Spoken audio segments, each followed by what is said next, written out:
Give me a moment.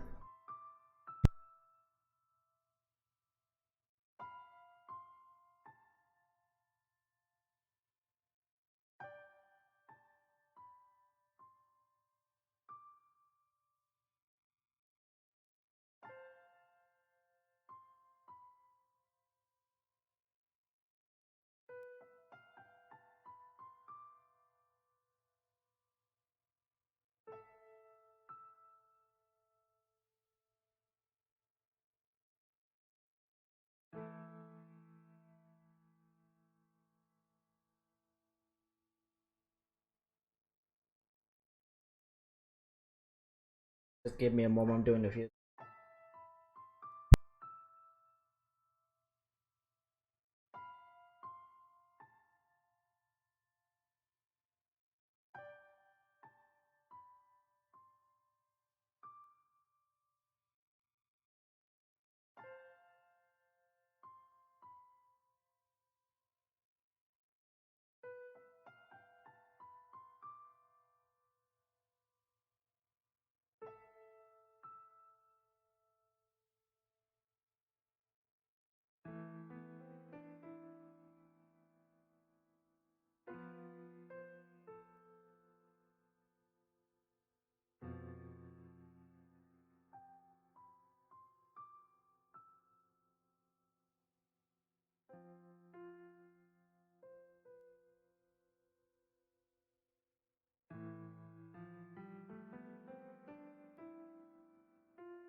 What?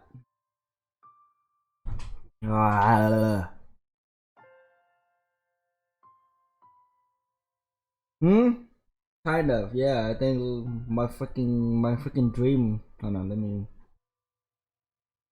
switch my scenes real quick. Oh, hold up. Sound test, sound test.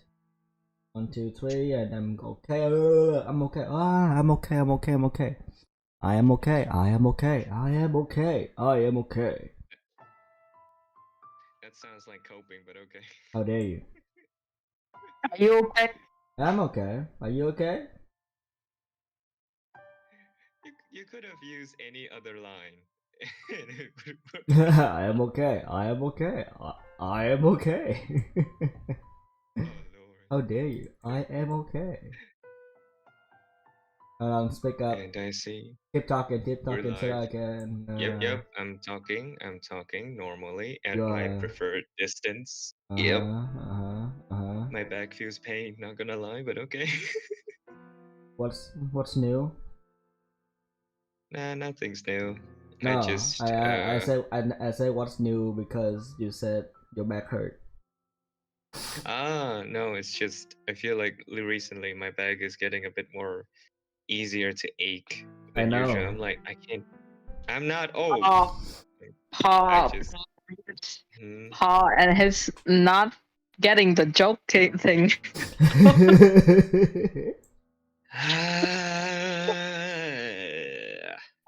Yes. You're old. You're old, Paul. You're old. I'm too tired to fight back today. Too tired. I'm too tired, man. Tired. Hold on, do it again. Speak again. Speak again. Speak again. Hello. 1, 2, 3. I'm Mm, speaking normally at my good sitting place. okay. Hopefully not hearing my keyboard. Vivian, how about you? Can you speak up real quick? This is not gonna be how I sound throughout the stream because I'm frantically moving around to finish my chores because I Okay, yeah, because forgot that today is Saturday. crazy. Alright, cool. Cool. Not too bad. I think we are all okay. Okay. Jesus Christ. I woke up this morning at 7 a.m. I decided to sleep again and then I suddenly have a fucking sing off between JP and between somehow Gen Hoshino and Eve. No, it wasn't even. It Okay. wasn't even Eve. It was like it was the heck was that? That again? Whoever sang like Mekaku City songs or like Kagero Project. Jesus Christ! On the beach, and we have a sing off between two Okay. fan base. I was on Gen Hoshino's side. We have a sing out. I sing my lungs out. That's why I think that's the problem. Jesus Goodness. Christ, dude. Also, Milo's here. Hello there. Hello, Milo. Yo. Fisher. Uh, what? What is it?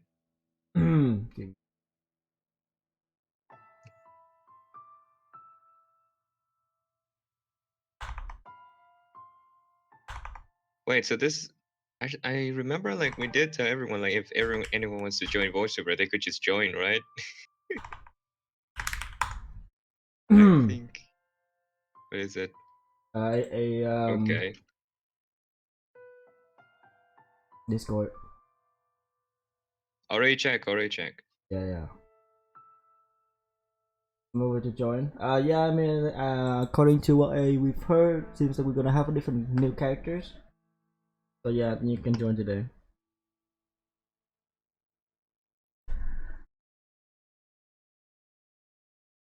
Do we have Morgana today? Not so sure. Not, but I think your character is coming up today.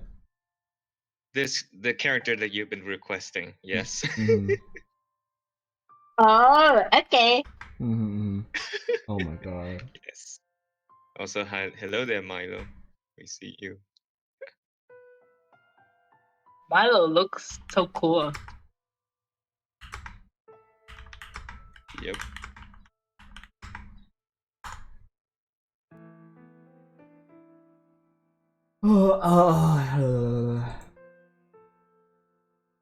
Welcome, Milo. How you doing? Morning. Give me a second. Take your time. Take your time.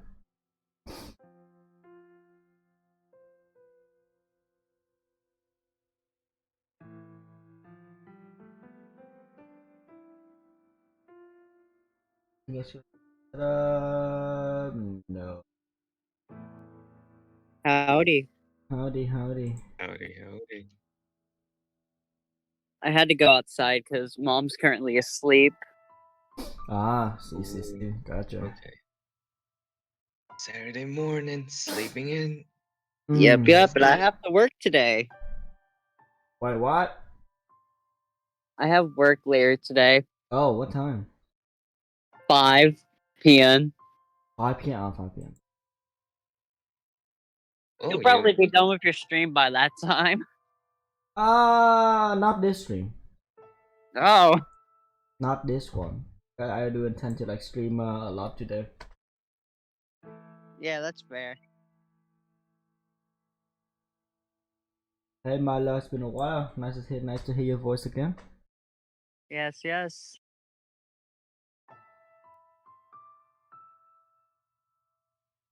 God, my mouth feels weird. Freaking hell.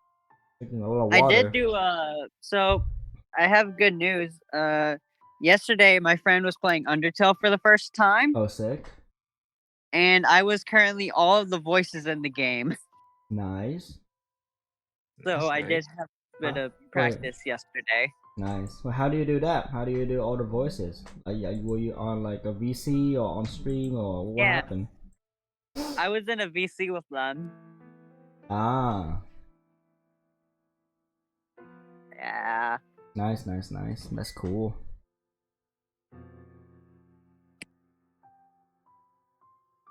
Oh my goodness. Oh my god. Oh my god. You okay? So I'm okay. Yeah, freaking copium, right, Fisher? Uh-huh. Yeah, Yeah. copium. How dare you? Yes. How dare? How freaking dare? I'm checking the Steam Discovery queue and I see an entry to Metal Gear Solid Collection. Wait, what? Wait, what? Metal Gear Solid Collection Volume 1. Yeah. Is it up? Yeah, it's popping up on Steam now. Yeah. August? Release? I was looking on Steam one day, right? Just trying to see how much a game I wanted was. Huh? And I just saw Mhm. Payday 3 on the homepage of it. I'm just like, huh? I want to get Metal Gear. When is it again? Is it like October, August? When is this gonna be released? I don't remember. Let me Yeah. check. I wanna play. Have y'all heard the news about what comes out in August? On Netflix? Man, so many things came out in June. I don't even know. There's a live action One Piece coming out in August. Oh. It's I don't think too much about it because I don't watch One Piece, so I don't know much about it. Yeah, you can take a guess who's making it. I don't know who. the guy who made who made it. Netflix is making the live action One Piece. Oh yeah, I mean I thought someone specifically, but yeah, One Piece, Netflix, yeah. Ooh, boy, it's gonna be rough. Yeah, they're gonna ruin it. No questions asked. No question. Oh yeah, just check. It's 24th of October. The Master Collection Volume 1. Nice. Fourth. Wow. Metal Gear Solid. Let's go. I'll get that. That sounds fun, actually. Metal Gear is fun game. Wee woo, wee woo, wee woo. Wee woo. I feel high. You think? I'm tired. From waking up. No, I never slept. Oh shit! Wait, really? Really, and I had sugar all night. Oh, sugar high. Wait. Oh dear God. Yeah, I might be sugar high at the moment. Oh God. Fuck me. I had 7 ice cream sandwiches and a whole container of ice cream. Oh my God. Okay. Trying to think of what else I had, but I can't remember. How's the temperature there for you? Huh? How's the temperature there for you? I can check real quick because I don't even know. It is currently, once it loads, It is currently 77 degrees here. Fahrenheit. So what is that? In Celsius because we use I don't know.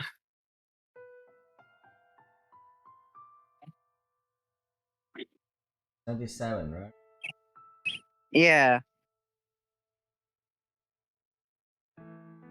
Oh, see,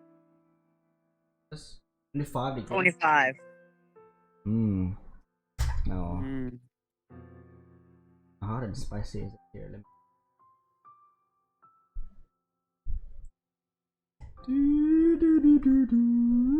It's 19 here. No wonder. No wonder I start sneezing this week. Oh, it's 66 for me. What? Fahrenheit? See, It's 66 19 Fahrenheit. 19 degrees Celsius Oh. is 66.2 degrees Fahrenheit. Oh. Oh yeah. Gotcha. Wow. Very Oh. confusing, I know. It's only confusing because we're not used to it. Yeah, us Americans are weird as fuck. It's cool now. Is it like the reason why you eat like ice cream is because of like because it's hot? Is it warm over there, or you just like nom No. on it? I was just eating it because I was hungry. Ah, although I also ate 3 microwavable pizzas. Jesus Christ, you good? No, Okay, good. I am not okay. I'm glad you are. I'm glad you are aware. I am physically and emotionally unstable at the moment. What? Oh my goodness. If that tells you anything. Oh dear. All right. Hold on, give me a second. I'm about to go microwave me a 4th. What the hell? Anyway. What's wrong? Nothing about nothing. Do your thing. Uh-huh. Alright, hold on. I think we'll just start now. It's already 9:30 here. We'll just start now, I guess. Yeah, and it's 8:30 for me. Oh, are you still here? Okay. I thought you were going to make food. Alright. Yeah, guys. Let's get ready. Ready to start. Yeah, Begin, just- everybody. Putting my food in the microwave real quick. Okay.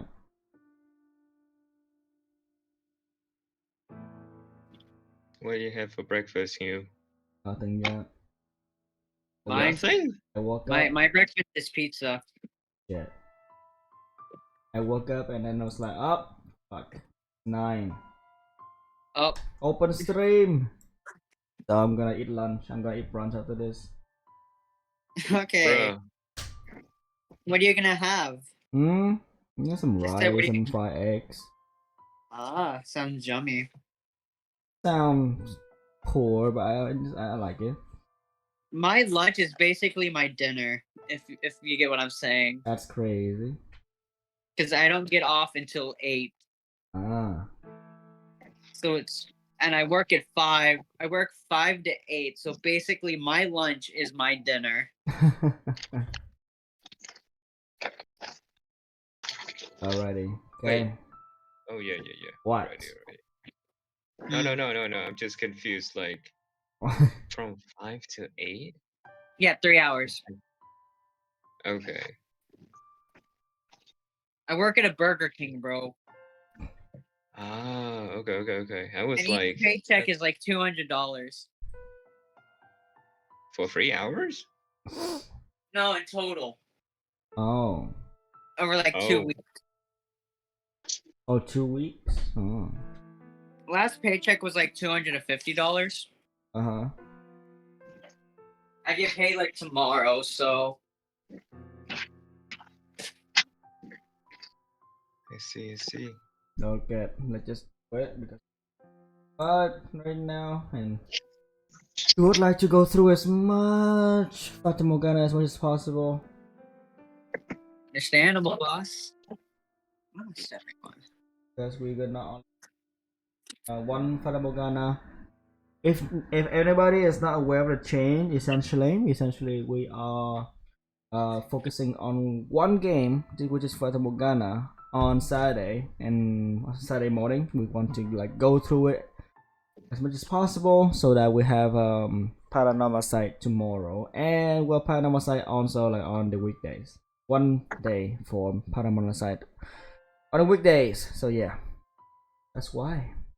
So, may I have information on the character I will be voicing? I have no idea. I have no idea who's gonna be it. Okay. I don't know everything from this moment on. I don't know everything because from the things I watch like bits and bits. So yeah, Yeah, no, that's fair. That's fair. yeah. So I'm like my brain is like fresh from now. Yeah. You can ask Paul because he's a yeah. Cool. Yeah. Yeah. Yeah. Huh. So, I want to know how Okay. you do this, okay? Do you stream it over Discord or what happens? Yeah, stream over Discord so that people don't need to worry about no. Okay. Oh, Yeah, okay. you haven't Like- streamed yet. Alright, do remember to check out, even though like when it's not your role, check the stream on maybe check the stream on Twitch, and also like maybe like deafen yourself sometime too, so that you can check on the audio and the quality. Okay, thank you very much. Alright, let me stream that for you. Thank you for reminding me and my brain. I nearly say old, but I'm not that old. Not as some. Yes, you are. Smart, guys. If I'm I old, did- you old too. You'll never be older than Paul. Don't worry. Yeah, God damn. that is wrong, brother. That is I'm wrong. young. Yes. Ha. About that, yes. I'm not even going to. Yeah, you're not even gonna argue with my logic because it's true. Alrighty. Fucking hell. Sorry. Beat yourself. Thank you.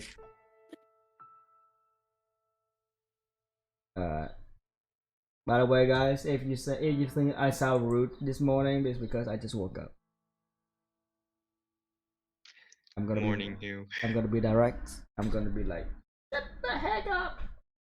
You sound assertive and nice, not rude. Okay, thank you. I would love to sound like I'm want to step on people, but it's not good. That sounds wrong. You can't. I can't. Wow. If later on if you feel back feel really good, that's me. You know me massaging you and you usually make you feel good. Remember? Nope. I mean, like 100%. Your back massage. Yes, I have no denying. Yeah, But exactly. the voice. No. What I meant was the massage, you son of a. What the hell? I see. Yeah. Okay. Why do you sound like that? Why I see like you look forward to it, or what's going on here? I have disturbed the force. Oh, retreat now.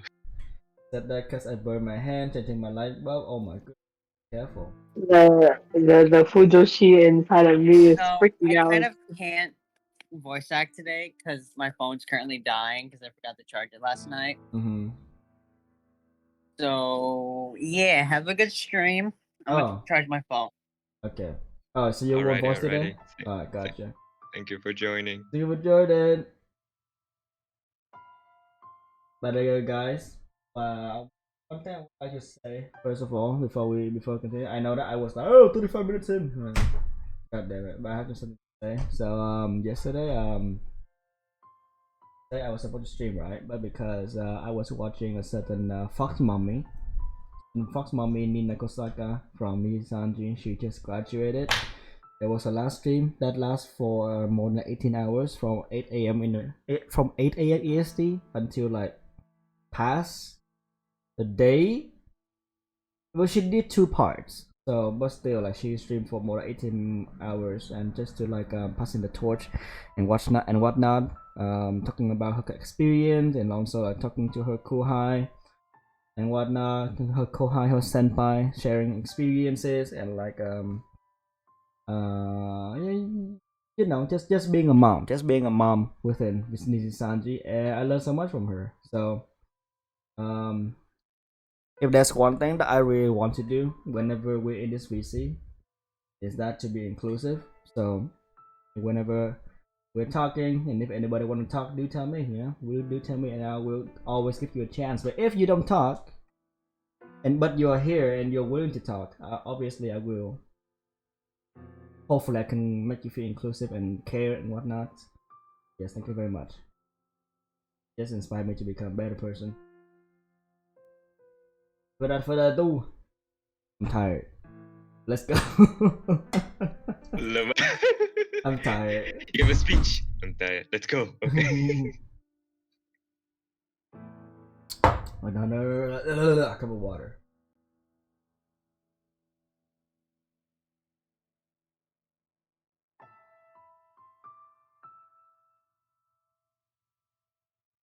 Hopefully more people is gonna come. I understand that because I let you just like woke up and stop the stream. So people be like, wait, Michelle, female name, Naruhodo. What the? Just gonna say, I'm gonna voice. I think I would be voicing a lot today, so I'm not gonna drop my balls as much. I cannot sustain that. How dare? What do you mean? Ow!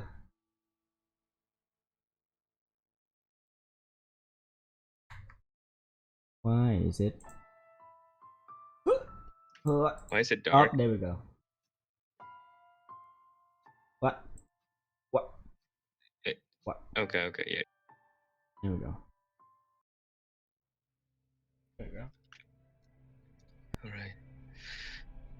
A past I never wanted anyone to see.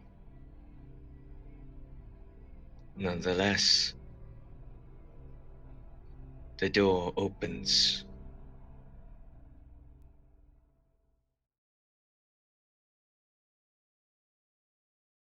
Seventh door.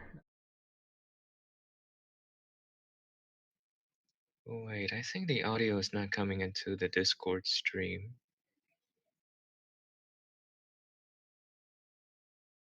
Oh, really? Can you hear anything? Okay, I can hear it now.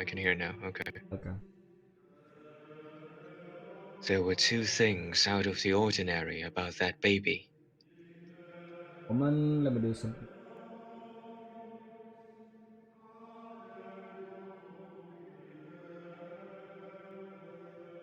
And then go up, off.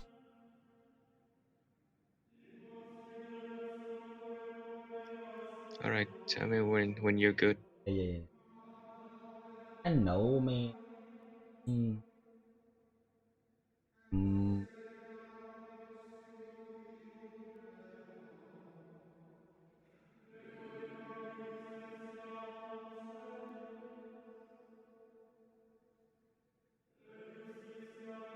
All right, cool. Okay, go ahead. All right. There were two things out of the ordinary about that baby. The first, its parents embraced, and the second, they wholly rejected. Although it was some time before the baby's second peculiarity emerged, and until it finally did, no one was any the wiser, not even the child itself. Its mother surely enjoyed that brief period of happiness before her child finally realized the truth, blind to the fact that the moment it had let out its first cry, everything came crashing down. To this day, she still doesn't know the child she gave birth to, that she set loose her curse upon the world, a curse that turned angels into demons humans into witches.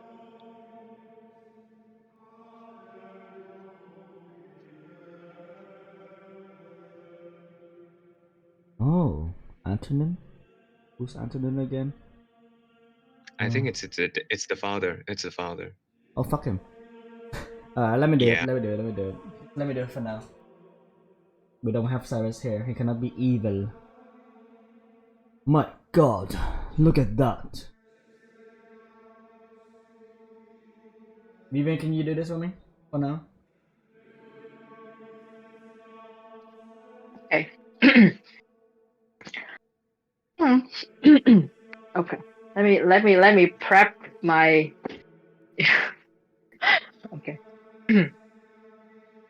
She's beautiful, isn't she? Have you seen her last? Not yet, I haven't. At any rate, that color suddenly is something else. God's gift to us. No, she's an angel sent from heaven. An angel. Also, are you moving?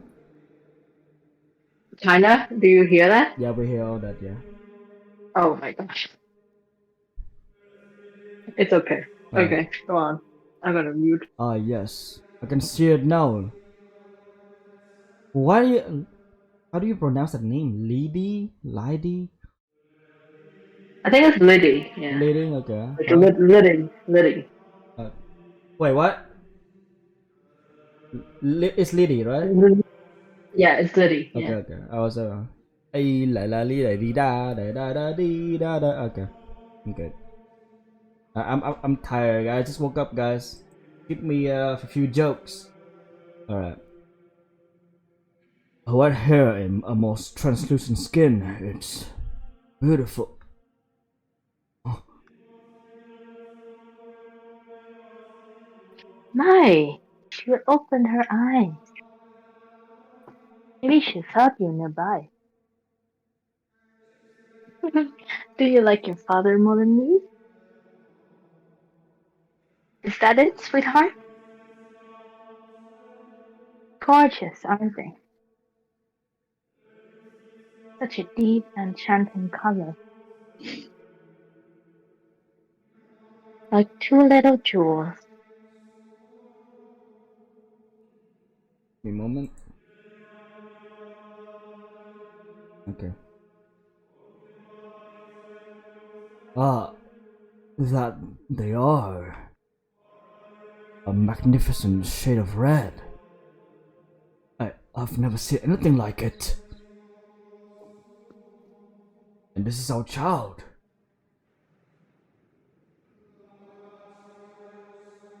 She's special. I can feel it. You have to take good care of her.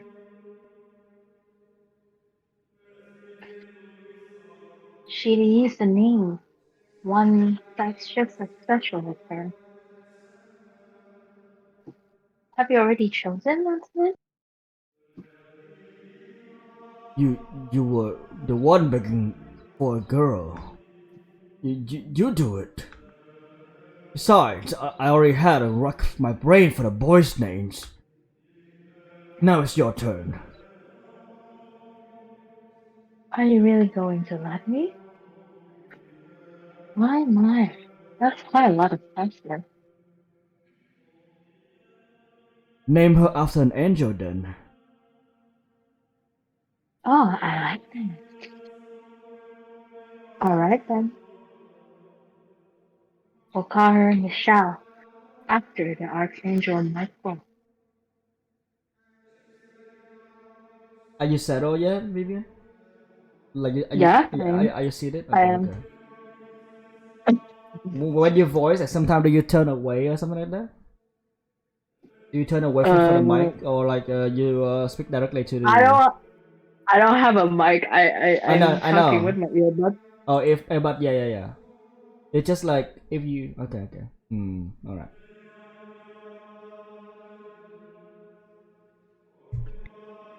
You'll grow up to be a beautiful as an angel, Michelle. I've always wanted a little girl.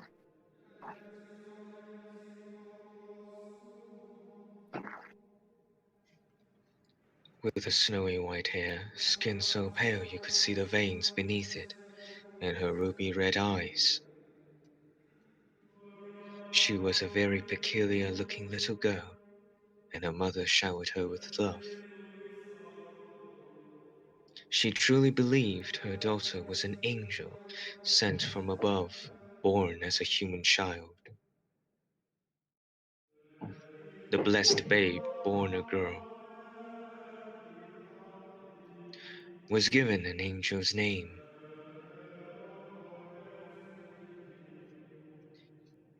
Michelle. Me.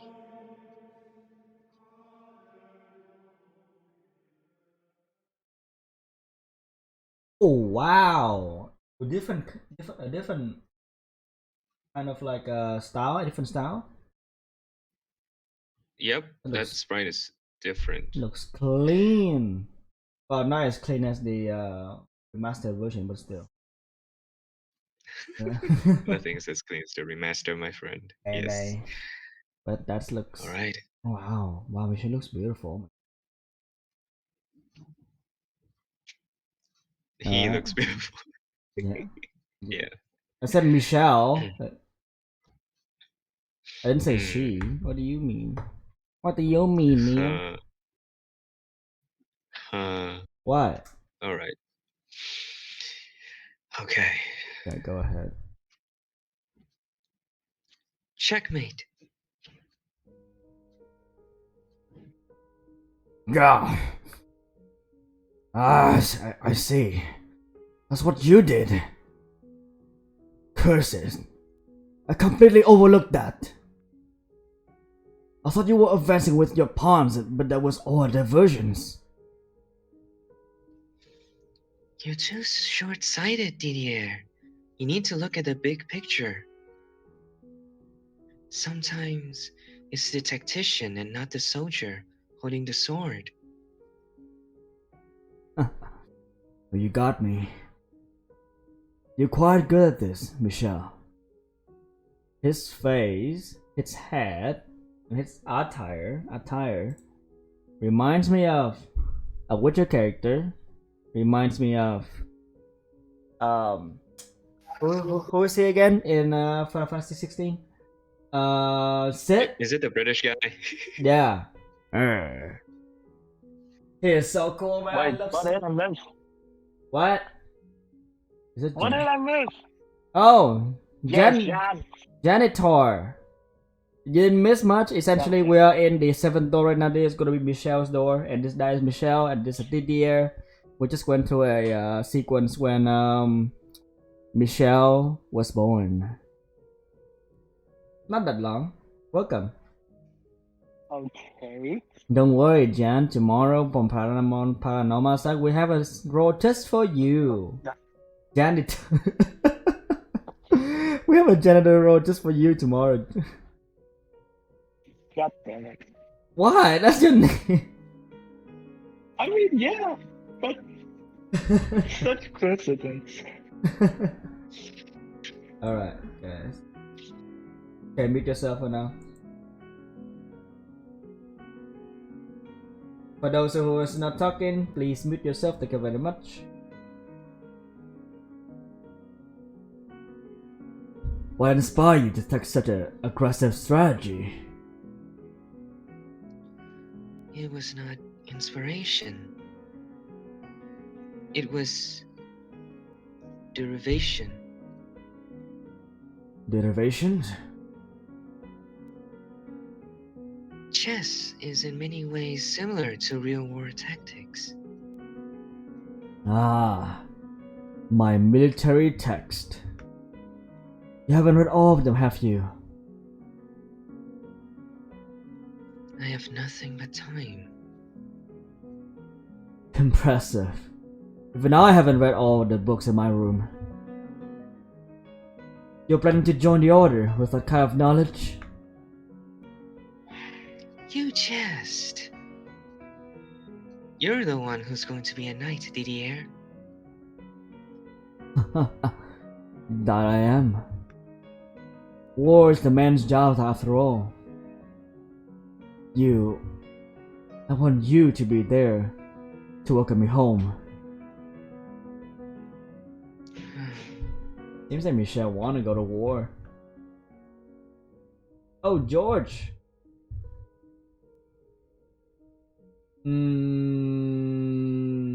Can I voice George? Wanna voice George? Okay. Wait, I have to think about the other character. Maybe she's not gonna appear to the same character. Didier! Oh, Didier! Oh wow.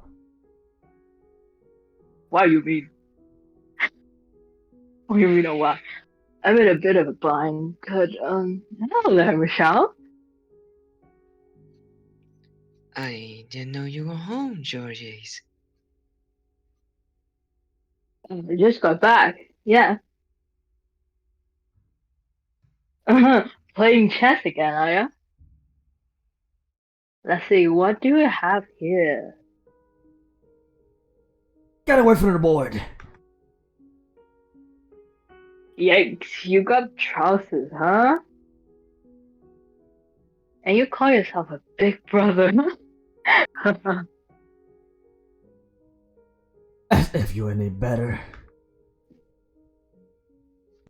That's not funny, Georges. I cannot approve of someone who can't keep up with the flow of battle becoming a knight. Given our family's rank, you would eventually be put in charge of other soldiers. What? Are you worried about me? No, I'm saying I've been blessed with such a caring sister. But fear not. I have a guardian angel after all. where's the logic in that?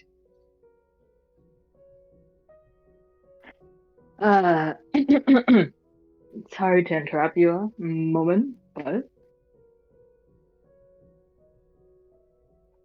Does nobody listen to me?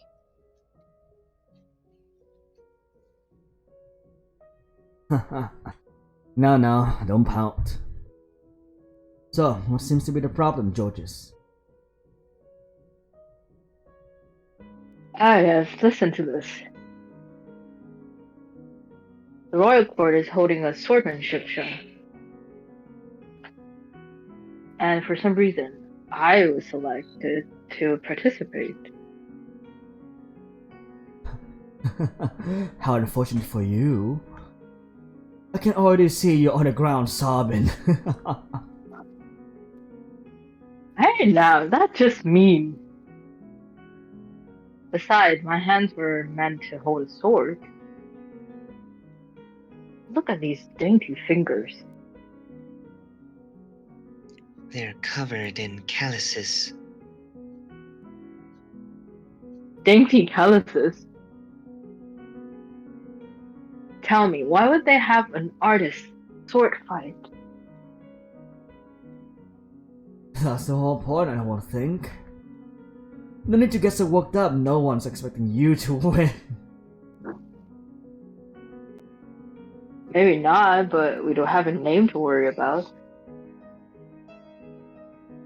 And you know what that means, don't you? I'm going to lose. That's a given. But I want to do it in style. I feel bad for your sword.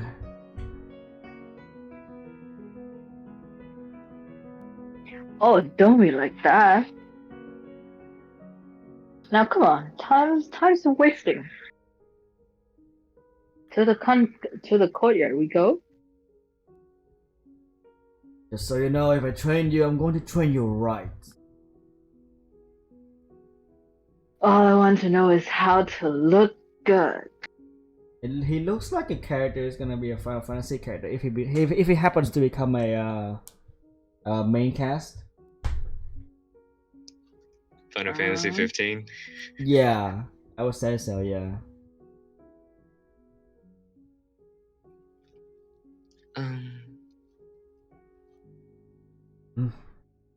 What is it, Michelle? May I watch?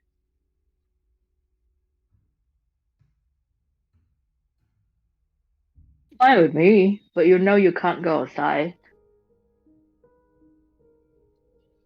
I'll be watching from the hall. I can open one of the windows facing the courtyard.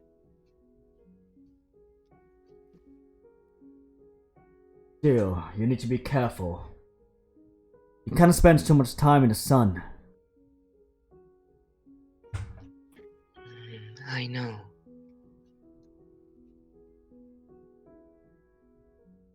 When you speak softly, Fisher, yeah, you're around minus 20 decibel. Oh shit balls! Oh, sorry. Now I'm you're swearing. on a 8. Good job.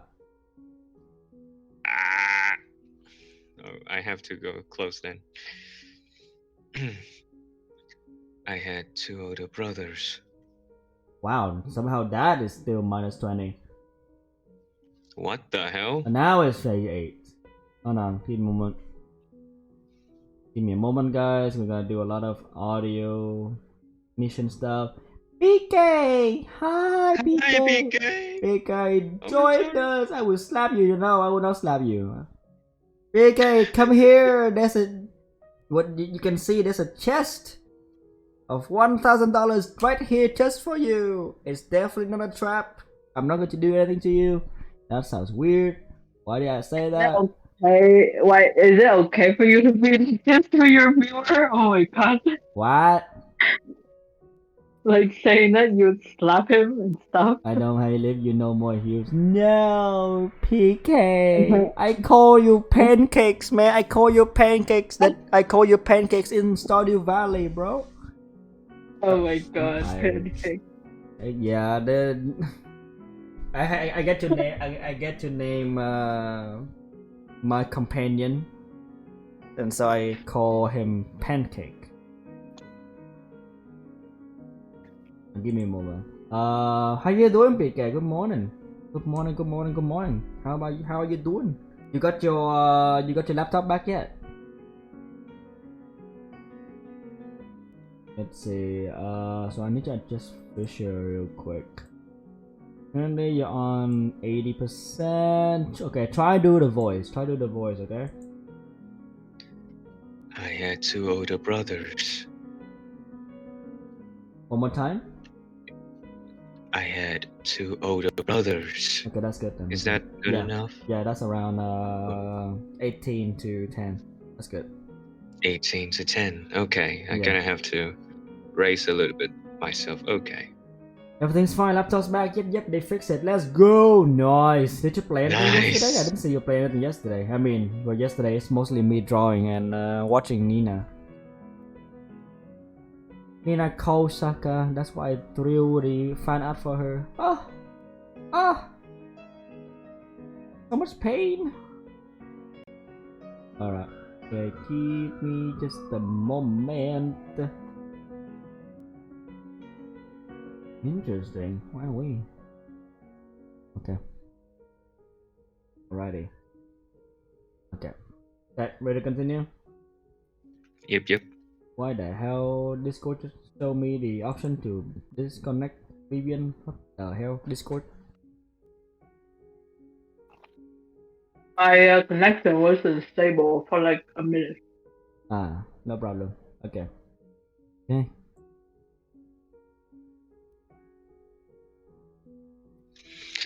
The eldest, Didier, belonged to an order of knights that served the church. That sounds so Souls-like game for whatever reason. And below him was George, who served as a court artist. He was, in all likelihood, who would inherit the family estate, as knights were not formally allowed to own property. Nevertheless, the Bollinger family was upheld by Didier. And then there was me, the youngest, the only daughter. Physically, I was not in particularly good health. Because of the color of my skin, I was hypersensitive to sunlight. I rarely left the estate. My world was contained entirely within these walls. And perhaps out of some sense of pity or compassion, my two brothers spent a good deal of time with me. Didier played chess with me, and Georges taught me how to draw. And among other things, they taught me how to read and write. For a girl, I was incredibly fortunate. The one thing I wasn't allowed to do, though, was hold a sword. While hardly anything unusual, it bothered me deeply. And it had for as long as I could remember. I liked the strength. I probably would have accepted it.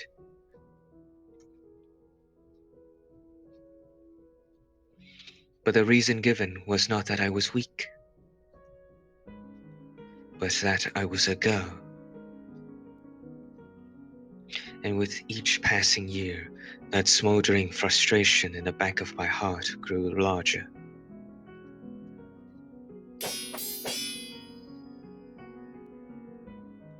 Come on, put your back into it.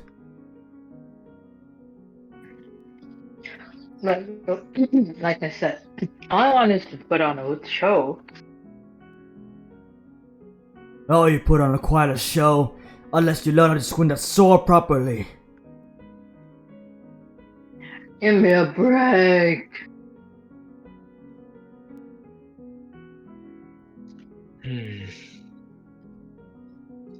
Out in the garden, my two brothers traded swings bare-chested. All I could do, though, was observe from afar. And every time I found myself forced to watch, I felt a sharp pain, like a needle piercing my chest. A needle that seemed to be growing ever thicker. My mother and my brothers loved me dearly, but that didn't change the fact that the outside world lay beyond my reach. I was trapped in the estate by my own body. At first, I thought that was the root of my pain. But that answer seemed to contradict something inside me, something I couldn't explain. Something I couldn't ignore, even as a child. So I searched within myself, trying to find an explanation for the constantly swelling sensation of wrongness inside me. Day after day, I gazed into the cavern of my own heart.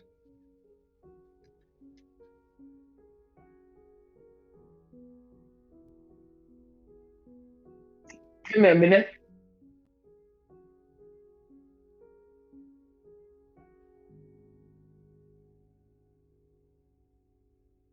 Take your time.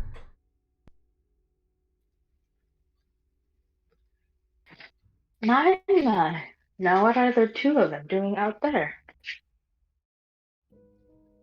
Georges was asked to do a swordsmanship show at the royal court, so Didier is helping him. Friendship. Oh, I just can't stand those soul shows. Vivian, when you said the first word, the first syllable, like sword, where were you? Are you kind of like further away or something? No, I'm standing at one place. Can you do that again? Swordsmanship? Oh, I just can't stand those shows. Alright, thank you. Ladies are so dangerous. I can't watch people swinging them at each other. Ah, Why don't you come back to your room with me, Michelle? I would love to teach you how to sew. Is sew a sew? Sue. but Mom. Yeah, it is assumed. Yeah. But Mom, I want to watch them practice. Michelle.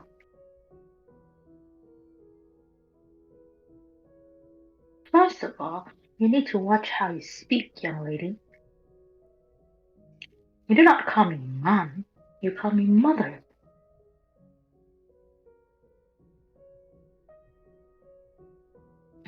This is what happens when you spend so much time with boys.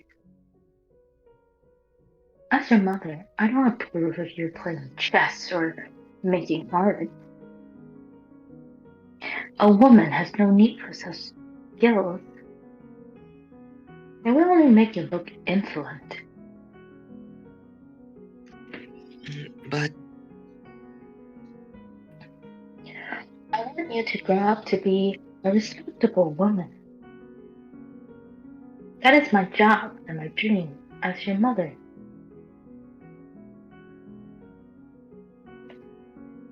Now come.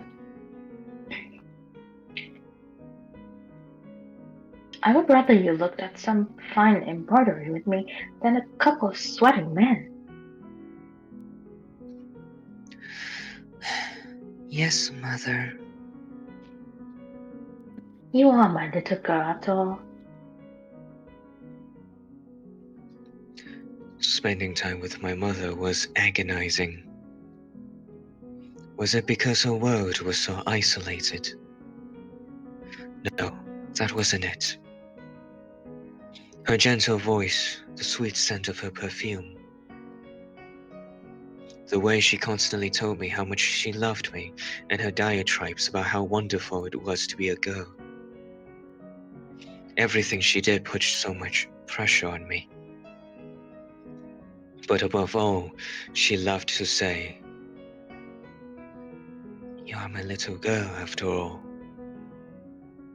And there was nothing strange about that at all. Every time I looked in the mirror, I saw the daughter of a noble. That was who I was. So the only thing wrong was how I felt. But every time I was faced with the reality of who I was, my heart wavered. I had no interest in learning to embroider. I didn't understand why that was necessary. I knew what purpose it served. Everything she taught me I would need when I was wed off to some noble boy, and it was my responsibility to learn those things. It didn't feel right, though.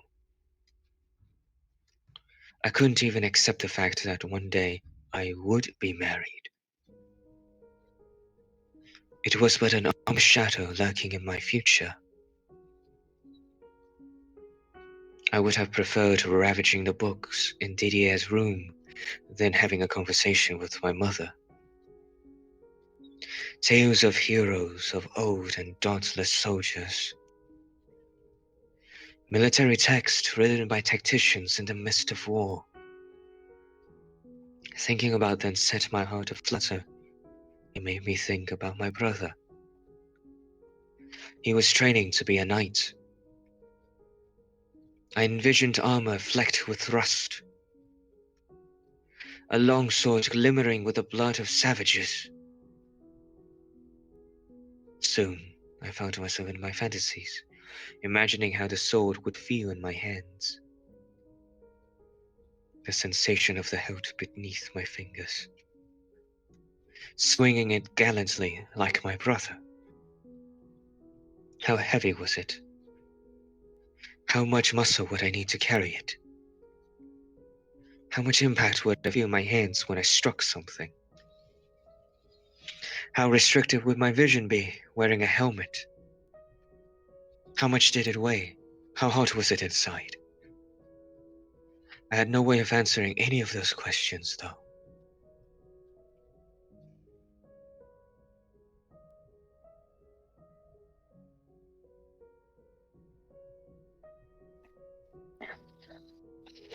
Kill me now.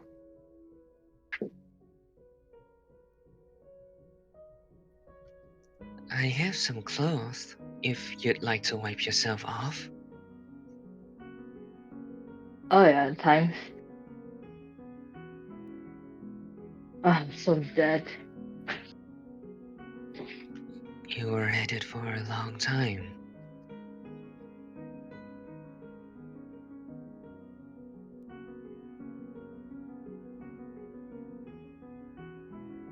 Do you hear me? I was off for No, like no, a minute. No. I haven't heard you actually. Okay. I never know D to half-ass something once he gets started. Which I guess is what makes him knight material, but Are you opposed to him becoming a knight? you know, I kinda assumed he'd inherit the estate and handle taking care of everything. So it's like, why is he gotta go and be some priest wiping boy? Don't tell him I said that though. He wants to fight for the greater good. I don't know.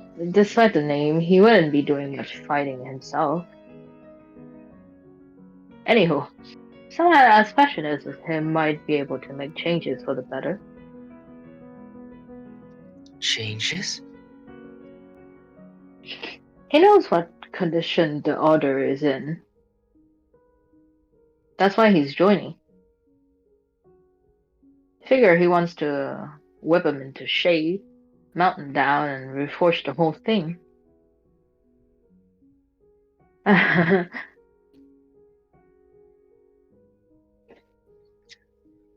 Huh. So he might be able to change things. What were you muttering about, Michelle? Hey, whoa, hold it. The pain I felt in my chest when I smelled the sweat emanating from George's body. When I looked at his slender but distinctly male build, I was convinced it was admiration. Did I want to become a knight too? Maybe the discomfort I felt was because I wanted to be like him. Would it all go away if he were able to change the rules and I could join the order as well? I was positive it would.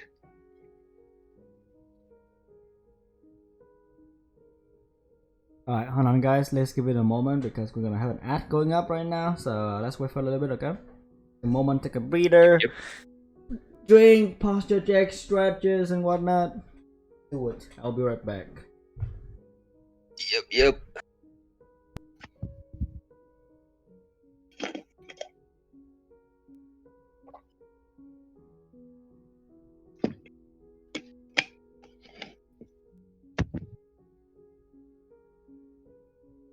Lord, sometimes my connection just decides to disappear.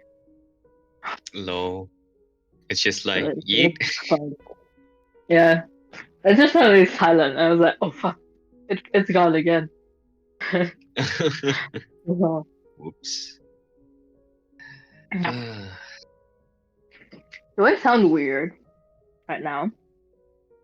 No, I mean like right now you're okay. Right now you're okay. Okay. Do I sound weird as George? I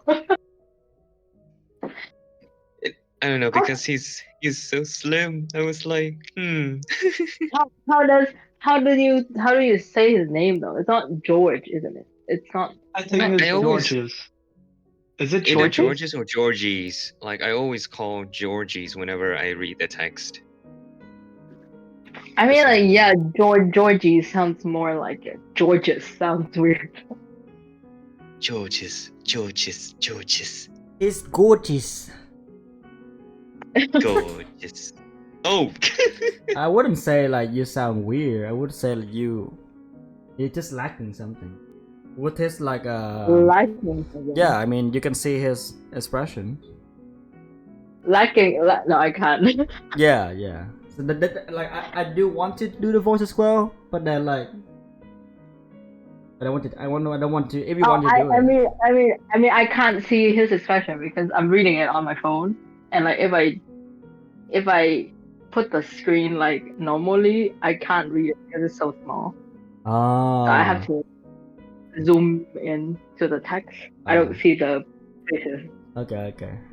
Because this guy's like, oh, it's like a bar. Think of him like Playboy artist. yeah, who's that guy again? And who's that guy again in The Witcher again? I don't know the Witcher. Askir? I don't know the Witcher. Yeah. You don't know The Witcher? So, Okay. huh? No. I said Maybe Barney Stinson. No. Yeah. Actually, you know what? Yeah. Yeah. Do that. Okay, Barney Stinson. Yeah. Legend. Challenge accepted. Yeah, there we go. I did some really Google translating, and I think it's just George. It's just George. But what the fuck is the It's S just for? George. A silent know. S? That's weird. I'm still calling him Georgies. God damn it. Yeah, Georgie sounds cute. Georgie. I don't know because like the Google translator found it like said as like George, but with like some S's instead of like George. You know, instead of George, it's George. Hey, PK. PK's here? Yo! Yeah, PK's here. PK's here. Hi. Hey PK, how you doing? Everything's good. Yeah. Okay. Nice. How are you all? We're doing good. I mean, I woke up in the morning with my throat nearly died. I had a dream, have a sing off against like other people who want to sing J-pop song. But yeah, I'm good. Oh. Yeah. Well. my lungs were I'm dead, glad. bro. You. My lung died, bro. But yeah, how you doing? How's your day so far? Good. I just wake up, so I'm gonna get cup of coffee. Nice, think. cup of coffee. I don't want to boil. I don't want to use my kettle right now because it's use a lot of electricity, so I don't want to jam it. Yeah, that makes sense. Yeah. Oh no, I just. Oh, What? sorry. I just checked online. Yes, Jan's actually right. The S is silent. S is silent. So George. Yeah, George. Jungle. Watch out for that tree. What's up on that tree? Alright, it says George then. Just George. Oh, I want to call him Georgies. Okay. We can do Georgie. It's fine. Okay. Yeah. Alright, ready? Yep. Ready. Yep. All right. This is my line too, so I'm just gonna waltz right in. Didier? Michelle, hold on. You can't come barging into my room unannounced. I'm trying to change. Oh my. We need to talk. I said stop. You are a girl. You can't just walk in on a man as he's changing. I see no reason for you to be so self-conscious. Listen to me, Michelle. Georgie tells me you're planning to overhaul the order. He told you that? No, I hardly have such a grand aspirations. Don't be coy. I believe you have what it takes to do it, Didier. What's got into you? You are unusually fiery today. So, I want to ask you a favor. When you have enough influence in the Order, I would like you to make me a knight too. You. What? I'm tired of the way Mother treats me. Always saying I can't do this or that because I'm a girl. I want to learn how to swing a sword. I don't want to do embroidery. I don't care about jewelry or fancy clothing. Michelle. What's got into you?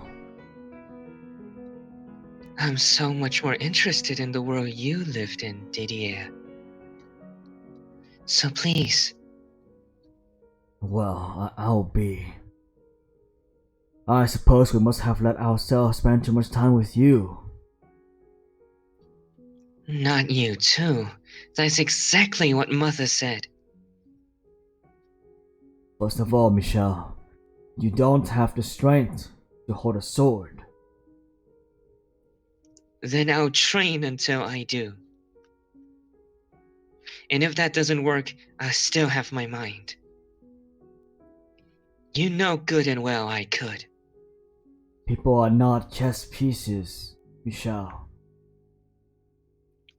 But Didier, But above all, you're missing the most important point. I will not, for any reason, become the kind of man who makes a woman take up a sword. Didier, This may seem normal to you, growing up with the two brothers. But I want you to listen to me, Michelle. Men and women walk different paths. Men with swords and fight against dangerous enemies. And they do so to protect the weak, women and children. I am here to protect you and your mother.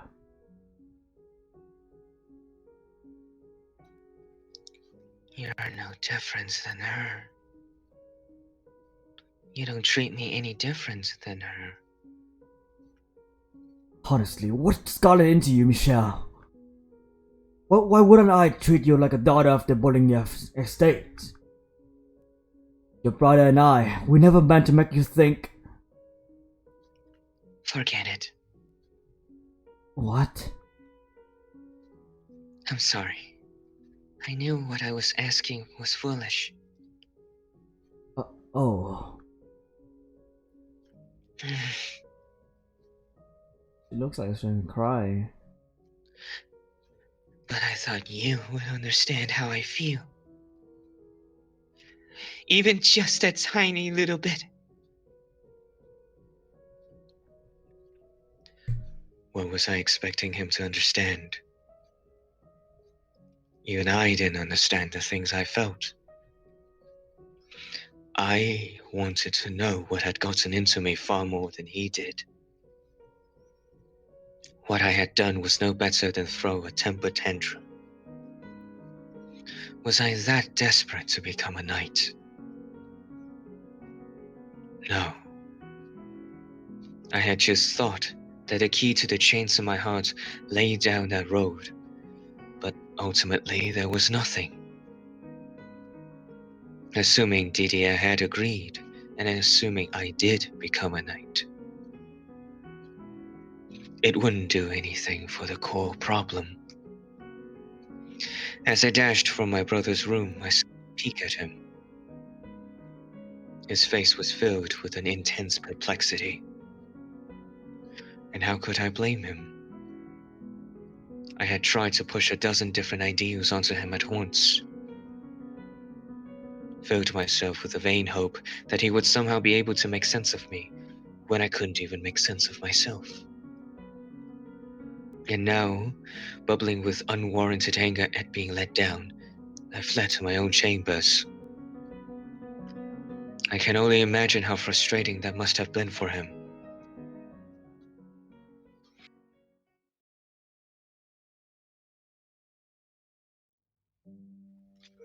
It was the spring of my 14th year.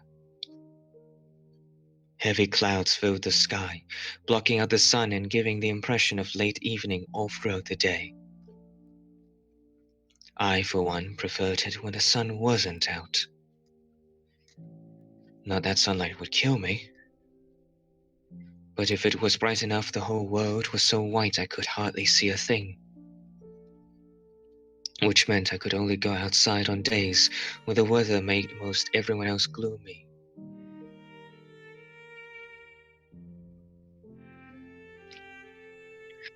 Huh? As I was meandering through the courtyard, I spotted someone I had never seen before. A warm breeze blew past, sending up a swirl of flower petals.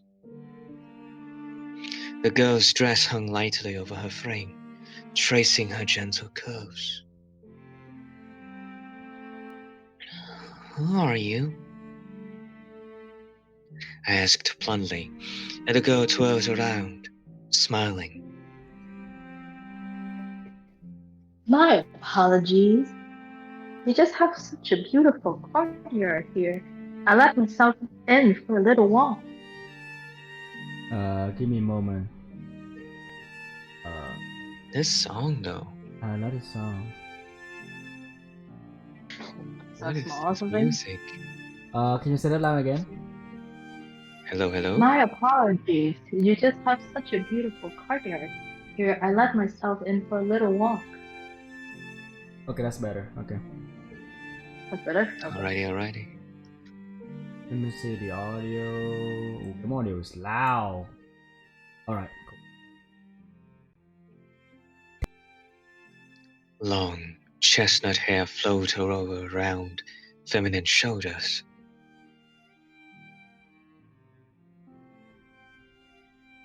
It swayed slightly in the wind. The cloud of melancholy dissipated in the light of a smile.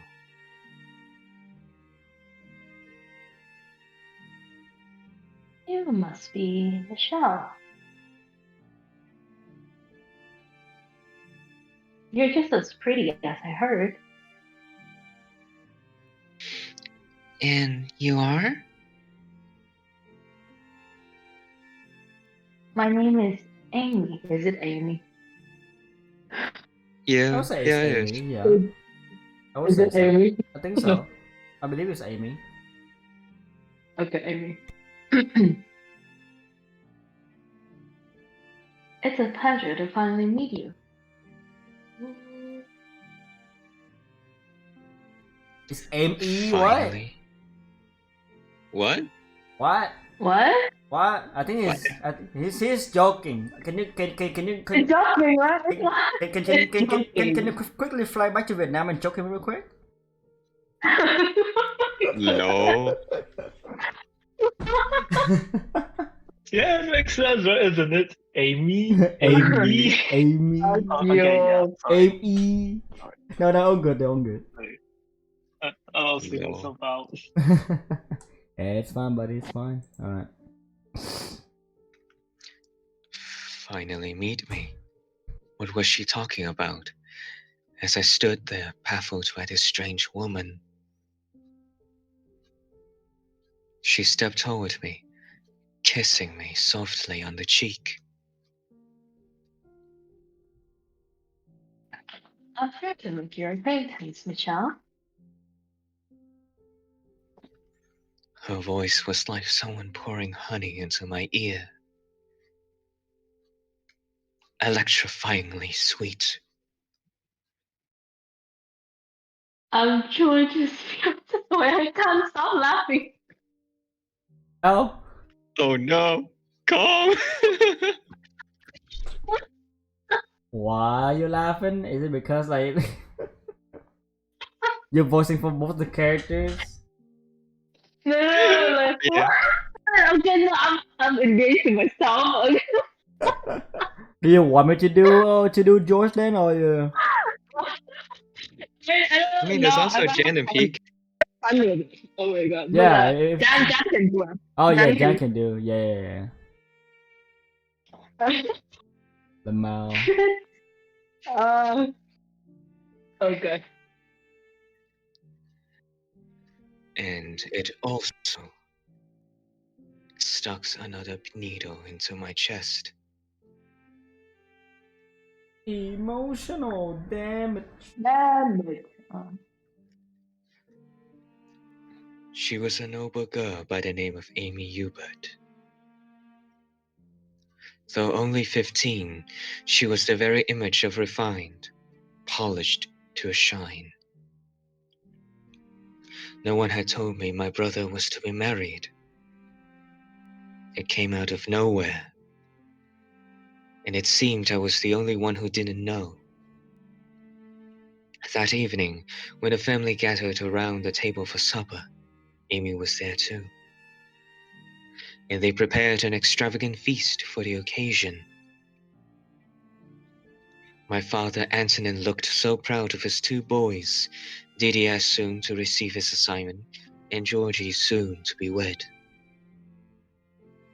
The banquet proceeded smoothly. Not a doubt in the air that we were a happy family. But my mind was elsewhere. I found myself unconsciously chasing Amy with my eyes,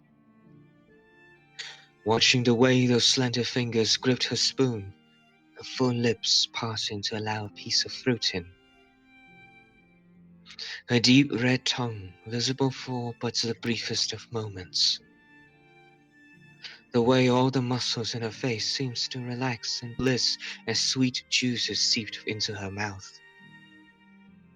The way she spoke, so soft and gentle, letting each sound hang in the air just briefly before intoning the next. She was distinctly feminine, in a different way than my mother. Apparently, Amy was going to be living at the Bouligne estate for some time. Mother was pleased to have another girl around. Or more specifically, she was relieved to have found someone other than my brothers for me to spend time with. I had assumed I would hate being around another girl. Surely she wouldn't be able to play chess after all. But for some reason, I felt much less suffocated around her than my mother.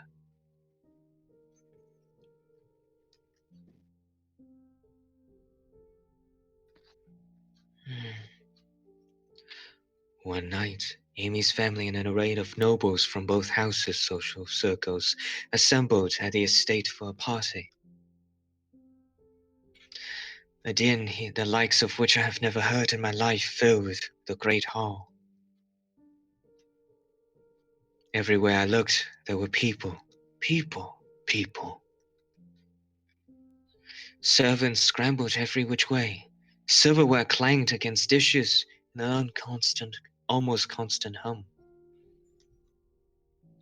Voices from all directions. I felt moderately ill.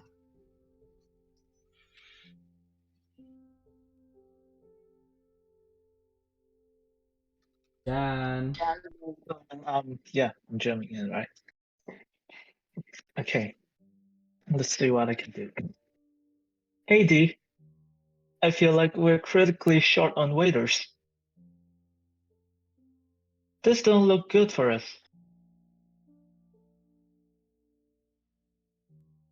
And who was it who went about inviting everyone he came across again?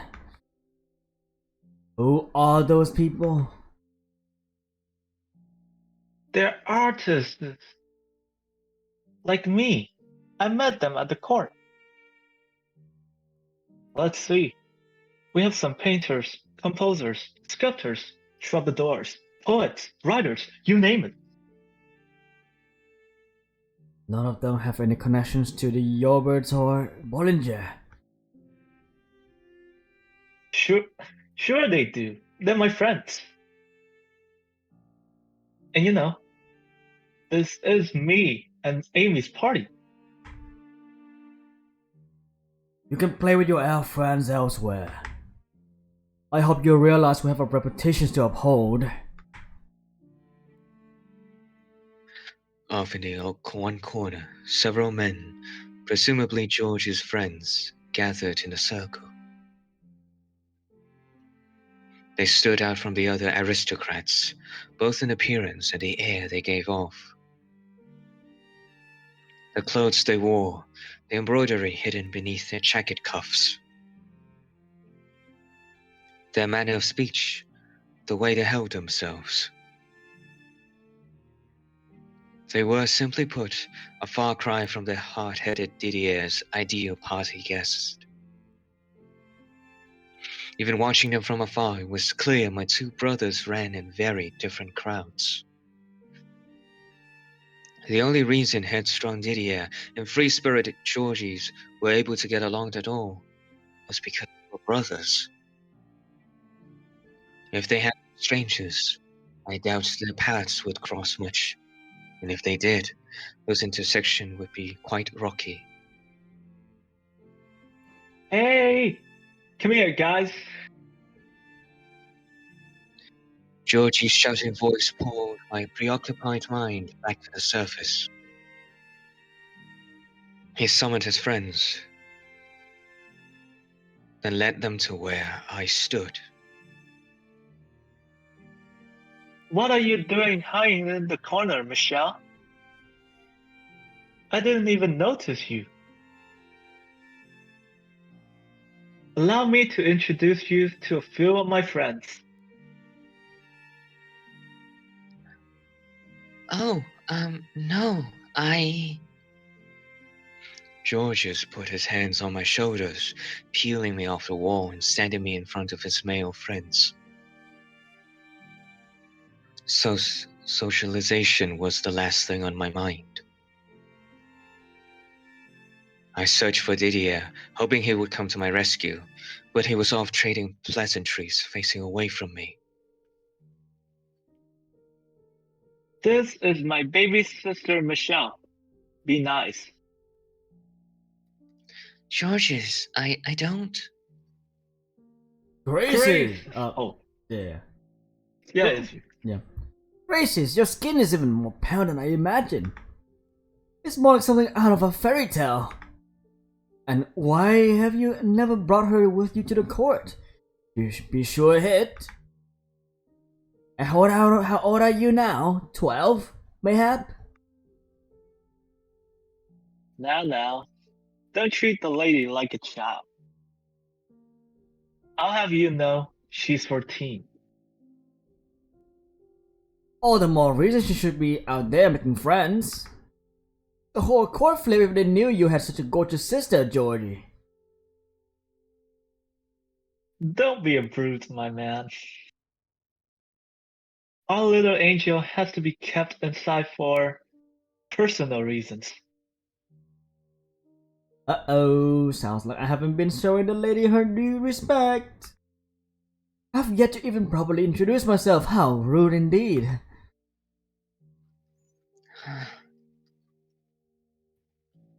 Their laughs grated on my nerves. And so did the way Georges spoke as though I was his property. They looked like they were appraising me, which made me sick to my stomach. I had been paying enough attention to notice the man who had asked if I was 12, and the rest of them too, examining me from head to toe in curves. I was indeed underdeveloped for 14. But what did that matter? I didn't want a body shaped like Amy's or my mother's.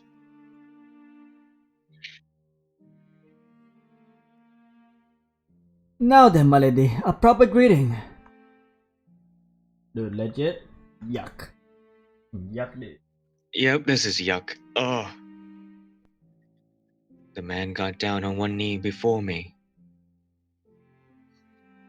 For a split second, I didn't comprehend what he was doing. Go on, Michelle. He's waiting. He whispered into my ear. That was when it all came back to me. The traditional greeting performed between a man and a woman.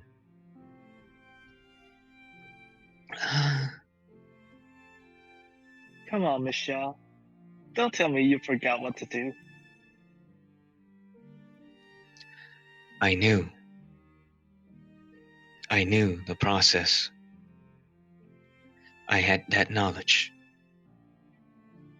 Mother had taught me the rules, shown me the procedure. I was to present my hand to the man, for him to kiss. All I had to do was hold out my hand, but I was frozen. My body fought tooth and nail against a simple act. The thought of that man putting his lips on my skin sent a chill through me. Why? Why was this a traditional greeting? Why did I have to go through this? Michelle? But at the sound of Georgie's frantic voice, my arm creaked up from my side. Then I remembered that despite being his friends, they were still nobility. As wanton as his social interactions may have been, he still had a reputation to maintain. And I understood that. I also understood that as their sister, it was my responsibility not to do anything that might tarnish either of my brothers' names. Also, by tradition, the man wasn't supposed to actually kiss the woman's hand. The proper way to do it required he simply mimic the act rather than make real contact. That much I could handle. The man kneeling before me gave an uncomfortable chuckle at my reluctance, shrugged, and reverently took my hand in his. And then he pressed his lips firmly against my skin. There was a vaguely warm sensation on the back of my hand for the briefest moment. What do you... Reflexively, I smacked the man's hands away. Georgie's eyes went wide in horror, and the man gave another playful shrug. I was merely offering you a greeting, my lady. Oh, is even that a new experience to you? Your innocence is truly precious.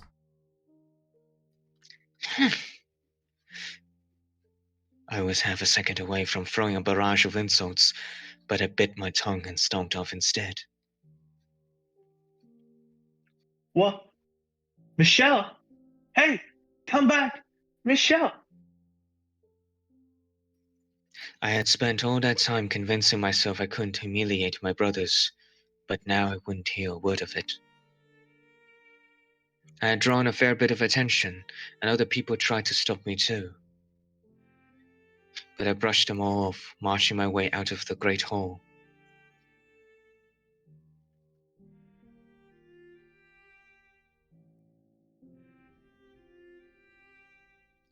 I feel so dirty.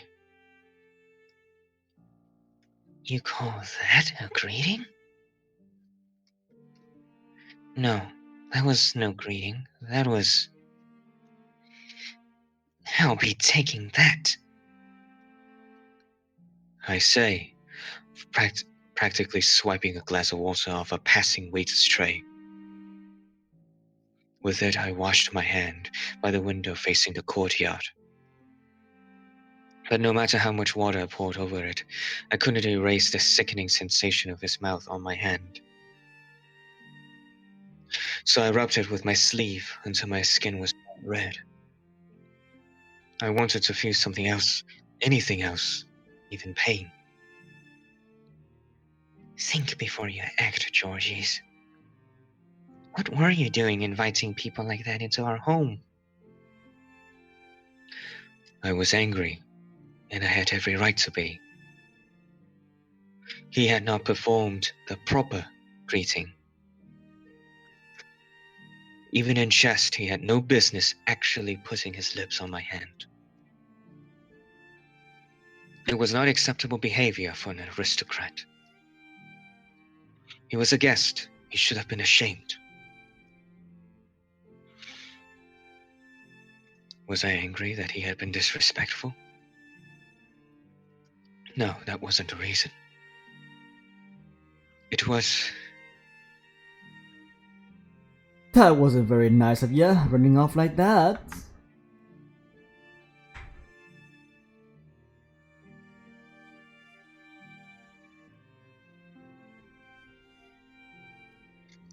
At the sound of his voice, I couldn't turn back.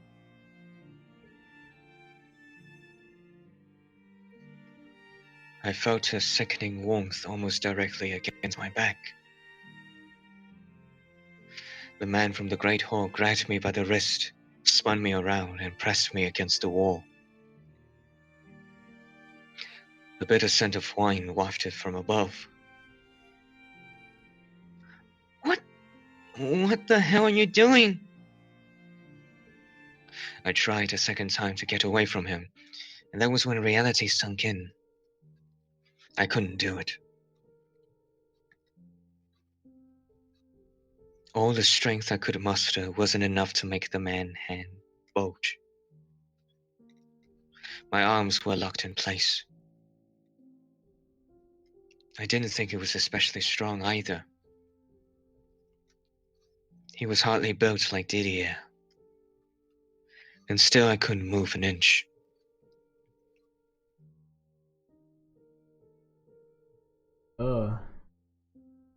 You've got a tongue like a boy, my lady.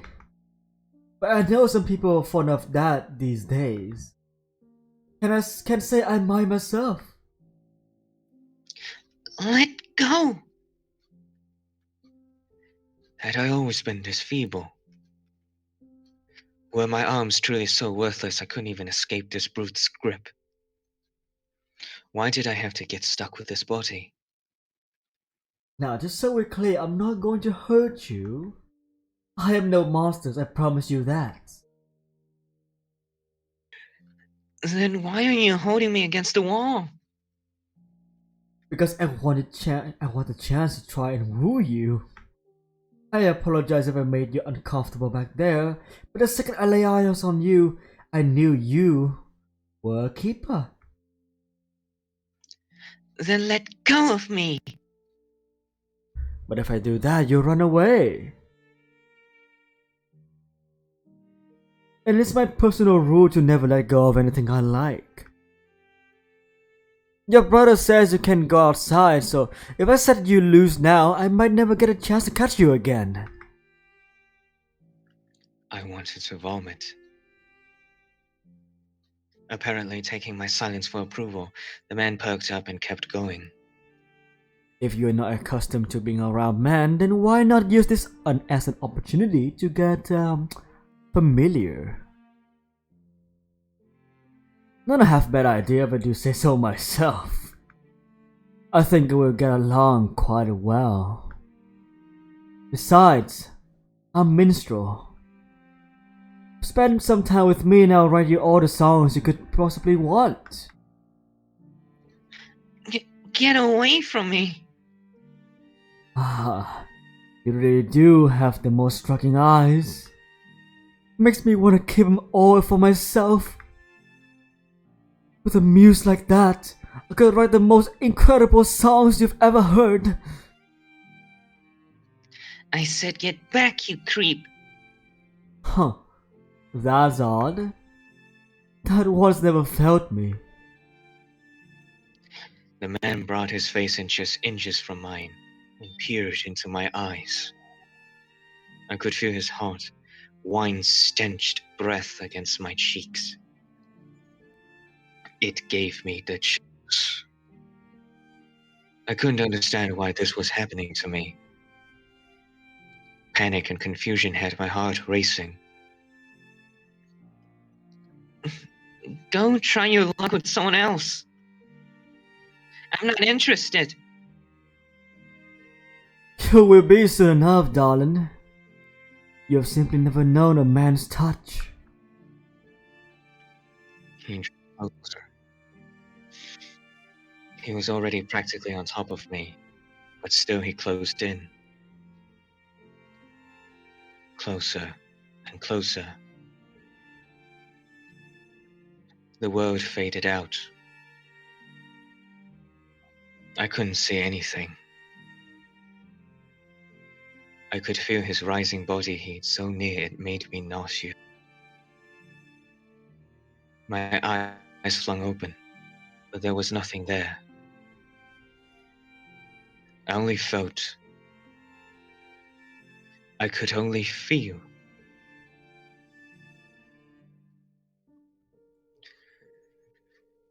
I couldn't move. My body wouldn't budge. In my mind, I kicked the man away, pulled my fist back and slammed it into his jaw. Again and again and again, until his face was unrecognizable. Again and again and again and again, I beat him.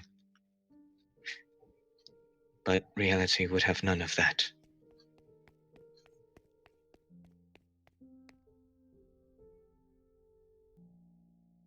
Jan.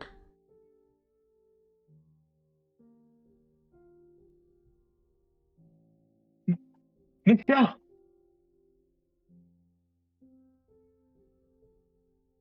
Hey! What do you think you're doing?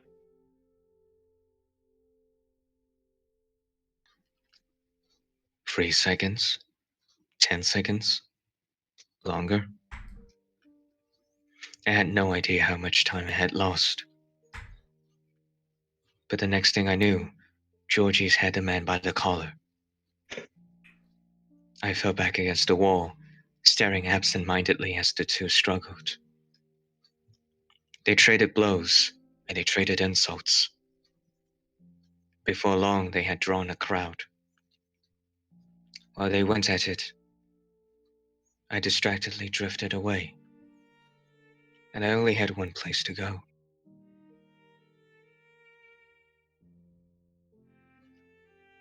I didn't even bother to light a candle. I just stared into the darkness. My heartbeat was maddeningly loud in my otherwise silent chambers. What had happened? What had he done to me? Why? Why couldn't I do anything?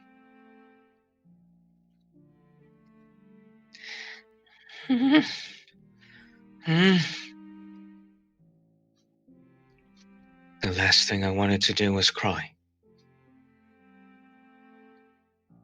Tears would only serve to worsen my humiliation, only magnify how wretched I was, only make me more effete.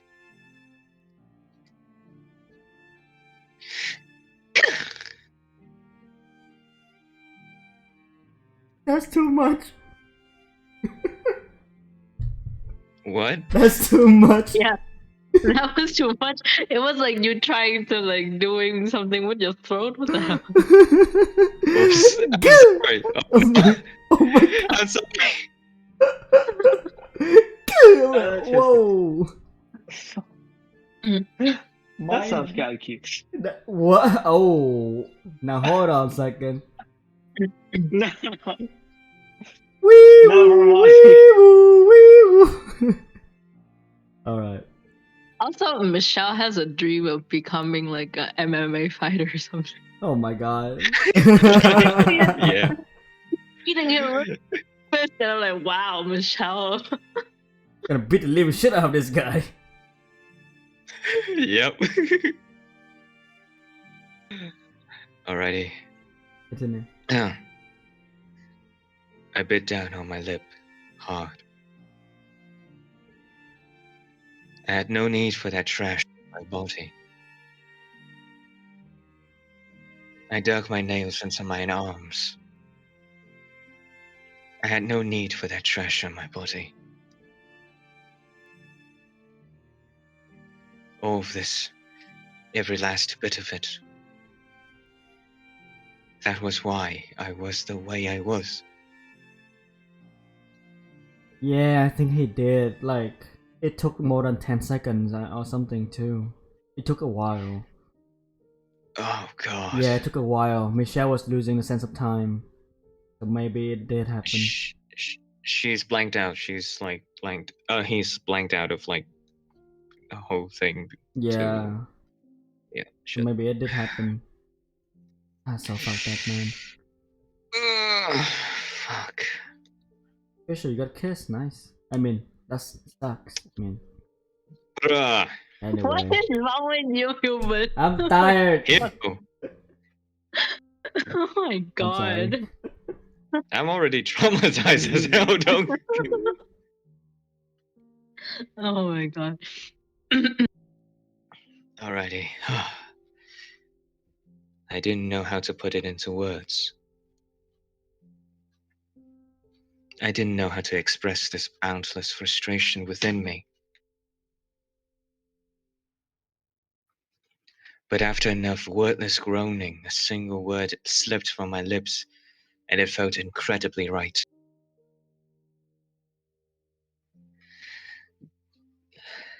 God damn it! I knew good and well a girl should not be using such words. Didier and Georgie's would have gotten an evil for mother or father if they were caught saying that. Regardless,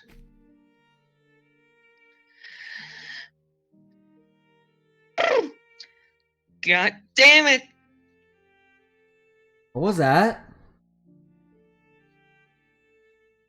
I hope that worked out. I don't know. I'm trying. It's You- it's hard. Did you do the brrr or something? Really? Really? Yeah, it Yeah. sounds What? like you were like. Yeah, you're brrr. Huh? Oh no, that counts too. No, I don't know how fast can I adjust down to high voice. You are you like Ashley? Who is that again from High School Musical? Where she's like, brrr, brrr.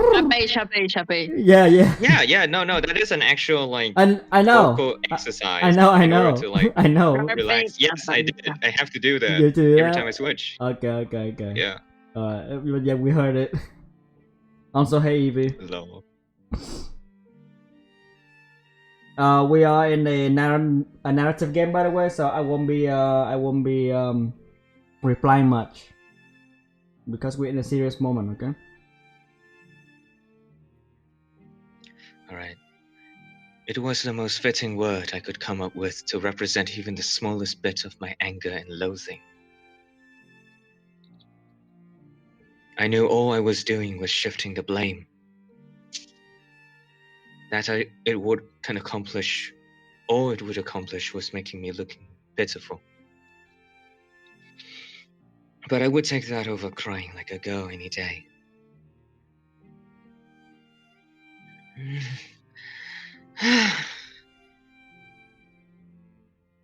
I let loose a sigh that was halfway to being a scream, then started clawing wildly in my hair. I wanted to yank out every last damn strand of it.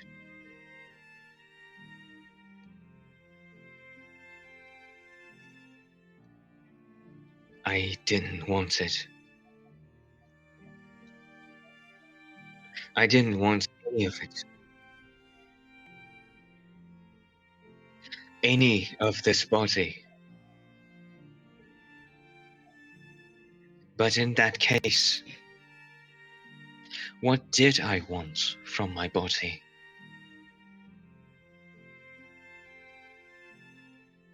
Michelle? May I come in, Michelle?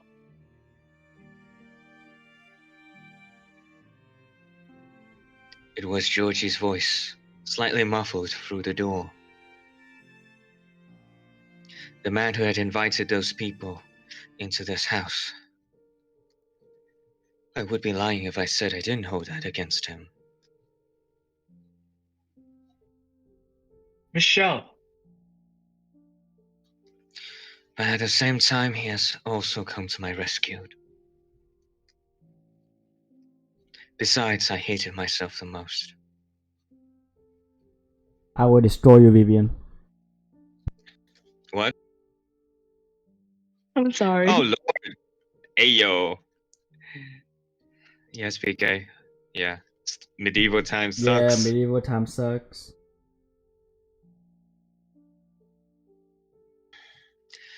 I despise myself for being so helpless.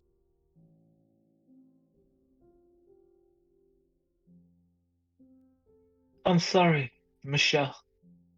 I didn't mean to hurt you.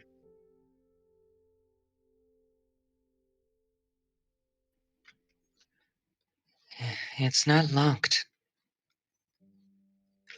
After a few moments of silence, Georgie stepped into my room.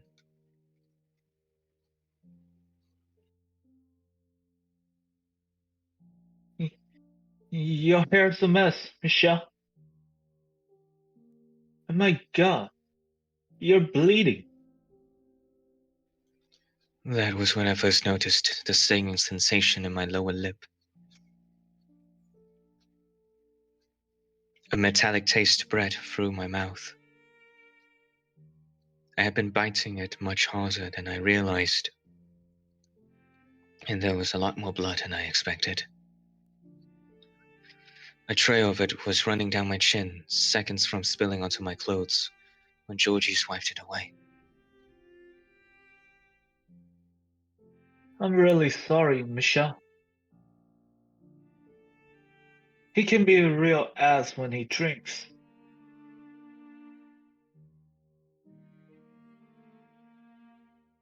And he's a bit of a womanizer at that. I never expected he'd try to go after you, though.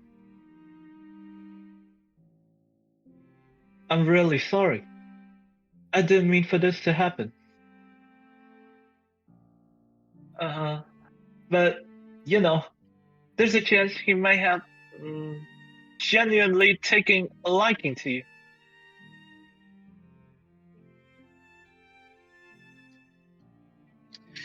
That just makes it worse! Sorry. Yeah, you're right. You want to be with a man you like. I understand. He ran his hands through my hair, as if trying to calm me down, at the same time cleaning up the mess I have made of it. It made me feel like I was some kind of plaything, a joke of a doll. I don't. Huh? I don't want to be with anyone. I would never, ever be comfortable with a man putting his hands on me like that. However, I'm sure you'll find someone eventually, Michelle. Someone that feels right for you. I feel kind of awful for introducing you to him, but there are plenty of men in the world. You might not be interested now, but that'll change soon. It's part of growing up.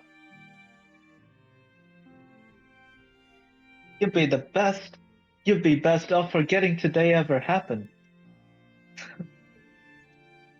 I was dead certain, but apparently that wasn't enough to convince him. The very idea that I might one day meet a man who I wanted to touch me made my skin crawl. Why? Why did I feel like this? Was I just not interested in men? No, if that were the case, I would admire my brother's bodies. I didn't have an aversion to men.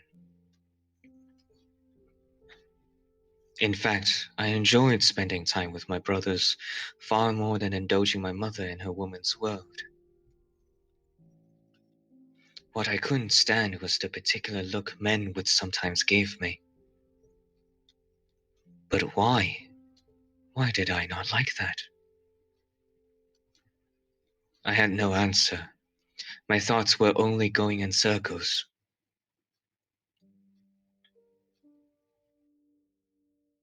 Are you okay, Michelle? He peered down at me, his face twisted in concern. But I couldn't answer him. How was I supposed to articulate this? My anger, my frustration, my irritation, my fear. I had no confidence he would understand.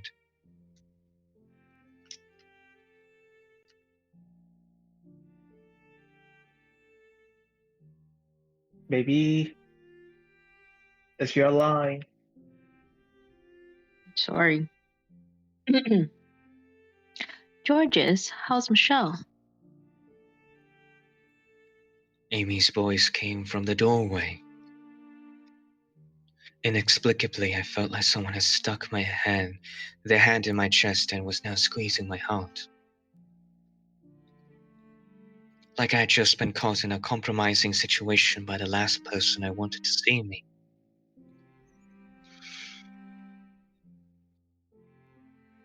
Yeah, she's doing good.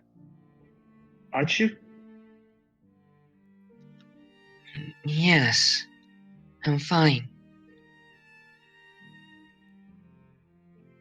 Glad to hear it.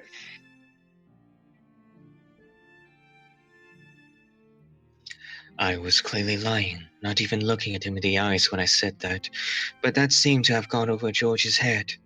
Amy, on the other hand,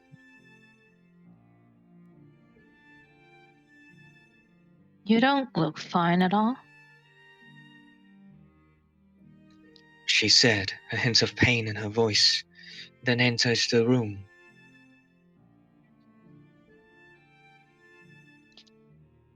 Georgie's father was asking for you. He says it's time to bring the gathering to a close. You should get going.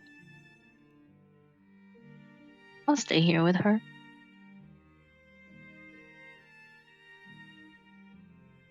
Oh, is he? Alright then. Sounds good. Once the sound of Georgie's footsteps had faded into nothing, Amy took a seat beside me and, without warning, wrapped her arms around my shoulders. It's much better to talk to another girl at times like this.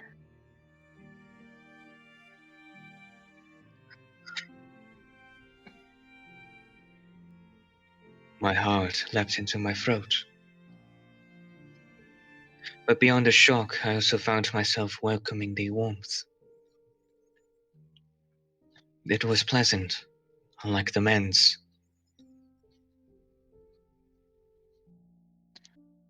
That must have been terrifying.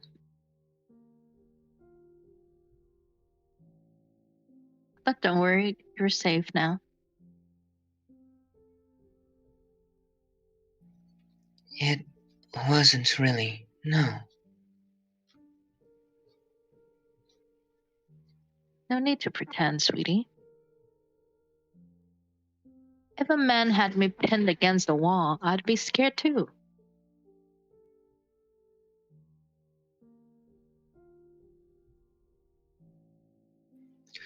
I mean it. I wasn't scared. I'm just disappointed in myself. All right, I believe you. You're a strong girl, Michelle. Sorry guys, give it a moment. Nat, it's starting right now. Sorry. I ran out of Okay. snoozes. Let's give it a moment. Stretch ourselves. Drink some water. I feel so much pain. What did I messed up so much? It's fine, but like, okay. So it's ad time, so I can talk a bit. Mhm. Yeah. I don't know if you guys have ever talked to a girl, or not about the whole being looked at by men. Mm.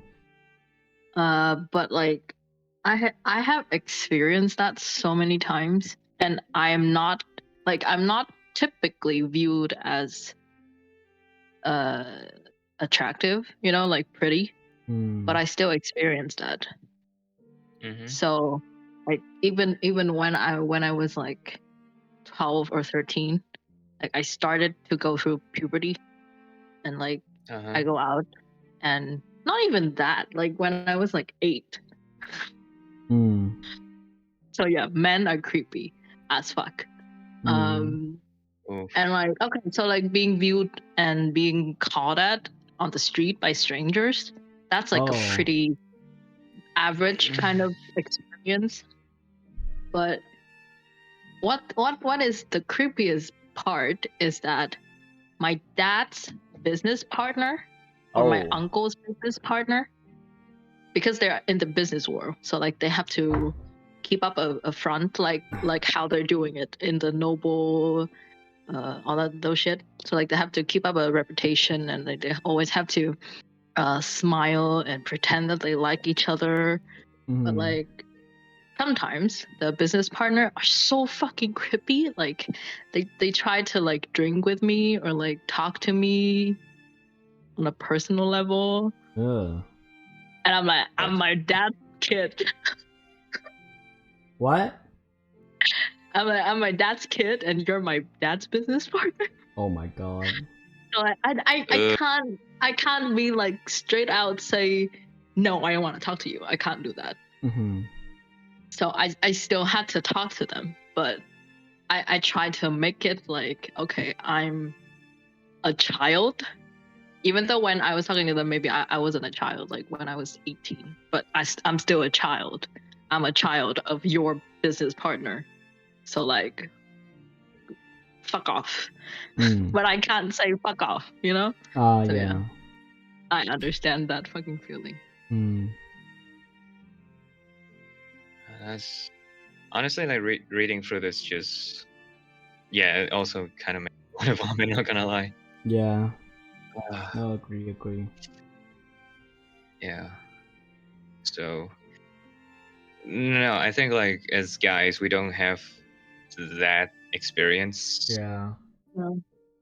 I would say personally I have felt that kind of gaze before, but that's a whole different context. I'm not gonna say about it here. Yeah, I know what you mean. I Ha, know what yeah. you're trying to talk about. But yeah. Also, there was a time that I lived in Dalat for like some years, right? So sometimes my dad's friends or his business partners will go to Dalat, not with him, without him, Uh-huh. and they Huh. would call me and be like, "Hey, Mhm. like, you want to hang out?" I can't say no. It's my dad's business partner, so I'm like, I can't say no. So I'm like, okay, I'll hang out with you. So I'll go and like eat dinner with them or something. I'm okay with it because I get free dinner, okay? But then sometimes like my skin is pretty thick already. So I don't really think about it much anymore. But like sometimes they will say things like, oh, like you make us feel younger. What? Ah! Ah. Oh. Ah! Oh my Oh! god. Oh Yo. God! Yo, do you need a ball? Let me Ah! kick it. Oh my god.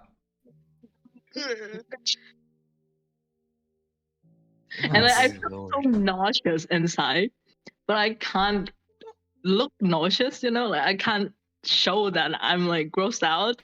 I have to like play it off as like a joke. I'm like, you know, I mean, and I Oh. so uncomfortable with you. I can't imagine man just like outright say those things without being like having no percussion, just like I'm too young again. What Also, the fuck, they dude? tend to like tease waitresses and like most of the time waitresses in like restaurant, they're all like university students, right? Working part-time jobs. So they're like 18 to like 21. Mm-hmm. And I was 22, and then they were teasing that girl, that poor girl. And I was like, oh, like spare her, like, you know, she's a kid, spare her. And then they keep teasing her. I'm like, what the fuck is wrong with men, dude? Oh my god.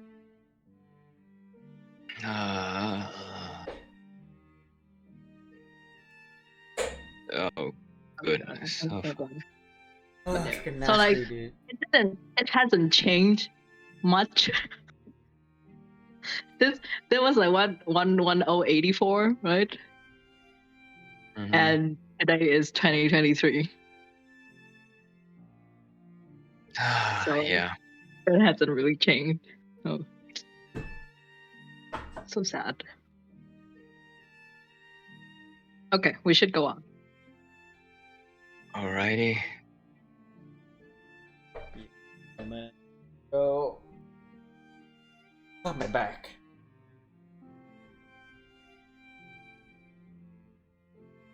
Whoop.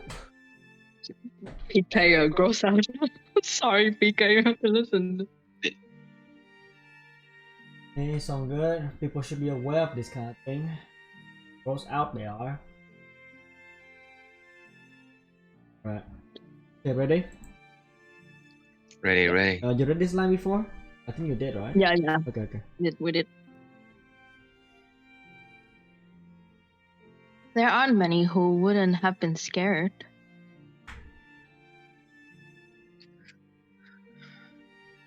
I'll be sure to give Georgie his turn talking to about his choice in friends. Something I learned today is that he's somewhat of a pushover. You're a lot more tenacious than I thought. As a woman, it is where you have to be. And if you're not, well, you'll figure it out soon enough, Michelle. Of course, even as strong as you are, I'm sure it will still be difficult to forget what happened to you today.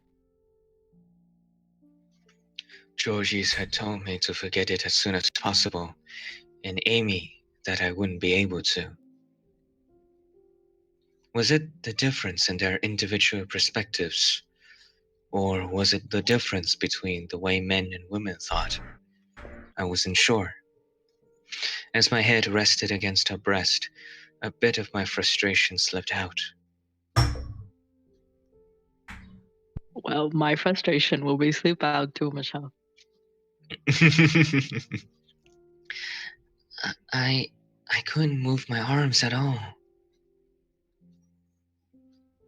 He didn't even seem all that strong. I couldn't believe that I was really so weak.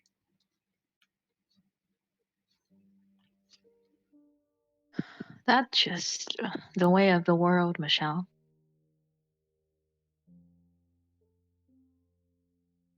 Men are physically stronger than women. So you'll almost never overpower one. You're not any weaker than a normal girl. Don't blame yourself.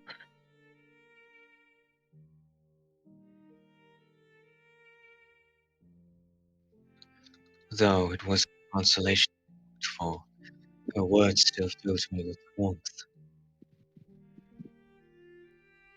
I had exploited my own weakness to hear more of that soothing voice. And I alone knew how foolish I was in doing so.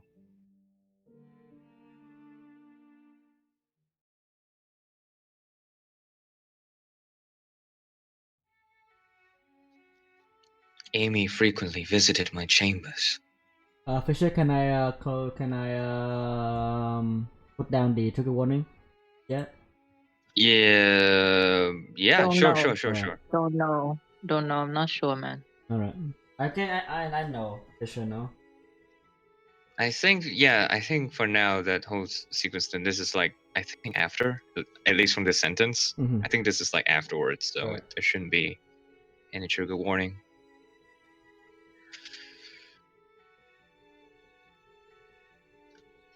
I didn't know if it was at Mother's request or of her own volition, but I prayed it was the latter. She was a very touchy-feely person,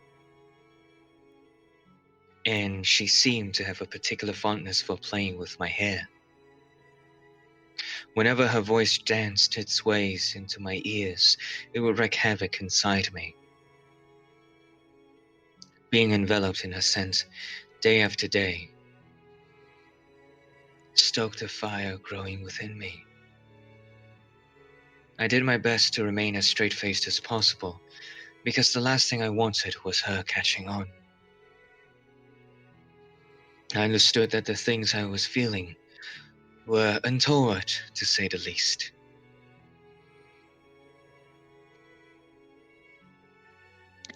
Your hair is so utterly enchanting. I've never seen hair so white before.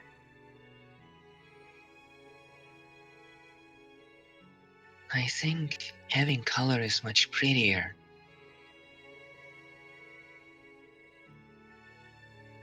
Oh?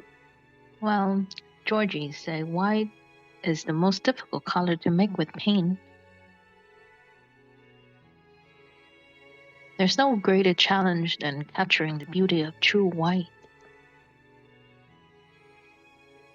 Living with such a splendid example of the color must have given him a very high standard of quality.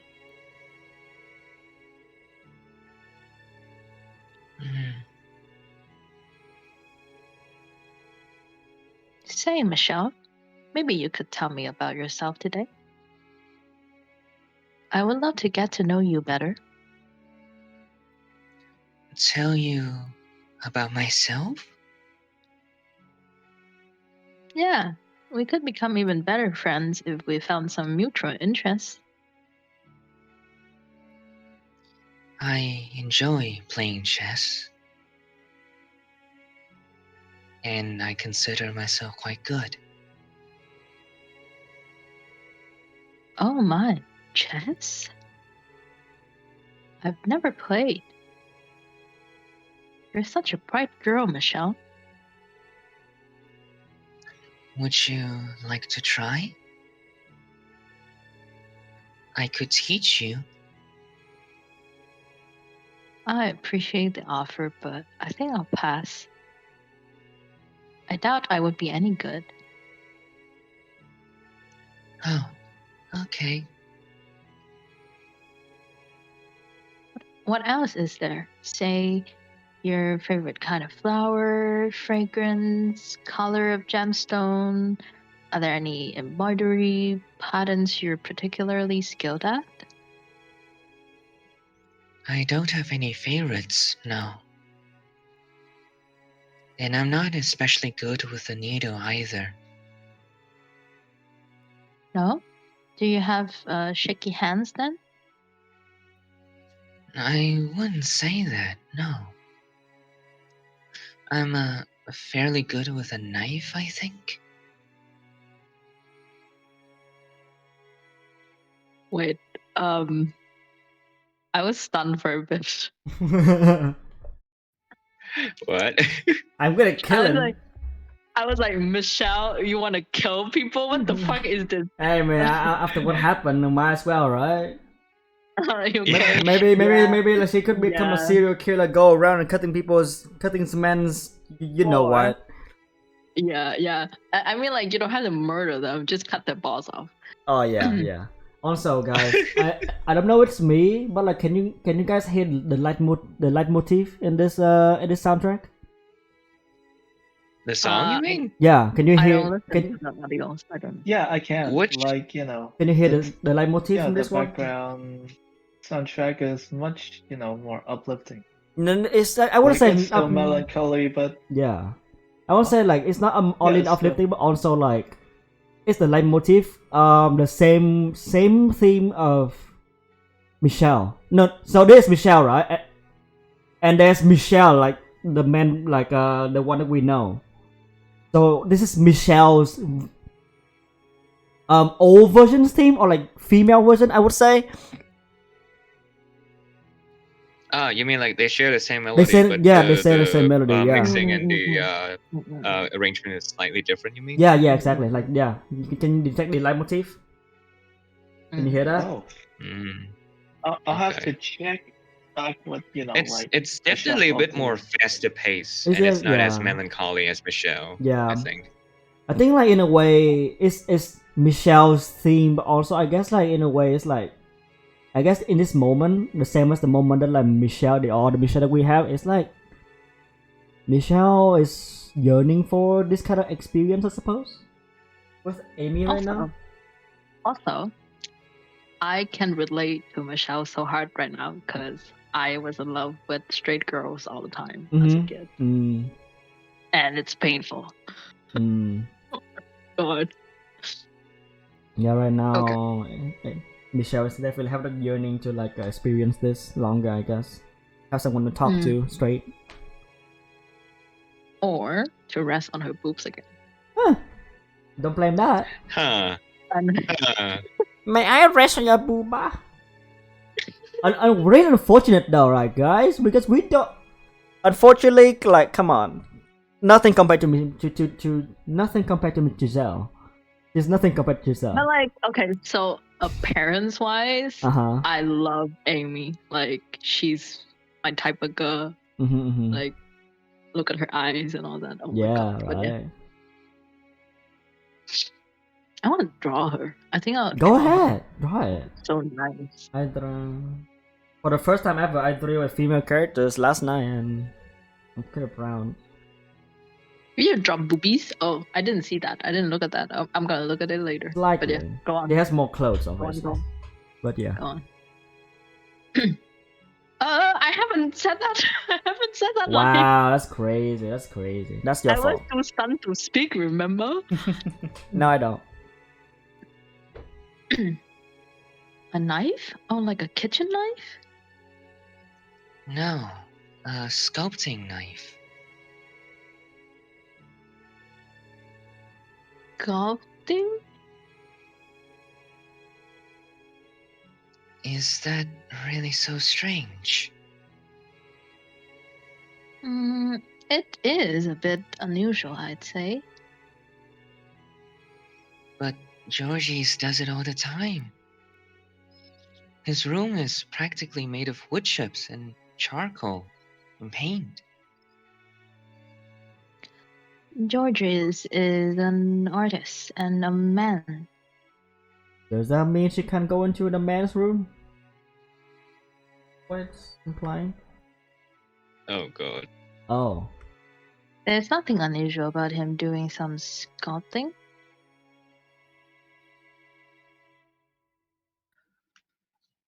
Why is it okay for him, but not me? Oh.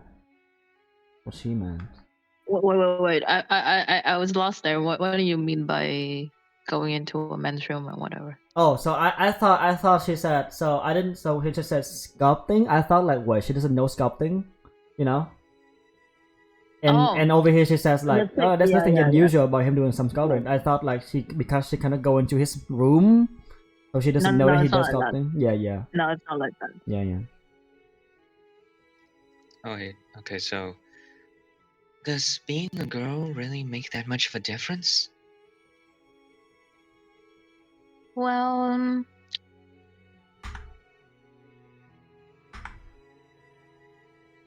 why don't we practice embroidery together, Michelle? I get the feeling you've spent too much time with your brothers.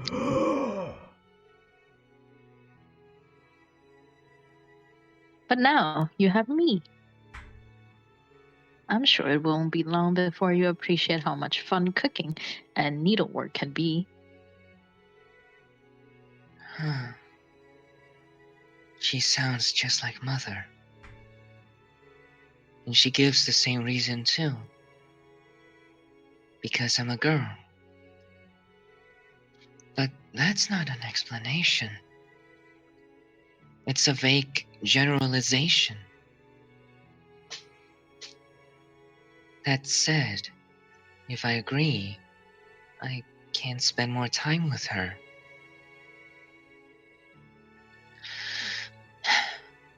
Okay. Wonderful.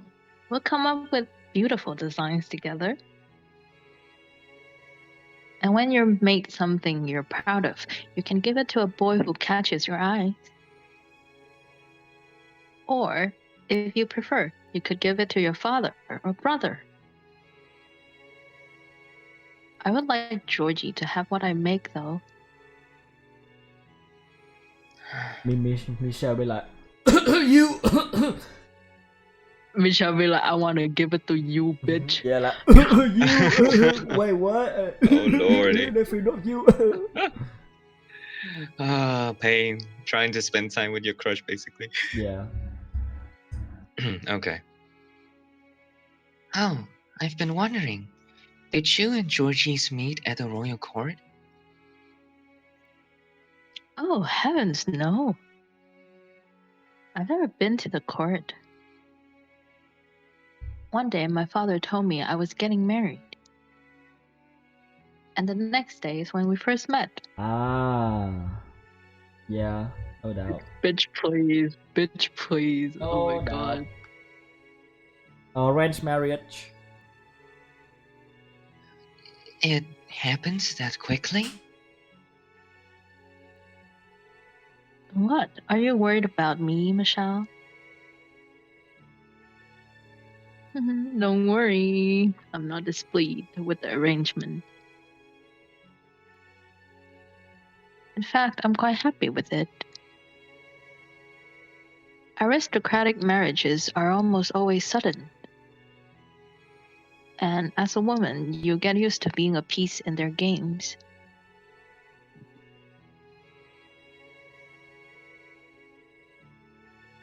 But Georgie is different. He's a gentleman. Gentleman? Him?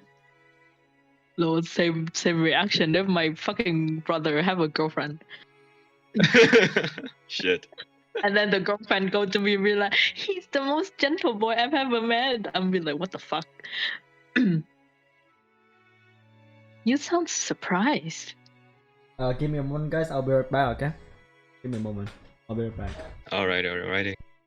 Human is going to be. I'm I'm gonna do pretty something sure. else. But yeah, for a moment there was a long pause over there. I was disgusted for a little bit. You know that one line, somewhere around here. What? There was that one line that was like, I just stopped. What was it again? Oh, when you like getting used to become their pieces. Yeah. Down. Yeah, this Yeah, one and as a line. woman, you guys. Yeah. I'm just like paused. I'm like, That's ugh. what I feel. Yeah. So nice being a fucking female. Alright, I'll be right back. I should go Hey, too. PK. I'll be back. Hi. Mm-hmm. How is it going? Hello. Wait, what are you saying, PK? How is it going? We're doing okay in this gender dysphoria story. Yeah, it's pretty tough. Yeah. But still, you guys are doing it great. So Thank you.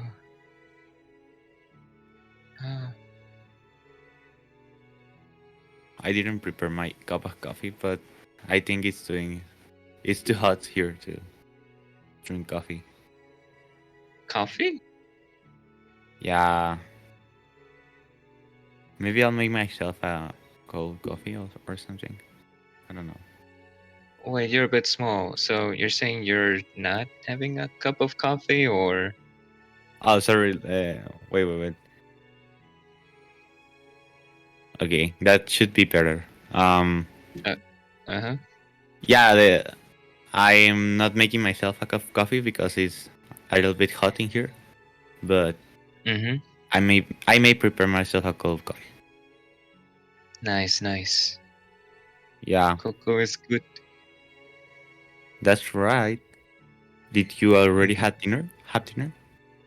Yeah, I already had dinner before the voiceover. So basically, I had a bit of pizza, a bit of congee, a bit of soup, basically. I mean, it's the first time I hear that combination, but still, sounds yummy.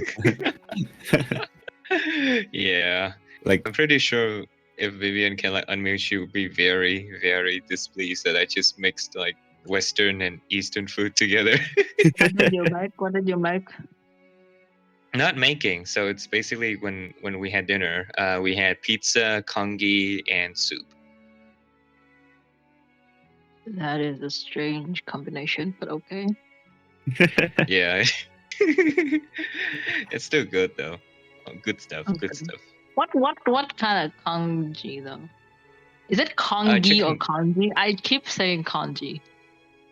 I always thought it was like congee, ghee, like GH, ghee. Let me check. But It's yeah, it's ghee. chicken congee. Okay.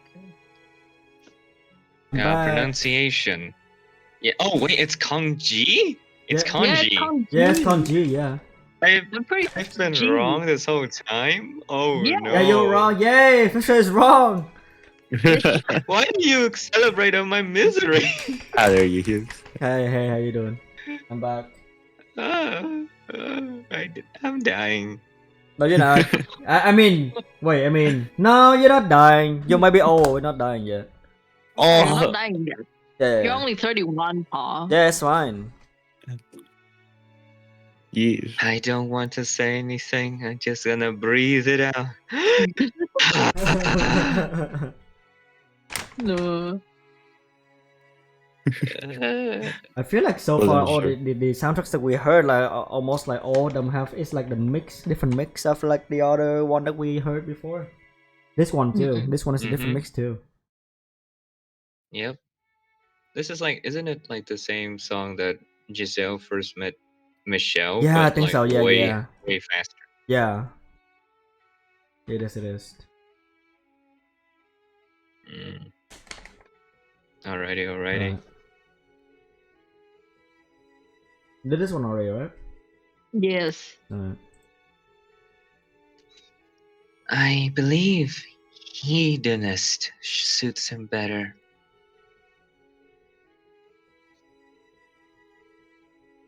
Oh, I quite disagree. I have complete faith he'll do good by me.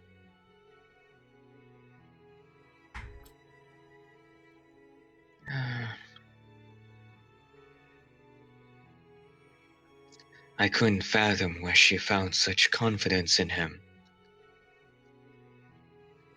Especially a man she had only just met. How could she trust him at all? She was nothing but a pawn, and she knew it. So maybe she was simply putting on an act. I had trouble believing her smile was anything but genuine, though. One day. Sorry.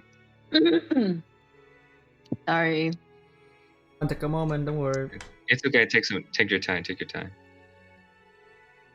One day, you meet the right man for you, Michelle. And he won't be a drunk like the guy from earlier. He'll be kind, hardworking, respectable man. I would rather not find anyone. I suppose this is all still too soon for you, huh?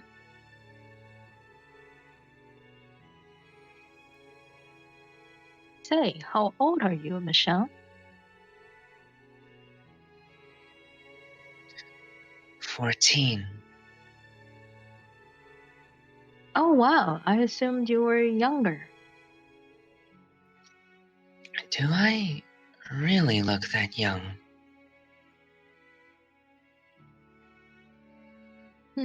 No hard feelings. You're just like a tiny little doll, so small and slender.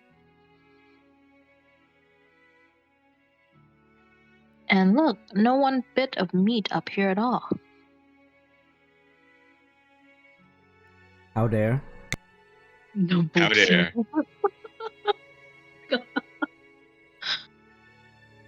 Hey! She playfully grabbed me from behind and started prodding at my chest. As her delicate fingers slid across my skin, I found myself gripped by very indecent urges. Every heavy thump of my heart felt sinful. She couldn't know. I couldn't let her. Everything I had been fighting to keep down came hurtling to the surface.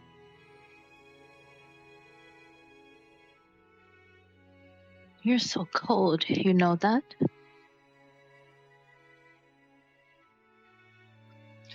She was touching me like it was nothing, caressing my hair. Was she this intimate with Georgie's? Or was it because I was a younger girl that she was so keen on putting her hands all over me?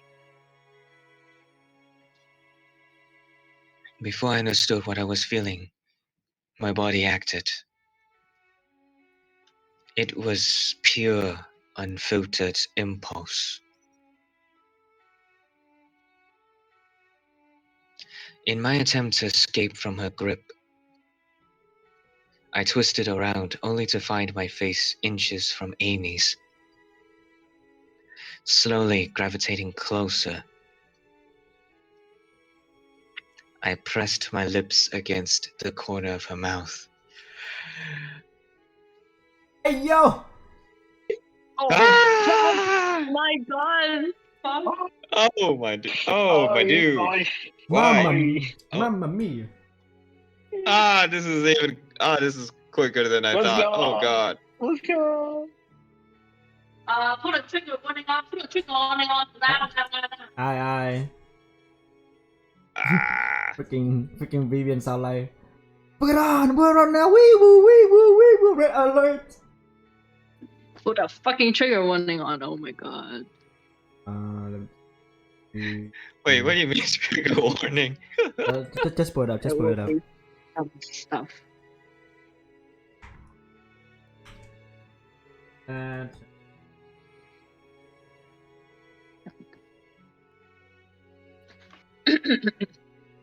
Oh my God. Oh my God. Oh my God. Oh my God. Oh my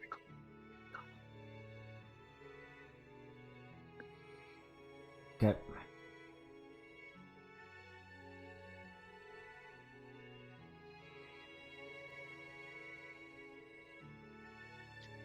Amy sat there, flabbergasted. I was equally aghast.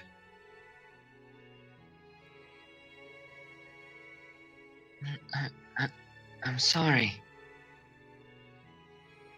As I frantically put some distance between us, I'm sure my face was red as an apple, though I didn't know it at the time. Well, that was certainly unexpected. I'm sorry. Did I make you uncomfortable touching you so much? Amy was smiling, though it looked forced.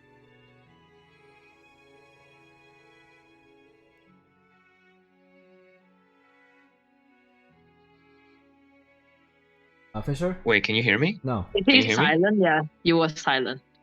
Oh, okay. Must be connection. God damn it. No, not at all. Then I must have startled you. I'm sorry. If I had let you go sooner, we could have avoided this accident. What What do you mean, accident? A kiss on the lips is. It wasn't an accident.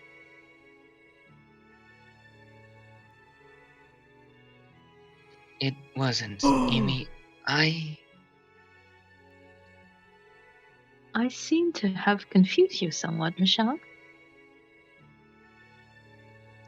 What? I know I can be very touchy-feely with you. And you took that to mean you should do the same. No. You can't do that again, alright? If you want to kiss your friends, you do it on the cheek. Save the lips for the man you love.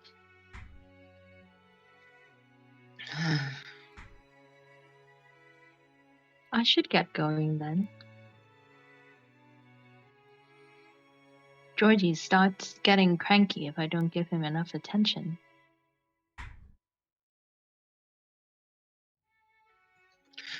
Hold on, Amy. So long, Michelle.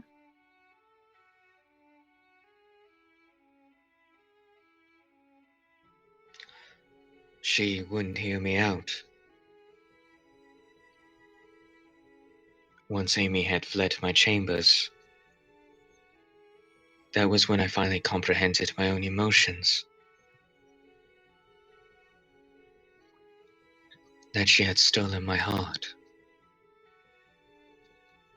But Amy was Georgie's fiancée. No, that wasn't the problem.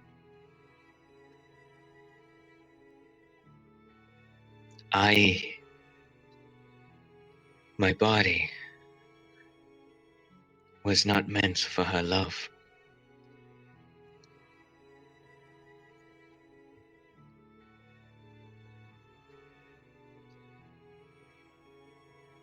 Mm.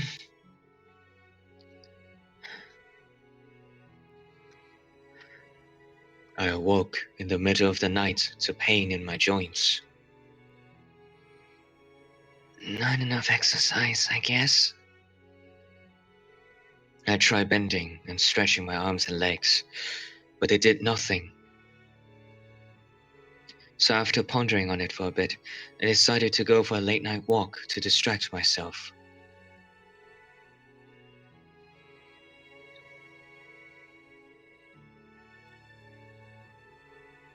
Huh? As I approached the corridor adjacent to the courtyard, I heard a woman's voice.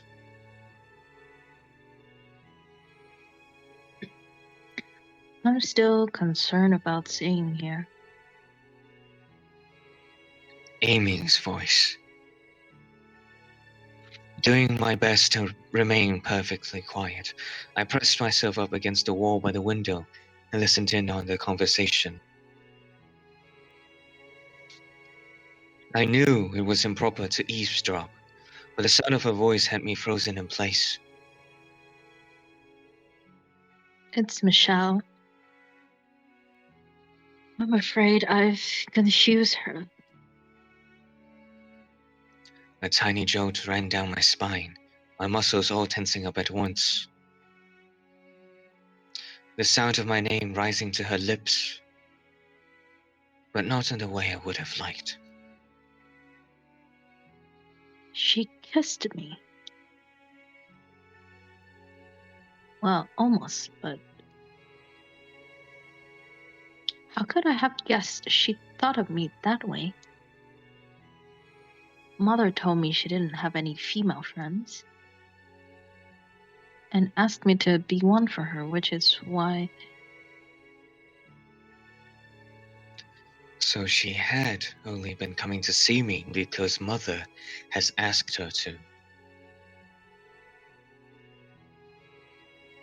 I had been afraid of that. Afraid that she wasn't there. to be with me. That she had no fondness for me. That my yearning for her was one-sided. She kind of scares me the way she looks at me. Always watching every little move I make. I'm sensitive to that sort of thing. I can't tell what's going through Michelle's mind. I managed to deflect it this time, but I should have never gotten friendly with her. She had seen through me from day one. Understood what I was feeling before even I had. It's disgusting. Homosexuality.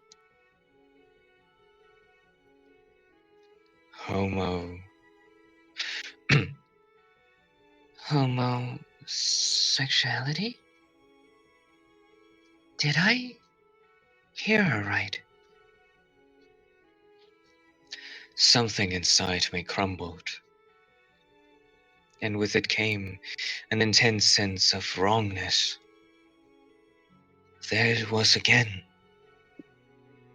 That overpowering discomfort. That fear coursing through my veins. That repulsion. That irritation. That apprehension. What on earth was I? Did I view Amy as a member of the same sex? Were the things I felt homosexual? I heard Amy sigh from beyond the window. Then the man beside her, who she was confiding all this in, replied. She's still just a child. That voice. And one with undeveloped social skills besides.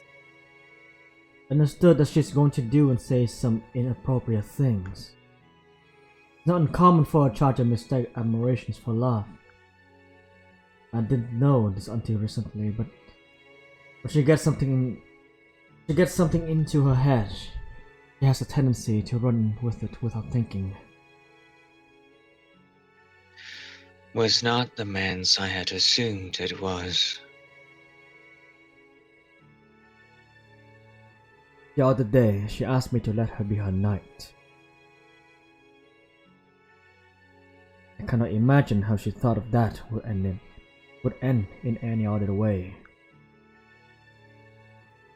Why? It's not very often there are women other than mother at the estate.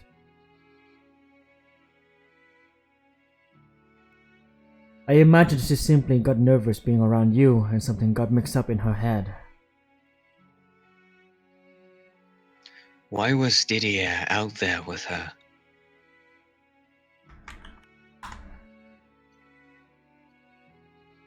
I hope that's all it was.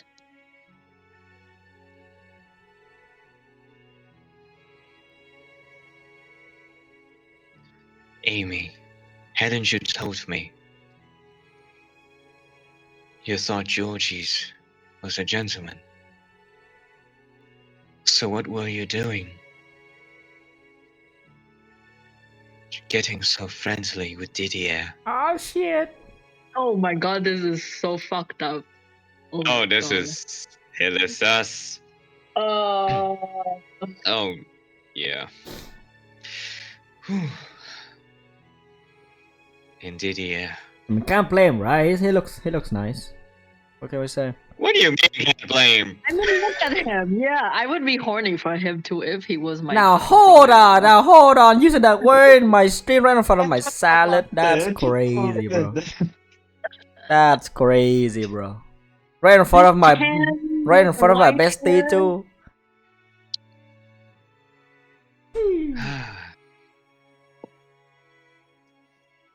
Weren't you my ally?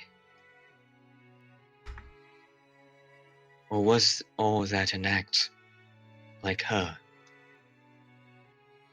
You were going to be a knight. So why were you out here with your brother's fiancée?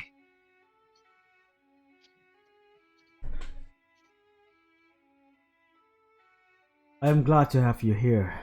I hope you can figure something out to make it work. I'll do what I can, but. And I'm kind of reluctant to say this to you. But something has to change. As it is, she kind of grosses me out.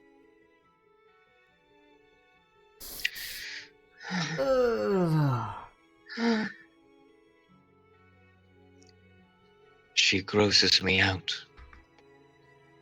So what? I was some kind of sick, disgusting creature? All I had done was show feelings for her. I couldn't be Georgie's or Didier. The needles piercing me expanded, both in size and number. Soon I was being skewered by a dozen of them.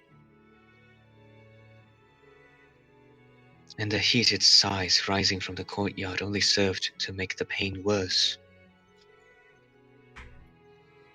All I could do was cover my ears and run.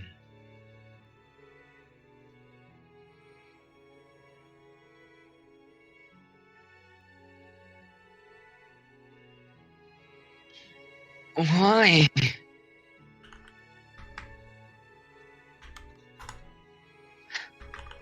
Give me one. Huh? Wait, didn't you hear that? No, we're here that. Don't worry. Okay. I was texting. Okay. What were you doing out there? Didier! How am I gross, Amy? It's not real. It's all a bunch of lies. This entire house is nothing but a fraud. None of it was ever real. The family gatherings, Amy's smiles, Didier's kindness. Georgie's? What about Georgie's? Did he agree to the marriage, knowing about them? What the hell are they thinking? You want to know who's really disgusting? God damn it! I will not cry. I will not cry. I can't let myself. Girls cry. Tears are for girls. Not for me.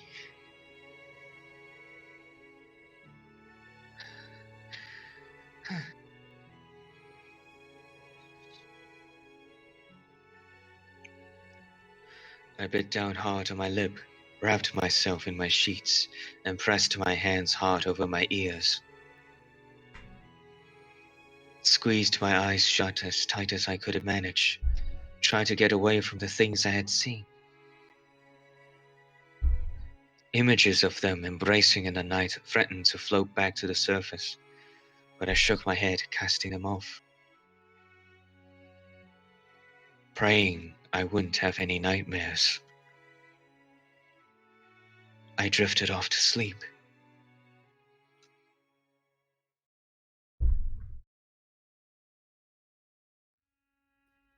The next day, I awoke with a terrible fever. I hovered in a sweltering wave of heat, unable to tell dream and reality apart, listening to a seemingly endless stream of cracking noises. The sounds were coming from inside my body. I thought I was falling apart. Mother was horribly worried. I had never been the most healthy child, but I had never fallen this ill either. I couldn't get out of bed. My voice was raspy, like an old woman's. I was genuinely afraid I would wither away and die. Mother called in doctor after doctor to see me, but they all said it was the flu. That bodily pain was common with a fever. While there was a doctor in the house, Mother was able to remain relatively calm. But once they were gone, the anxiety came back. She stayed with me day and night, even foregoing sleep. Her hands gripped mine. They held me fast. She had her head bowed, as if in prayer.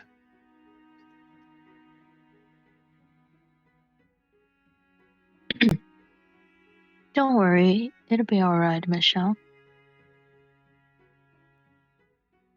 God is watching over you. He will protect you. You are His child. You are His angel sent to earth. He will not forsake you. The doctor says it's just the flu. Though her words seemed to be directed at me, there was a vacantness in her voice, as if they were really for herself. For so long she had wanted a daughter. I couldn't understand her fixation. But seeing her there through my cloudy eyes, I wanted to apologize for ever thinking spending time with her was agonizing. How are you feeling? Your mother is here for you. Don't worry.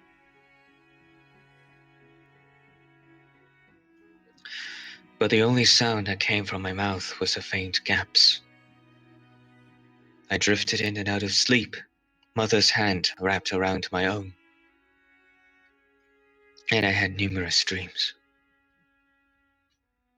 In my dreams, I was a man.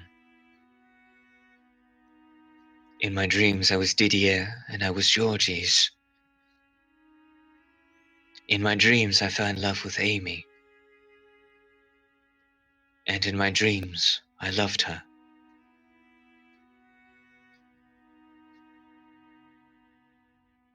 You're disgusting. But with one word, the dreams twisted into nightmares. My body was torn into fleshy chunks. And I sunk into the darkness.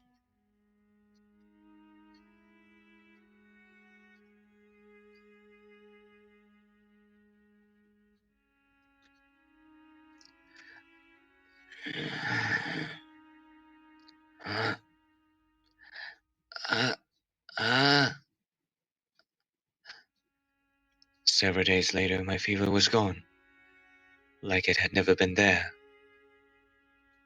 However,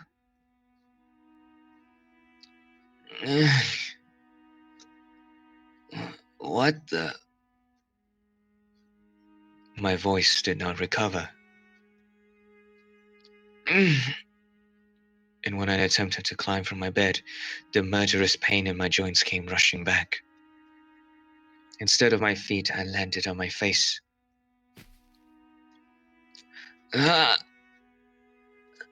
My voice was unbelievably deep. Night is coming, guys, so let's wait for a bit, okay? You're Alrighty, a alrighty. real boy now. Michelle, wake up, be like, You're a real boy now. Michelle, be like, Pinocchio. Michelle just hit puberty at light speed after Yeah. traumatic events. yeah, Michelle be like, whoa, my voice changed. Kinda hot, huh? I think it's not dramatically because it's like for like a week or something more, right? But it just like I think like hormones hit hard and like his body is not that healthy. So it may be painful and more harsh than Yeah. others people puberty. It sounds a lot like he hit a growth spurt and like at the same time. Like instead of Yeah. spreading out through many years, it just like go full crack mode. Also, I feel like it's like hormonal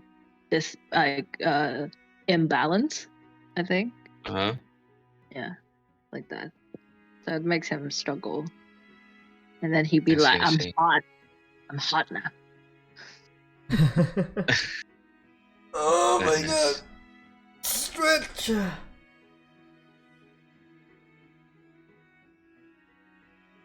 How is still going, guys? How is everyone doing? I do wonder how boys go through puberty. I don't remember much. Really? Okay, so my brother, he hit puberty like a year ago, I think. And his voice be cracking. And I'm still not used to it. Huh. Like, where's my little brother? I don't know you. Oh my You're god. not my little brother.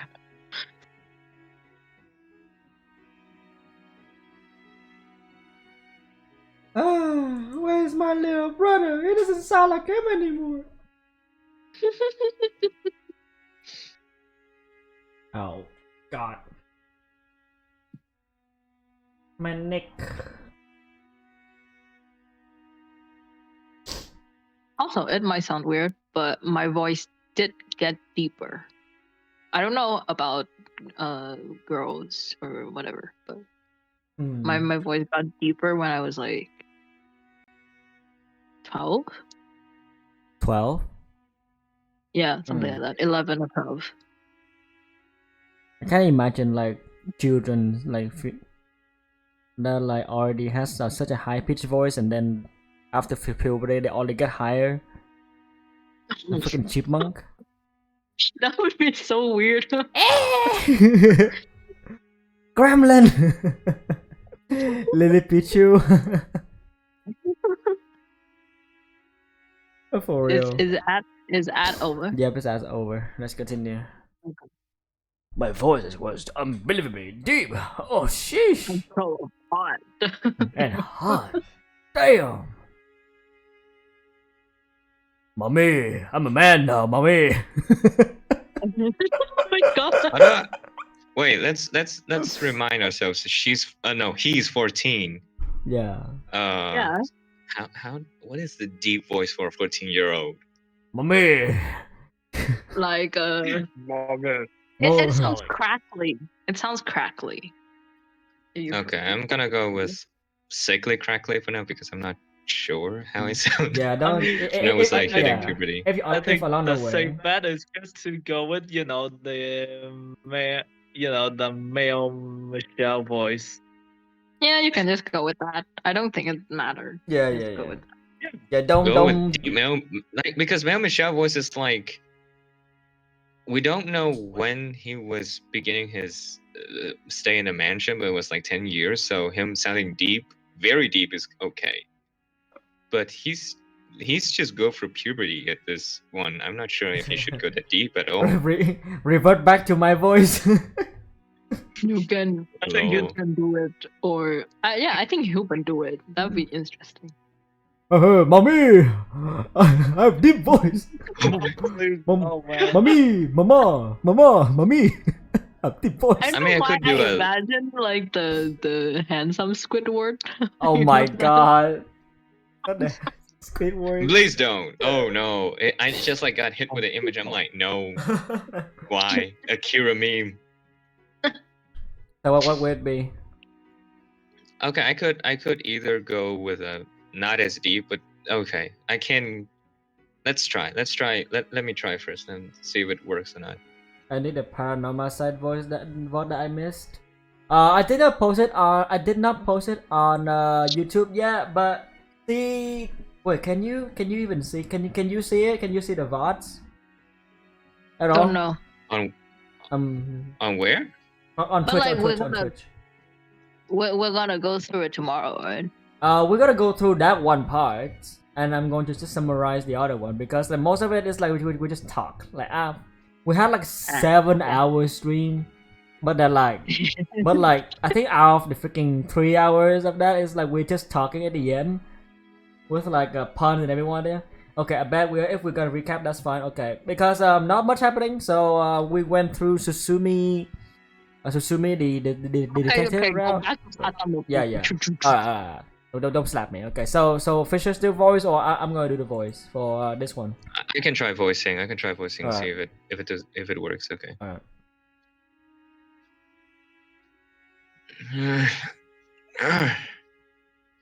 And the pain only got worse. Every time I took a breath, it felt like someone hammering a spike into the back of my neck. It felt like my body was falling apart. Like my dreams were becoming reality.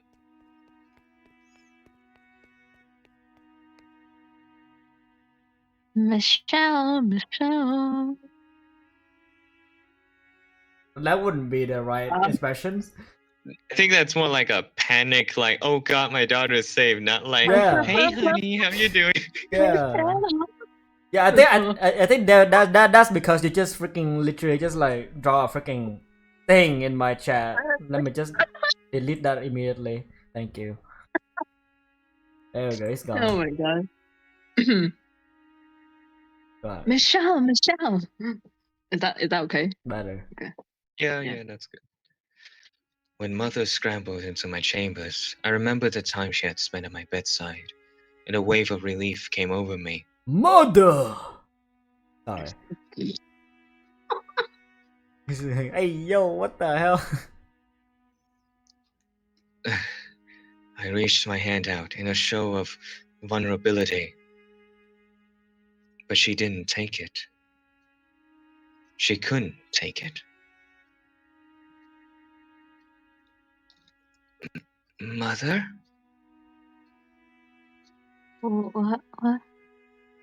What's wrong with your voice, Michelle? I see. You're still not feeling well, are you, Michelle? A look of restrained fear on her face, Mother stepped toward me, placing her hand on my forehead. Her palm felt hot against my skin. You don't have a fever. But I hurt all over. My joints. You're still sick, Michelle. But don't worry, you'll be fine in no time. Now, back to bed with you. You're a girl. You're a girl, so you shouldn't be sitting on the floor. Why does it sound so muffled on your side? Really? Yeah. Is it my fault? Not like now. Okay. Should I do that again? Now we can move on. It's bad for your back.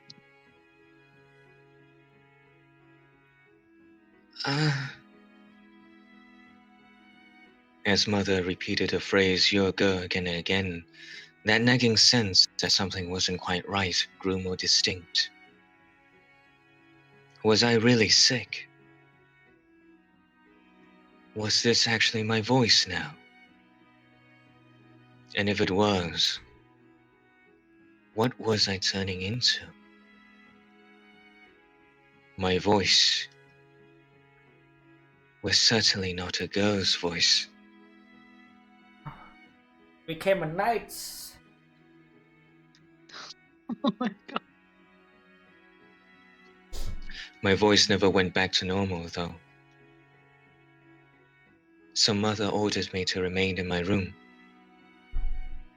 I haven't recovered yet. And these people doesn't know the puberty.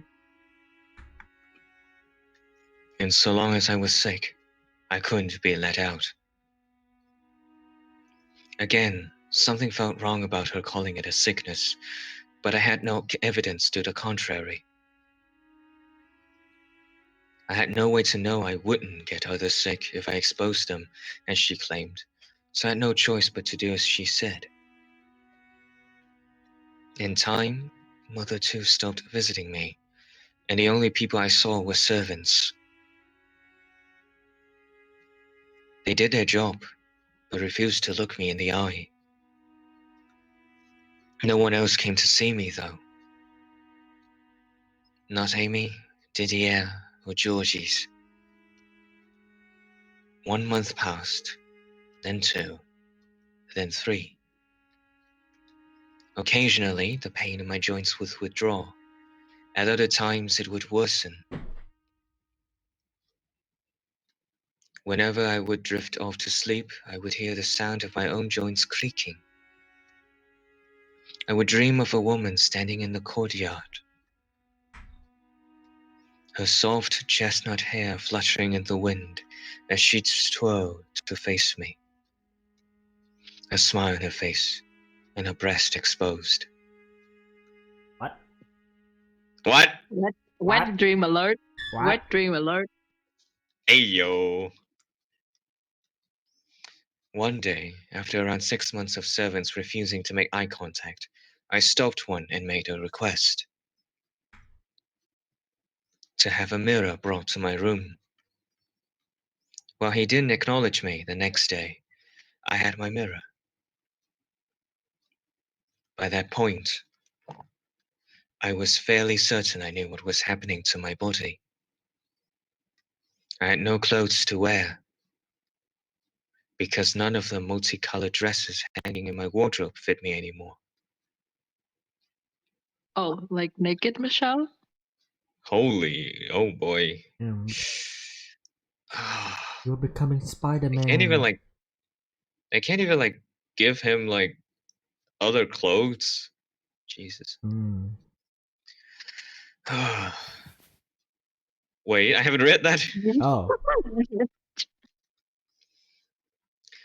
Pulling the heavy red cloth covering the mirror aside, my completely naked body came into view.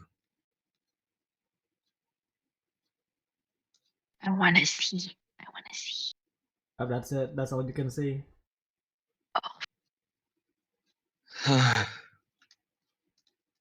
Something resembling a mix of a chuckle and a sigh of pity spilled from my lips. PK be like Vivian Lamau.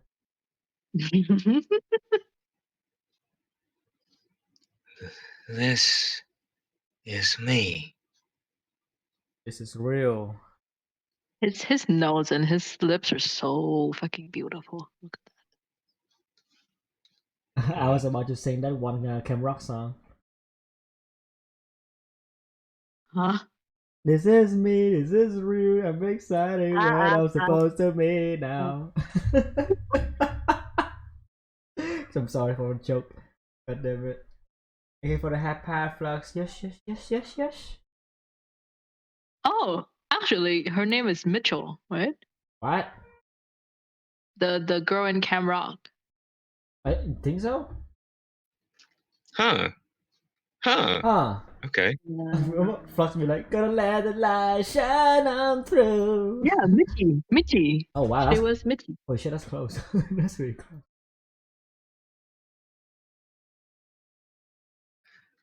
6 months.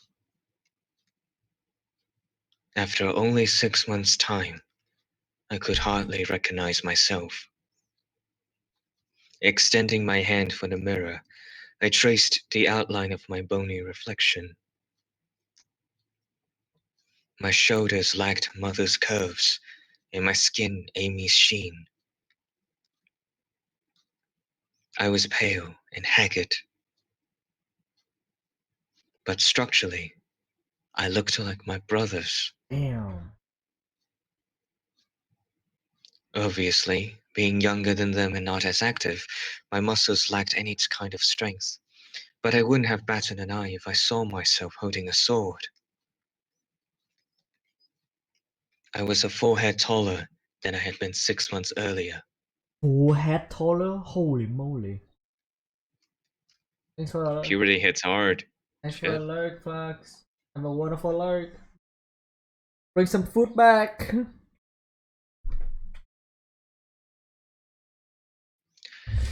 And I felt an odd certainty that I wasn't done growing either. Staring at myself in the mirror, I traced my name across the surface. Michelle. Don't need the last two.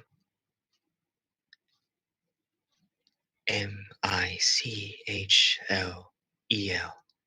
Michelle. What the? Oh my! Whoa, Woo. Holy shit! whoa, Okay, whoa, I'm gonna go whoa. commit deep voice. What Holy the fuck? shit. Wow!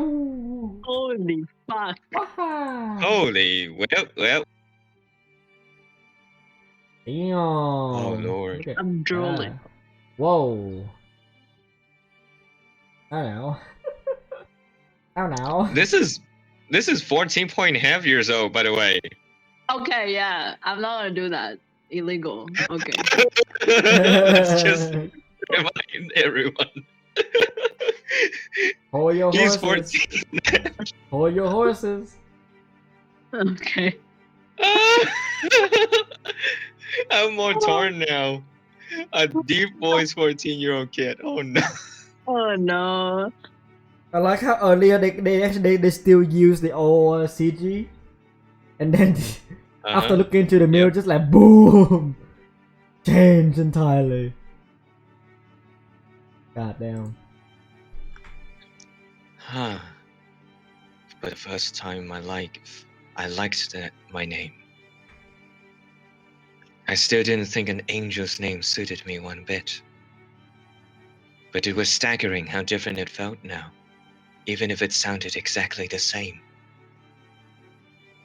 Those last two letters changed the meaning entirely, turning it from a girl's name to a boy's name. This makes sense. Everything was falling into place.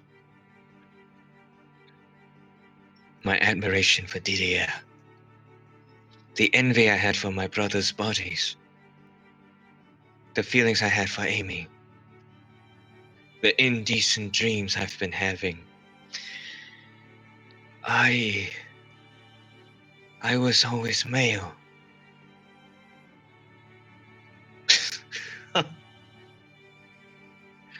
Huh.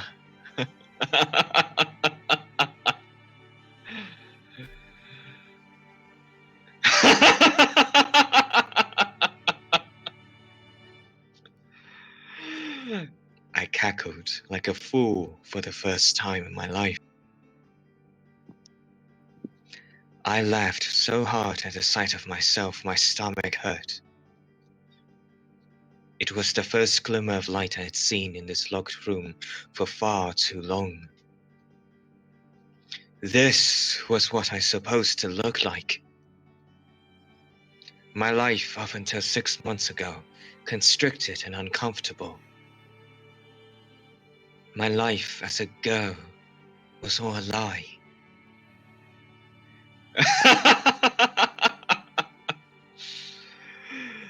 No one could possibly look at me and call me an angel.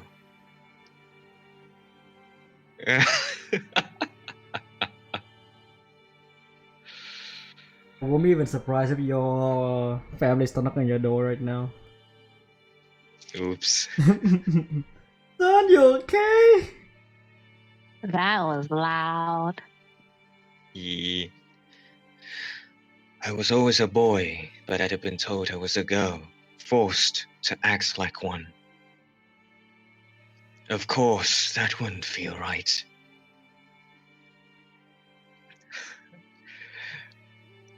Okay. Yeah. Let me.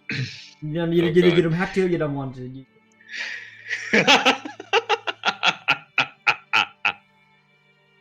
His eyes, though.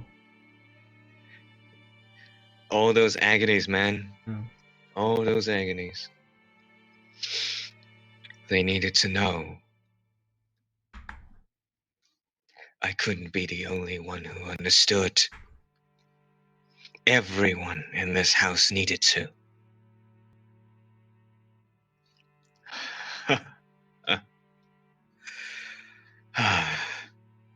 Imagine Michelle go out just to find that one guy that kissed him. Bitch, you kiss a male, fuckers! Oh yeah. Yeah, like- Middle finger. You kiss a male, fucker. He's like, no! Get wrecked. I'm gonna punch the living shit out of you, little punk. Yeah, literally. Okay. Fueled by this one desire, I wrapped a sheet over my shoulders and threw open my door. It seemed ridiculous how long I have followed Mother's instructions and remained cooped up in my room. And now I felt fantastic. If there truly were gods in heaven, then this change within me was his answer to my prayers. A manservant carrying a tray of food did a double take as I passed him. The further I proceeded through the corridors, the more eyes I felt on me. The midday sun shone obnoxiously bright through the windows. But now, with its piercing radiation illuminating my proper self, I felt an odd affection for the light. I could hear the family gathered in the great hall, everyone but me. Didier's voice complained about the simple meals the church provided, but his pride came through in his laughter. Georgie's voice playfully bragged about life at the royal court. Father's voice informed everyone his investments had borne fruit, and with the money he had purchased several new estates. Mother's voice was distinctly less bright than the rest of the family's. She gave vague, empty indications she was listening, though mostly stayed out of the conversation. Amy's voice sang her praises for Georgie's, her beloved husband. Never mind the fact that she was sleeping with Didier. It was all a facade. A mere shadow of a family. It's a shame Michelle couldn't be here. Then we would have everyone. I was there. I was right there. I hadn't gone anywhere. He had just locked me in my room. I hope she's recovered soon. I was never sick at all. The child you call Michel was actually your son. That was all there was to it.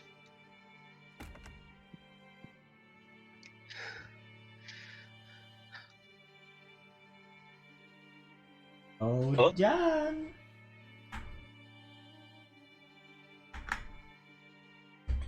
What? Everyone's gaze is concentrated on me. I gave them all a quick glance, and then with my deepened voice, I said, I am cured. I was cured 6 months ago. Who are you? Surely you haven't forgot my face, have you? Father.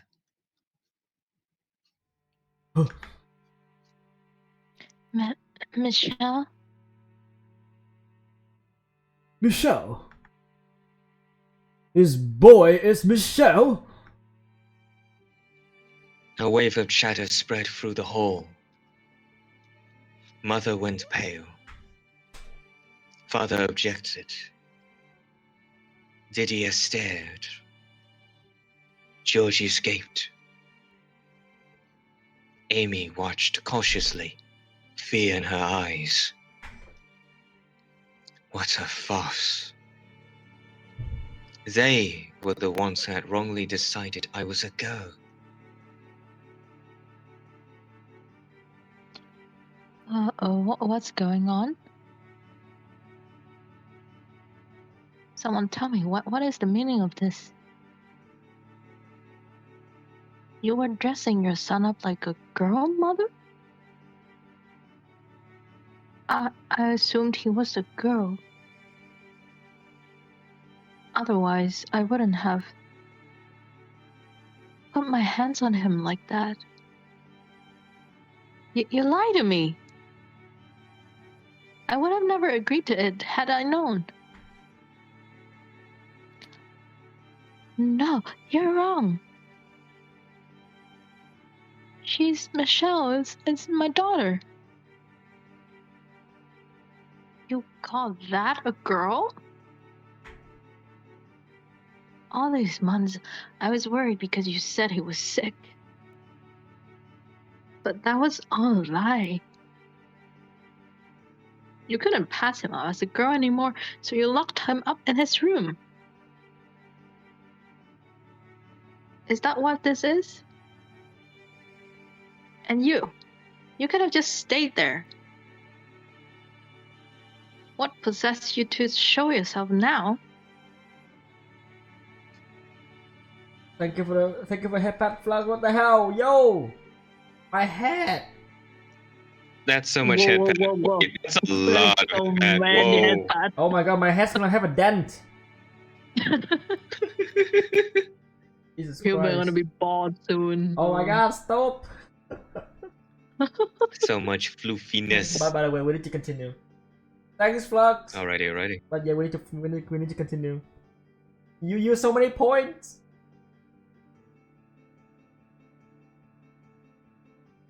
Stop that.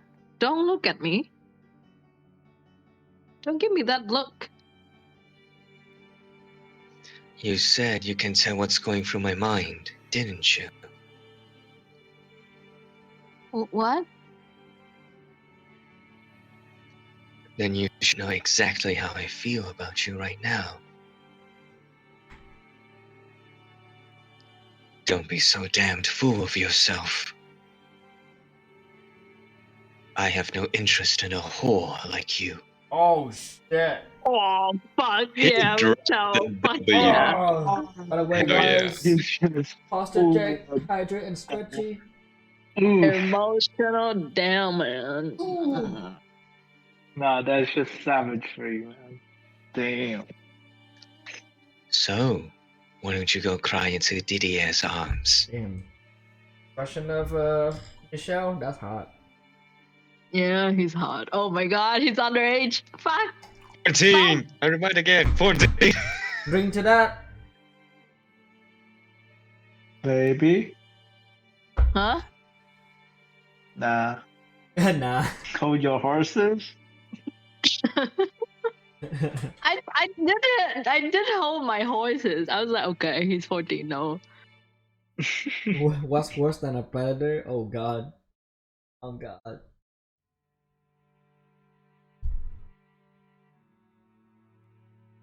Yo, her eyes change. Ooh, the expression. What's worse than a predator? A child.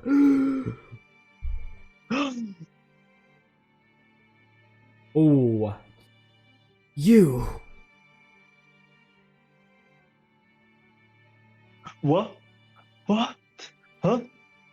What are you talking about? Oh shit, Georgie doesn't know. Why did you?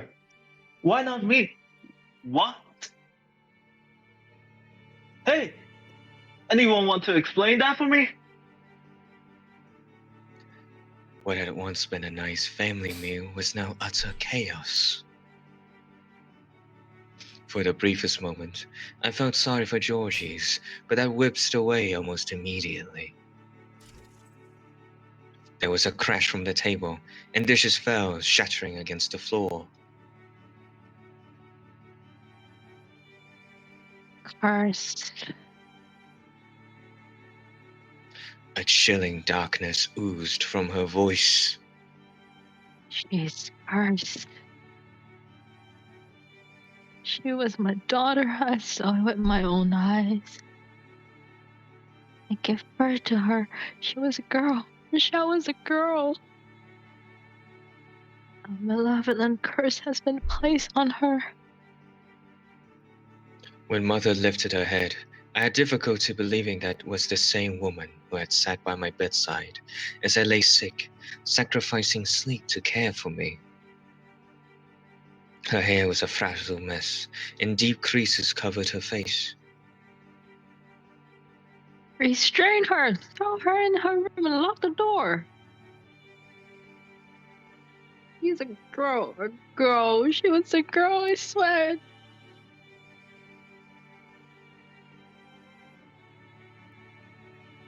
Open your eyes! Do I sound like a girl? Do I look anything like a girl? Mother's cries sent me into a frenzy. I ripped the sheet off my shoulders, throwing it to the floor. I am not a girl! And shouted. How do I make that sound? Eek! I know it. Nice. Jaina, please.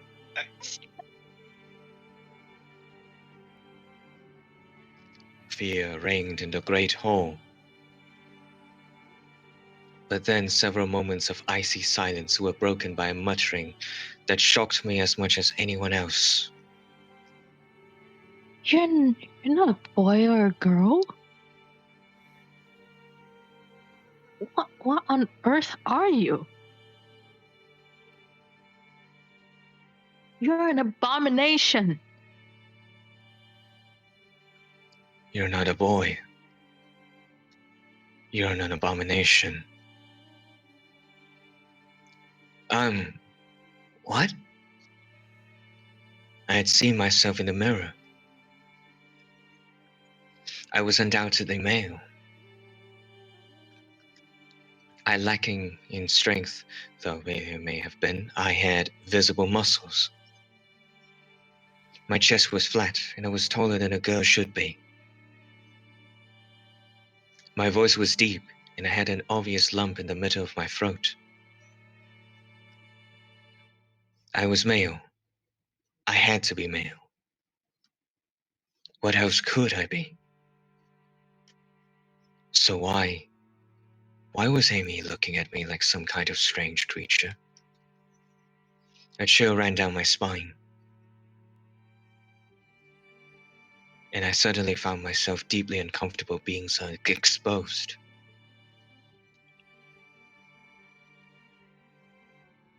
There's nothing there. You've got nothing there. Nothing there? I didn't understand what she was talking about. Unable to press further, I fell silent, at which point several servants burst into the great hall and restrained me.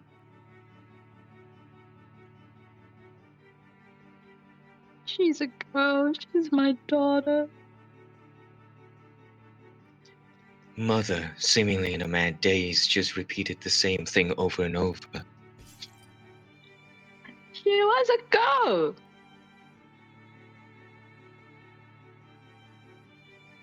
As Mother wailed, she wandered off somewhere. Father stood there in silence. Amy stared at me with disgust in her eyes. Georges was still in a panic, and Didier clenched his fist. Eventually, I started regaining my composure, which is when I realized I'd have made a mistake. My sickness had been made into a curse.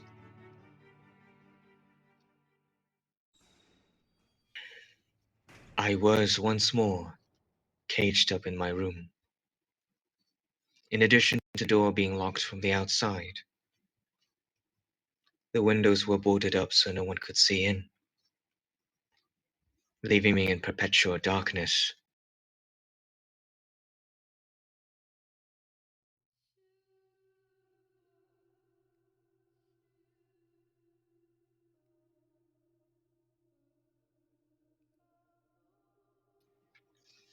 I received no visitors except the servants, and again none of them would look me in the eye.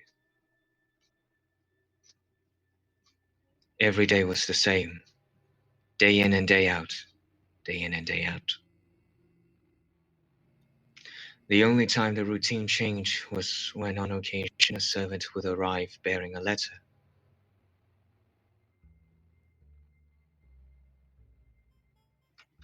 It was my mother's handwriting on the parchment.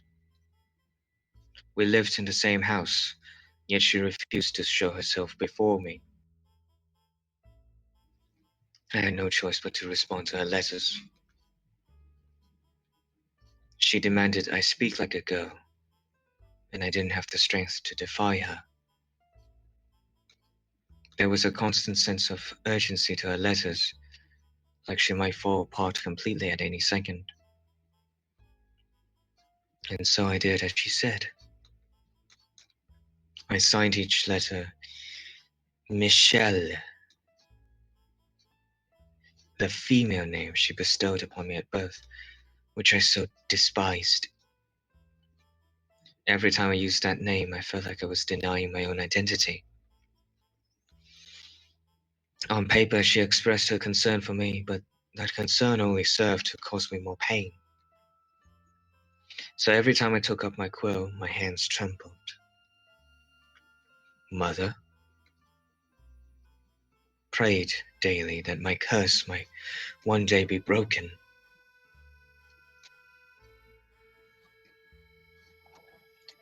Am I cursed? Is that why my body changed? Was it not because I was male?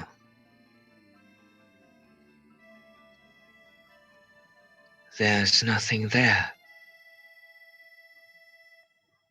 What did she mean by that? Why did she look at me the way she did?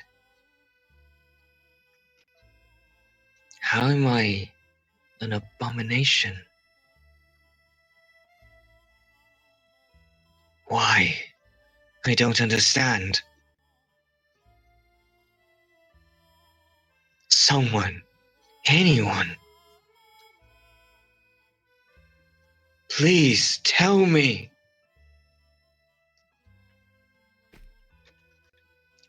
Someone, please.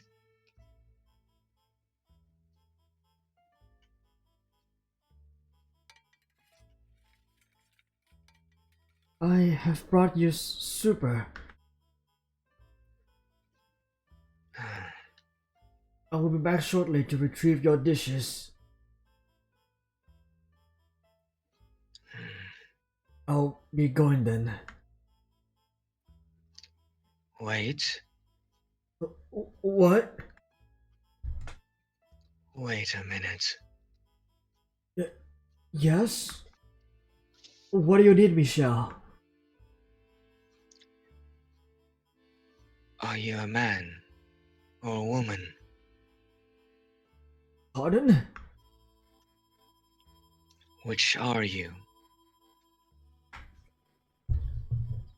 I am exactly what I appear to be. Which are you?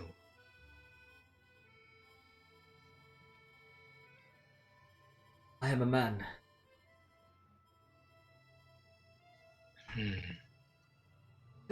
If that's all, I'll be going now. Clothes off. What?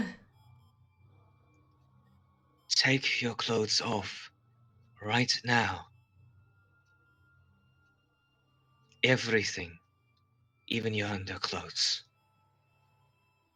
Well, surely you jest, Michelle.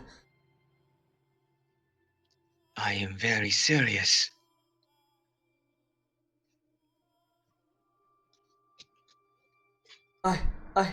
I could not possibly. Why not?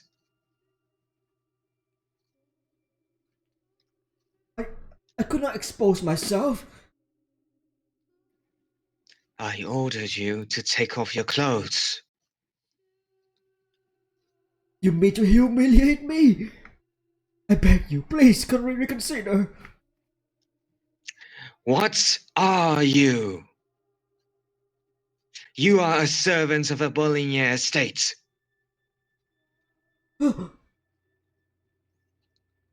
And what am I? I am a child of the Bolignere family. I may be locked up, imprisoned in this room, but that doesn't make you any less my servant. Am I wrong? Oh, Clothes off. Michelle! I ordered you take your clothes off.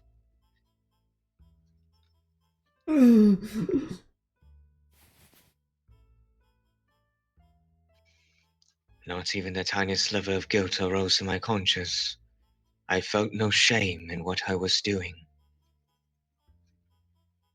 All that mattered to me was figuring out what Amy had meant.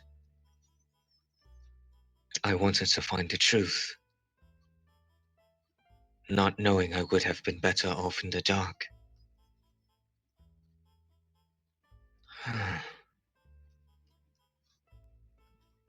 His face twisted in humiliation, the servant undressed before me. In the dim candlelight, the man's body was shaped almost like a rectangle. And at a glance, he didn't appear much different than me. A second later, though, I found my answer.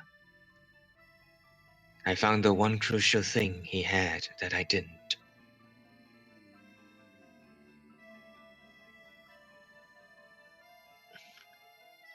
Why? My lower body lacked the part that made a man a man. Are you satisfied, Michelle? It was then that I finally learned what a man's body was supposed to look like.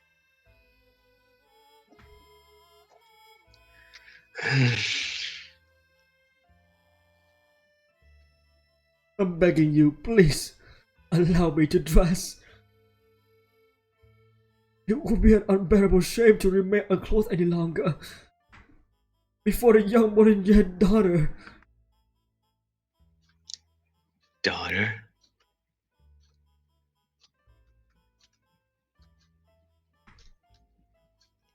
You still insist on calling me a damned girl. Look at these shoulders, my chest. Listen to my voice. How can you possibly think any of that belongs to a girl? How you appeared does not. There was a distinct look of fear in a manservant's eyes.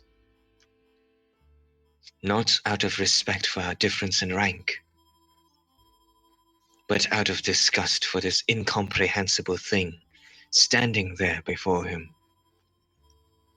Those trembling eyes, and the reality dangling there before me, blew the lid once more of everything I had been holding back. Without that, you would be no different than me. What? Everything else is all the same. So why does it make such a difference? That you have one and I don't. Michelle? I am a man. I'm a man just like you. I am no one's daughter. And if you still insist we're not the same, then I'll make you like me.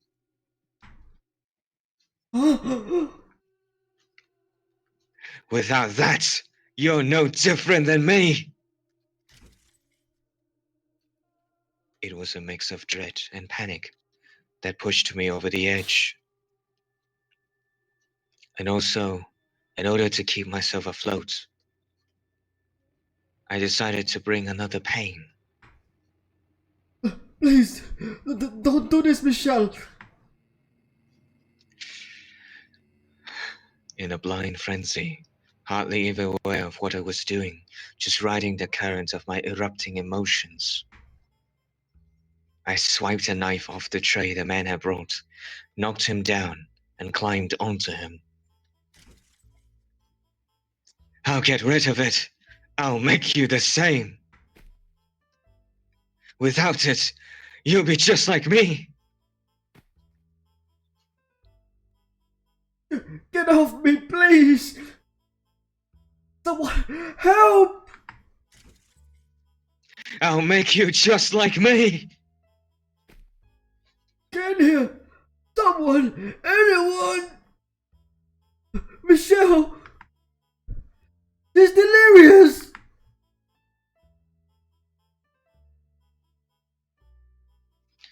Through the fog of hysteria, I suddenly realized I was surrounded by several servants, and the next thing I knew, I was on the floor beneath them. There were as many, if not more of them, than when I had made the scene in the great hall. A dozen manservants stared down at me, their eyes filled with fear and revulsion. And in the shadows beyond the crowd, I saw Mother looking in on me with vacant eyes. Mother! Mother, why? Why will you only speak to me through letters? Why do you say I'm cursed? Mother, I'm male.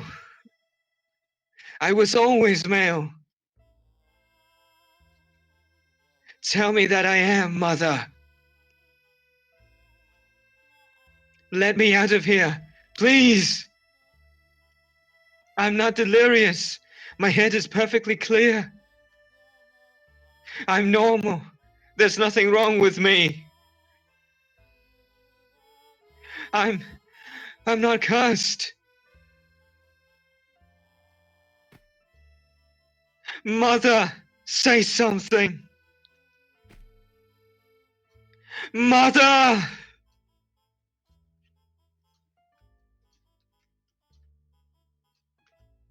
After that, I was shut in my room again. And even the servants stopped coming. I pushed and I shoved and I pulled and I pounded with all my strength. But the door and windows didn't budge. A day passed, and then another.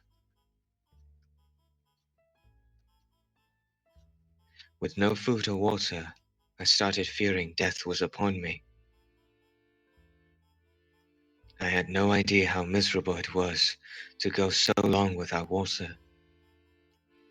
My throat was dry and cracked, and it felt like it was on fire, making breathing difficult. 2 days.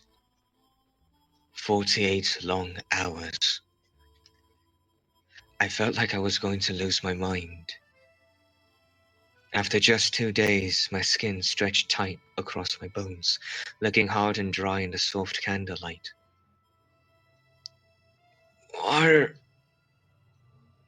I need water. Someone, please give me water. Why won't anyone bring me any? Why?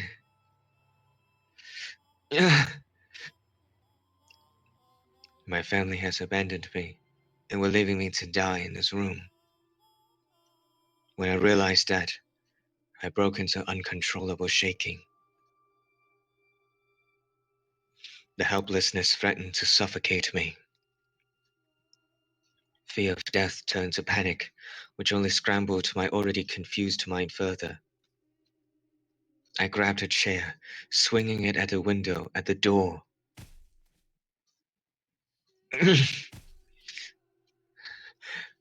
But all my attempts ended in crushing failure. Anyone!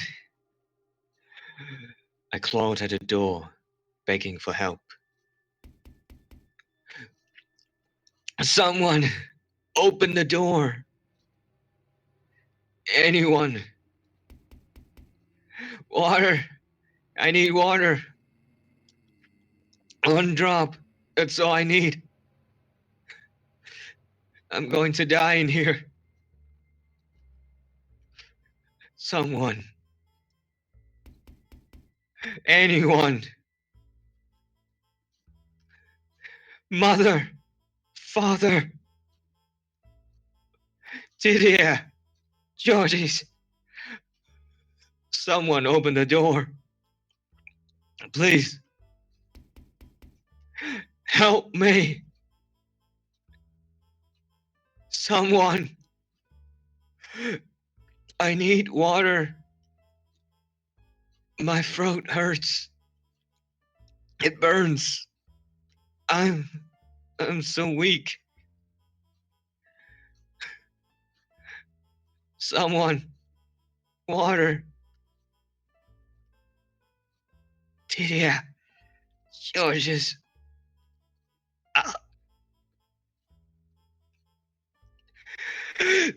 Anyone.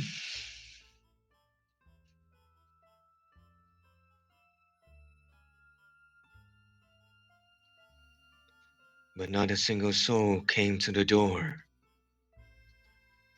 With no food or water, the third day came and went, and then the fourth. By that point, I was expectedly devoid of any sense of dignity, and I sat there, covered in all manner of human filth, as my body quickly wasted away. Still, I clung to the vain hope that someone would open that door. It was all I had. Occasionally I would hear footsteps. Whenever I did, I mustered up what meager strength I had left to bang on the door. Who's there? Please, open the door. I'm begging you. Someone. But my pleas fell on deaf ears. Though they didn't respond to me, I could hear the Abigails muttering to one another in the corridor. Did you hear that? Yes, I did. I wonder what's got into Lady Michelle. That she was cursed. Maybe she sold her soul to the devil. How dreadful. We should stay away from that door. If you don't want to be cursed too. I am not cursed. I did not sell my soul to the devil. I'm kinda scared. I might have to find work somewhere else. Gonna make sure we stay away from that door.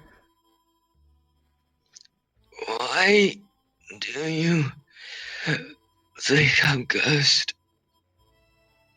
I never did anything wrong.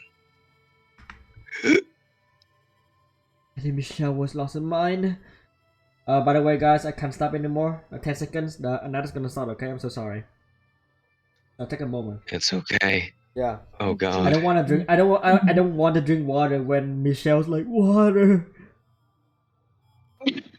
I'm like, oh God, this is painful. Also, I had a joke in mind. I've been wanting to say for a while. Okay. I feel like we had the same joke in mind, Go ahead. but we couldn't say it. I forgot about it because Forgot it's about it? bad. I was about to say Michelle was about to become an execution for like just about to like find out that his future career is gonna be an execution. Just a different head. Oh God.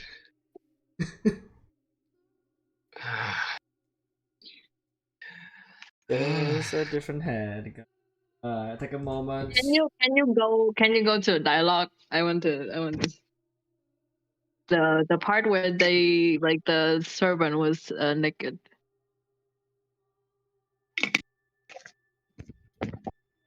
Good grief. What part, like where he just get naked? Or... Like like in the middle of that. Yeah, okay. So yeah.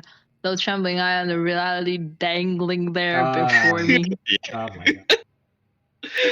I was like, I was they like, that was know. funny, but I could laugh. Oh my God. That was intended. Even they say blue the lid once more. I'm like, And the blew the lid once more, bruh. everything I've been holding back, bro. That whole fucking sense. Oh I my know. God. But yeah. That's so wrong. I noticed that, but I'm like, oh God. And they use the word. I'm like, oh God damn it. But that, all the time, I just think about that one joke about the execution.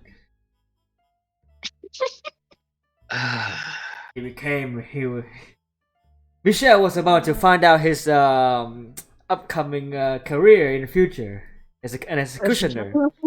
Just a different head. Just a different head. Oh shit, sorry. He was still about to be head. Just a different head. How about me? Okay. Alright. Is that over?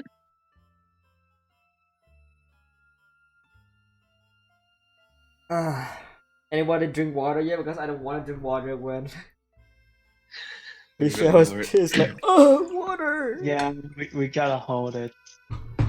Hold it for no. Michelle. Yeah. We don't need water. He's deranged. Okay, even thinking about her. I am not deranged. My mind is perfectly fine. He's right crazy. He's right mad. No, I'm not. I'm perfectly normal. Hee. Why? The fuck? It's not to hear. It's like. What? Like my man Michelle is, dying of thirst, and then Abigail's just like, "Tee-hee." What? No. Damn. I know you're listening, so teehee. Oh my God. How are you feeling, PK? What in Wow. the heck? Yo, that Abigail happens to be Nika Higa. No. Next up, he's gonna make a YouTube video. I'm gonna make content about this. Oh, maybe that was not like directly towards like Michelle in the door, but like it was towards the video, a camera or something. That was the outro. Hopefully. Oh my God. Oh, the both of Oh my God, both of them. What the fuck? A double T. Oh. No, don't do Okay, it. Just go on. PK did the thing, guys. Redeem a hydrate. We need to do it. Thanks, PK. Welcome. YouTube video about strange Yeah, creature they're in the probably room. making a YouTube video about this, rolling the fucking intro. A day in the house of the Bolignere, featuring special feature, the room that no one enters. Oh God. Oh my God, you can see it already.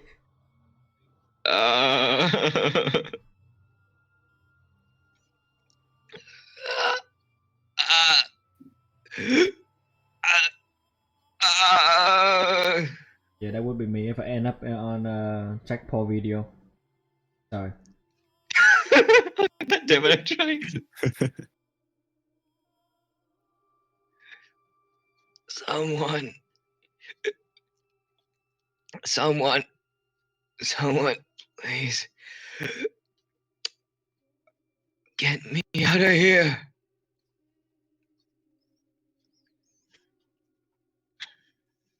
The filth, and then the 6th day passed. And by that point, I was hovering on death's brink. I lacked even the willpower to hold myself up against the door. So I simply lay on the cold floor, waiting for the end. I felt no sorrow, no anger, no despair. Nothing. I had been sucked completely dry.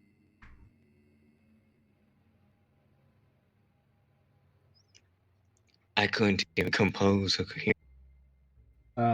Wait. The cut off. Yeah, I'm losing for some reason. Wait.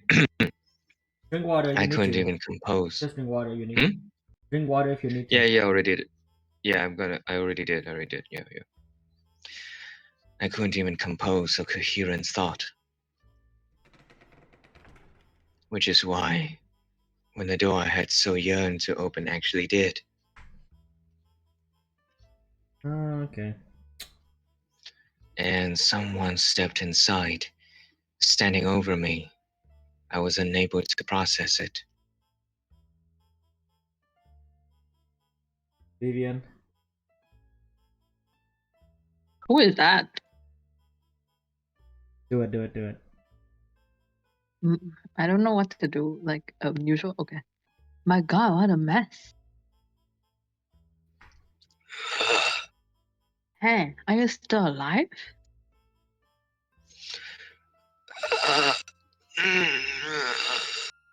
Well, look at that. I was afraid you would be dead. Oh, was In they a real? Wayne's God. voice. Wait, is there this moment Yes, in the manga? Oh, the manga didn't mention any of this. No Michelle backstory whatsoever.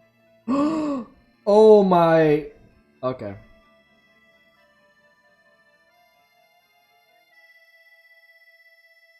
You're not aware of this, don't you?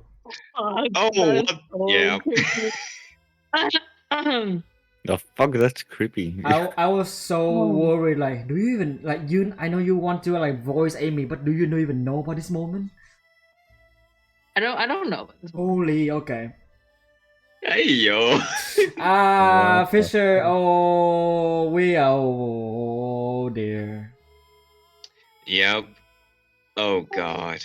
This is... I'm just gonna type in even though the message already pinned. Goddamn. Yes, go ahead, no more. Okay, you do the thing. But like, feel free to when you need if you need some time, do tell us, okay? So I'm gonna go now, or Wait. Like literally, like trigger warning right now, like huge one.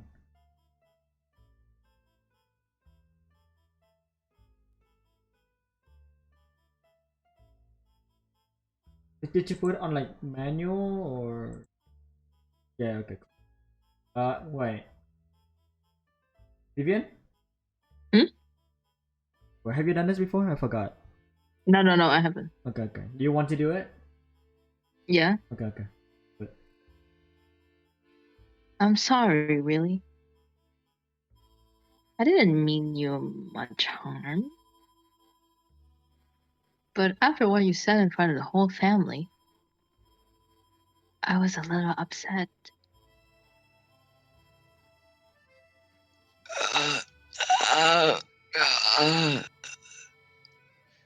I couldn't tell what she was saying.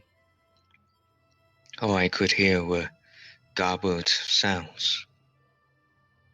And all I could do was moan at her. The servants are all afraid of you now after your little episode. So I volunteered to bring you your food in their place. Everyone was so grateful. I don't think anyone likes you anymore.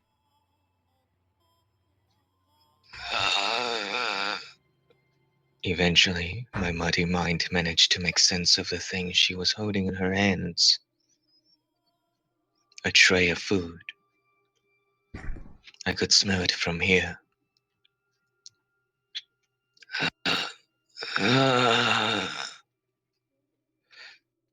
At first, I just gave your food to a stray cat. I wish you could have seen it devouring every last bit.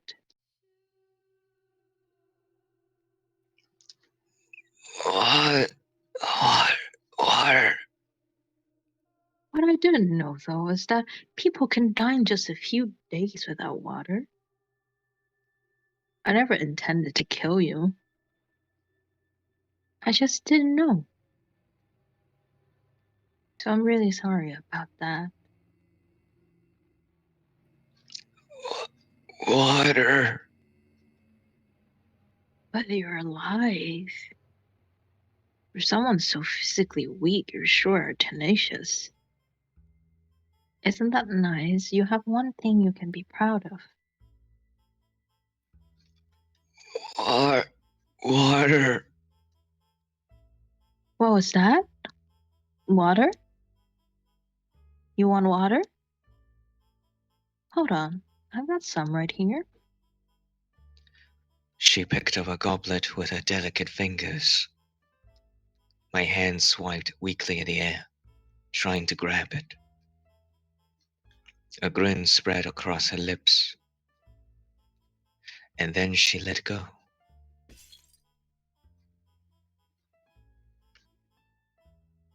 Go on, drink. Better hurry, or the rock will absorb it all. You wanted water, did you? Then drink. In that moment, I could hear the sound of the last of my dignity crumbling away. Driven solely by my survival instinct, I bent down toward the rug, pressing my lips against the spreading puddle. Oh, you really did it. This is too good, Michelle. You look like a cat. No, cats are much more graceful. I can't stop laughing. The daughter of a pretentious family, the Bollinger sucking water out of a carpet. I wish I had a painter here to capture this image on canvas. So you know, I accept that I made a mistake, Michelle.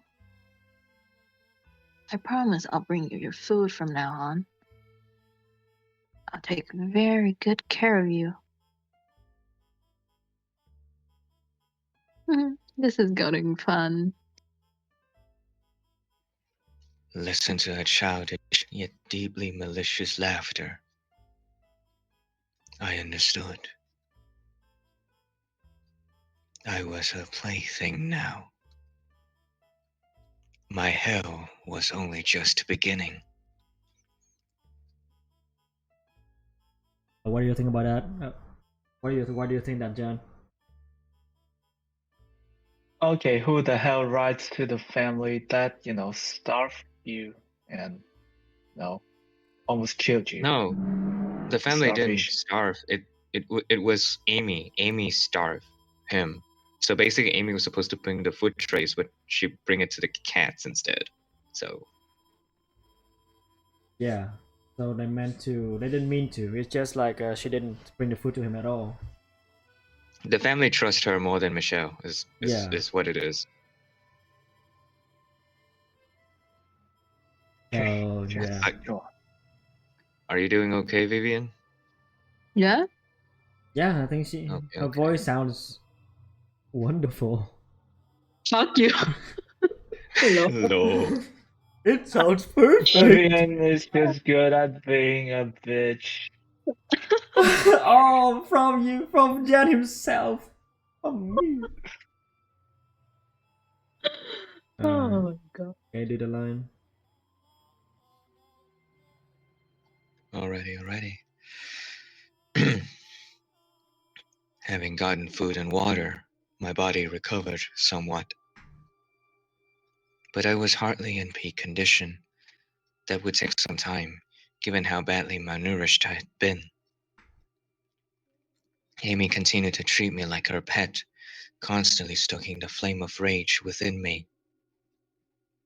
But I was too weak to stay on my feet for long, and talking hurt my throat.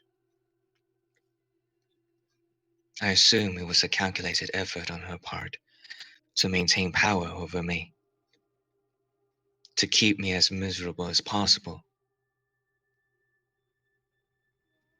She always had a smirk on her face as she gazed down on me.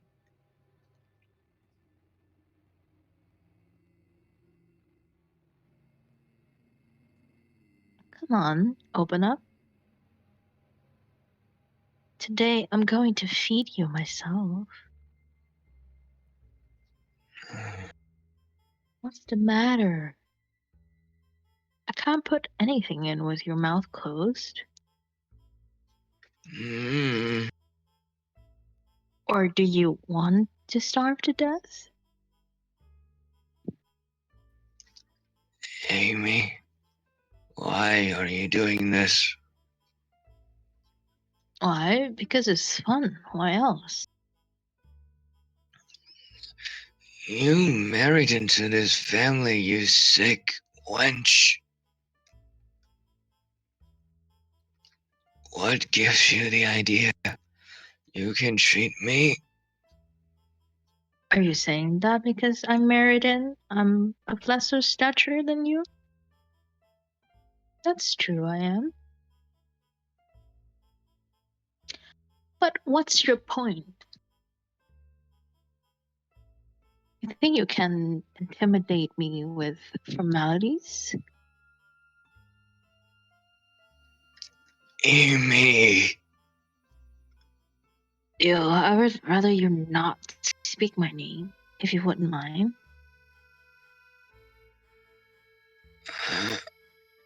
that doesn't excuse your treatment of me. Someone, Didier or Georgie's, will make you pay for this.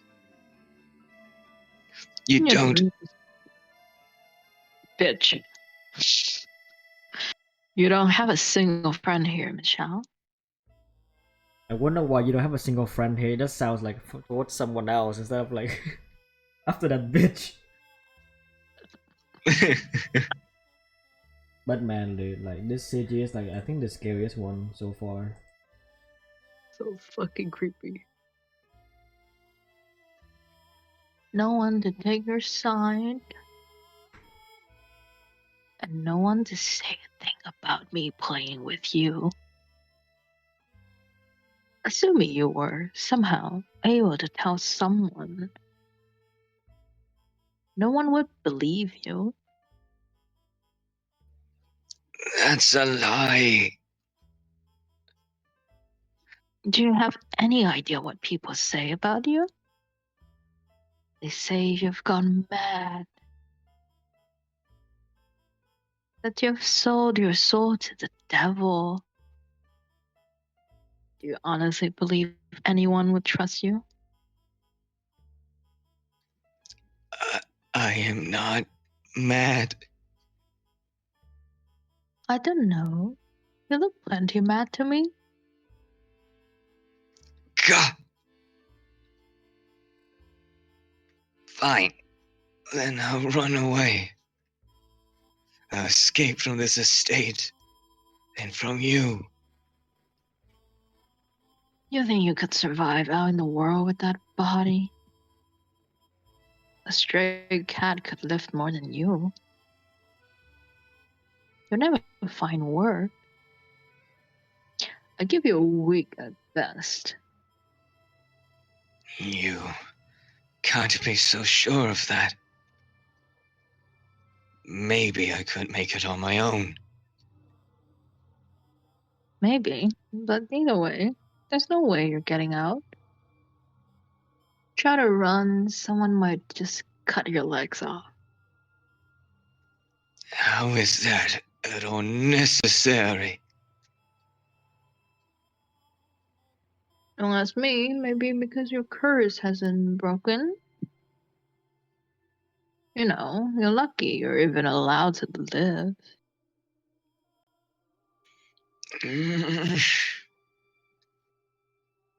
And you should be grateful to me for volunteering to take care of you. Nobody else wanted to have anything to do with it. So, if you want to keep living, you have to show me some respect, and you have to do everything I tell you to. Understood? So this is the real you? You were just pretending to be respectable. When in reality, not only are you sleeping with Didier, you're the downright vile woman. You've been putting on an act ever since you got here. Oh, you make it sound like I'm somehow worse than anyone else. I'm quite normal. Thank you. How is this normal? Listen to me, Michelle. The side of me you see right now isn't necessarily the whole thing. The sweet girl I am for the family is also me. And when I held you in my arms, this too was me. I'm not putting on an act. Liar. Although, to tell the truth, I never actually liked you, so that part was a lie, yes. If Mother hadn't asked, I would have never even considered getting friendly with you. Amy. You know, life as a noblewoman is so dull. It's so restrictive. No room for love at all. So can you really blame me?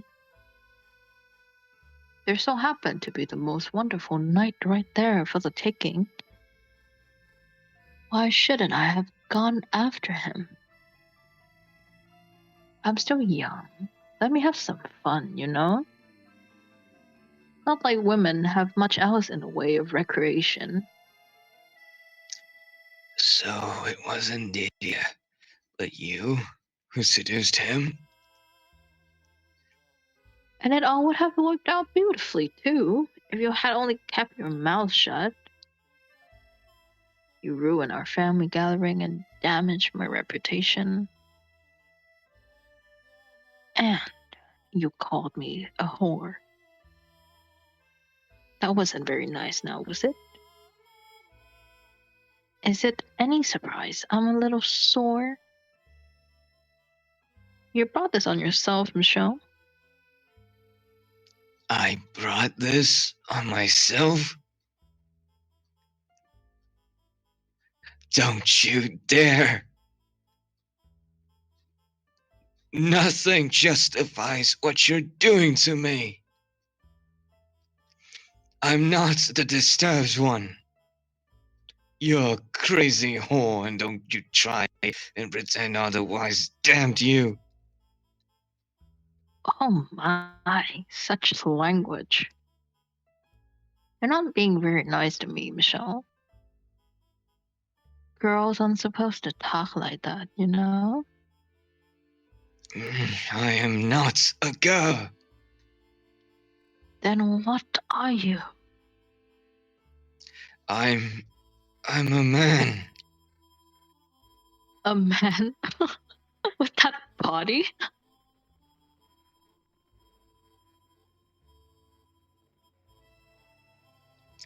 Amy quietly rose.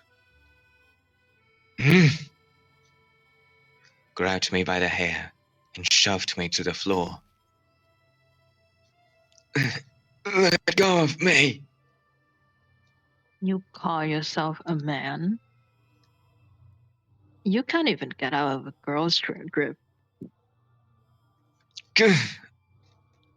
I'm not all that strong either. In fact, I'd say I'm rather weak. Just a small, powerless girl. If you were a man, you would have no problem breaking free, malnourished or otherwise. But you can't. Get. She traced the lines of my emaciated ribs with her nails, traveling slowly, down my chest. But even ignoring that, you're missing the most important part. Stop! Get off me! I tried to shove her aside with all the strength I could squeeze out of my arms.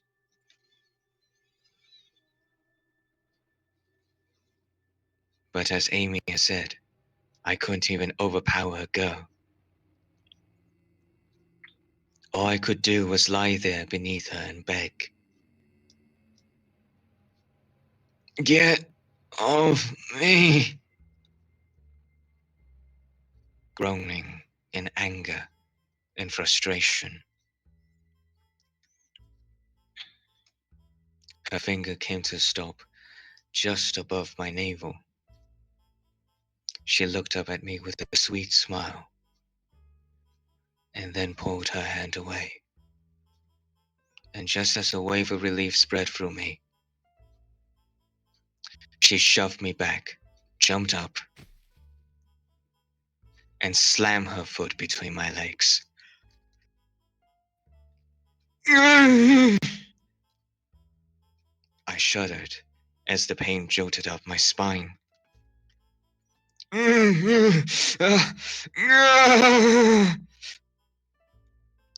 Amy looked down on me as I screamed.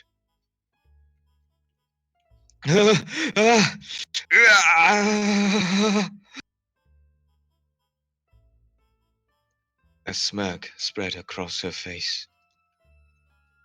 Oh my, does that hurt? There's a surprise? Even without boy parts, it still hurts.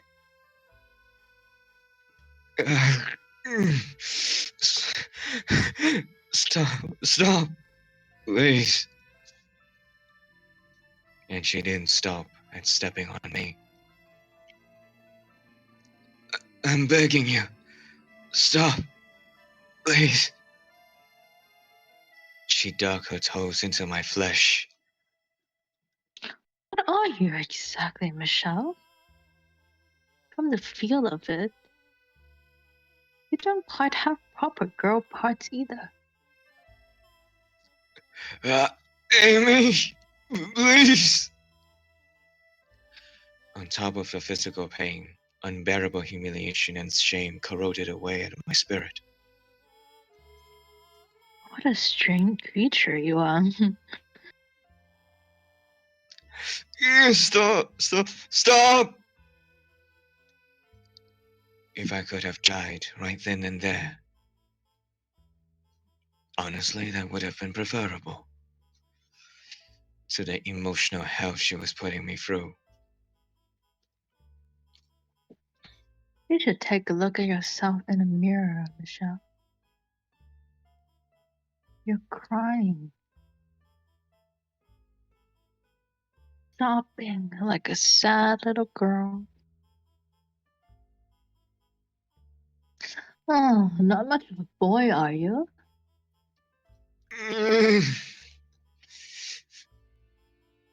And you lusted after me with this body?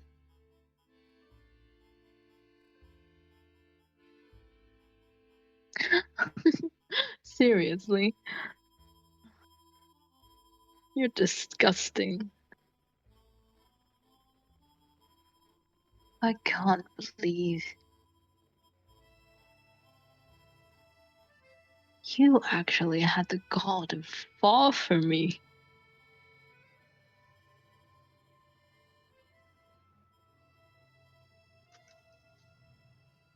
Should we take a little break? Can do that. You okay? No, I'm okay. I just acting like wheezing like for the past 15 minutes. We can. I mean, it's already 1:35 over here, so I would. No, I mean It like will not be like permanent break. Just I want to like plow through this shit because I don't want to like start the next session with this, but like Oh yeah, I wheeze too much, so I need my throat to rest a bit, Oh just yeah, a yeah. little bit. Yeah, whenever you're ready, don't worry. Yeah. Already 1:35, so I should eat my lunch soon.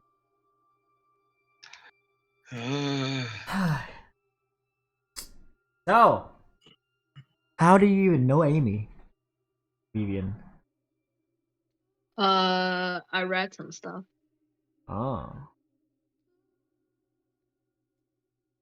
Oh. Was it this bad? I saw her more than I read. Like I Oh. saw her Oh. and I saw her name and I liked her face. But I Wow. kind of knew that she would be bad, but I didn't know that she would be this bad. Yeah. Welcome. Yeah. At the beginning, I was so aware, like something feels wrong. There's no way Vivian would like this. I mean, I don't like her. I don't like her. Okay, but I know how to play this kind of character. Yeah. But you're not aware of the abuse. That's the thing. Yeah. I'm not aware of that. Yeah, that's why. So I don't know whether you would be down to do this if you knew this part would come up. The thing is, like, my brain is so vivid and like stuff. So like when they described the part where she stuck her toe into Michelle's flesh, I'm like, Oh, yeah. I think everyone felt that. God damn it. How are you doing, Fisher? I'm doing fine. I'm Mm. just talking normally so that my throat goes back to normal and not like cracking and wheezing half the time. But yes, I'm okay. Okay. Oh man. The whole group chat is like fully silent now. What the fuck? This is so dark. Shit. Okay, I'm ready. Go ahead. Amy's abuse was not a one-time occurrence. As she had promised, she came to feed me every day. But her arrival brought nothing but anguish and torture. Every day she chipped away more of my spirit. But I hadn't succumbed to her yet. My anger still overpowered any fear I felt.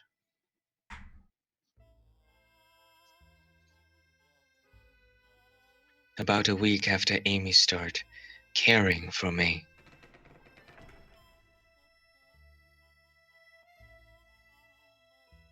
Have you been a good girl, Michelle? I brought you your supper. I set it right here for you. What's the matter, Michelle? Your food's right there.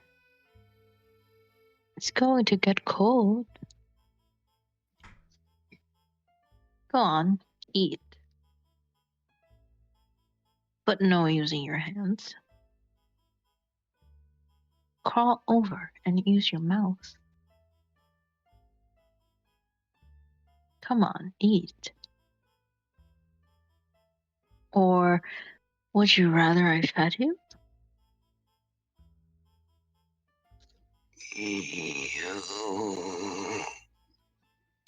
What was that?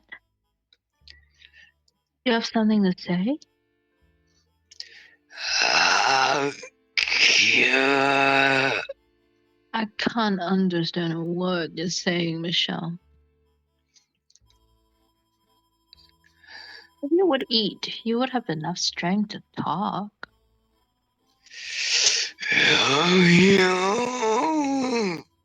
Hmm? I'm going to kill you, Amy!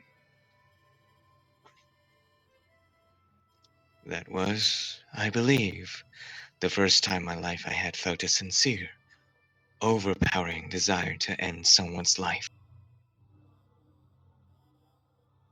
I wanted to see her dead.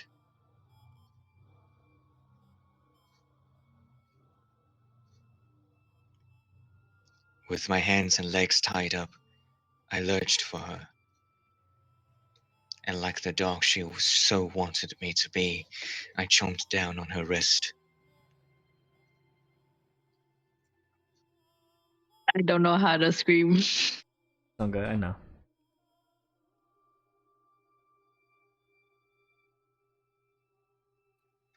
The taste of someone else's blood was far more unpleasant than I had expected. Yeah, she's bitten. She's gonna turn. Let's go. Zombie time. Fuck her. I felt like I was going to vomit.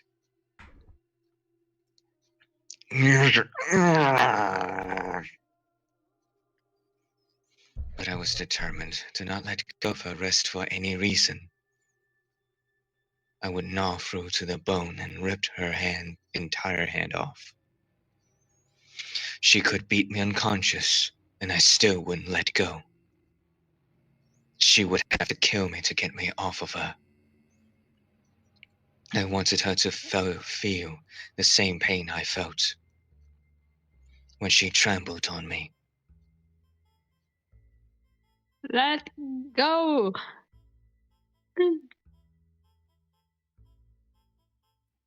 My body never did what I wanted to, though. I could swear on my life I wouldn't release her arm. But I could never seem to make good on my determination. Oh. Amy's foot flew up into my emaciated gut. The pointed tip of her shoe dug into my flesh like a knife, and I collapsed to the floor in a fit of convulsions. And just as I was about to cough off a mouthful of stomach acid, she rammed her foot into my abdomen a second time.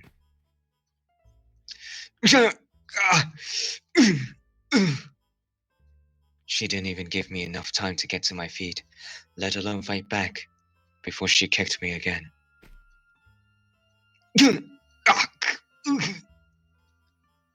Again, and again, and again, and again. Stop! My gut, my chest, my legs, and my face. What's wrong with you? Don't you get it? You're not the one in control here. You should be thanking me.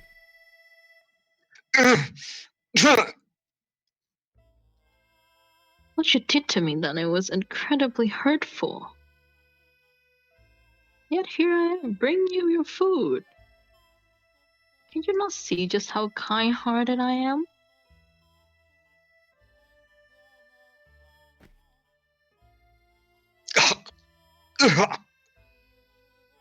So why would you go and bite me? What would possess you to do such a thing?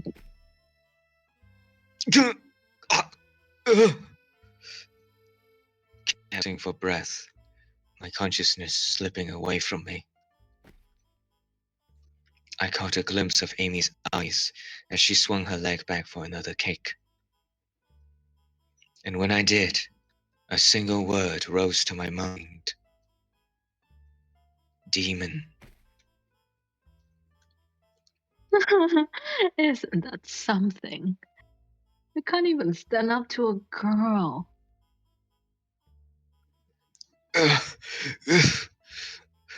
I'm not that strong. I'm weak and frail. This is the first time I've ever kicked someone. I have absolute control over you, Michelle. You understand that now, right? You learned your lesson, didn't you?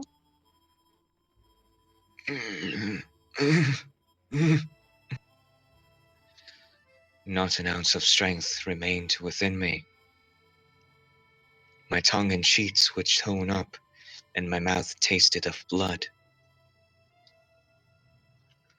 Thinking herself weak and having no experience in the ways of physical violence, she knew no restraint. The ignorant can be so much more brutal and viciously relentless than the seasoned. My vision had gone red, and I could hardly feel my own face. There was a strange gurgling sound with every breath I took. Ah, jeez, what am I going to do about this hand? It hurts like crazy. Oh, I know. I'll tell everyone you finally lost it and tried to bite my hand off. They will all feel so bad for me. I can just see the sad looks on Didier and Georgie's faces. They will not. You know, your brothers have completely given up on you. A deranged sister is nothing but trouble. You know what you are, Michelle? You're a demon child. Why was I the demon and not her? Why did no one come to my aid?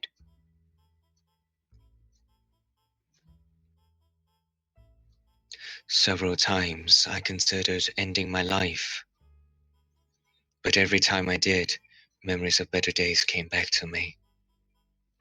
Of the time before my body had transformed, the days when we were all so sure of our happiness, kept me chained to life. Why couldn't things still be the way they had been then? In my heart, I hadn't changed at all. So how had things ended up like this?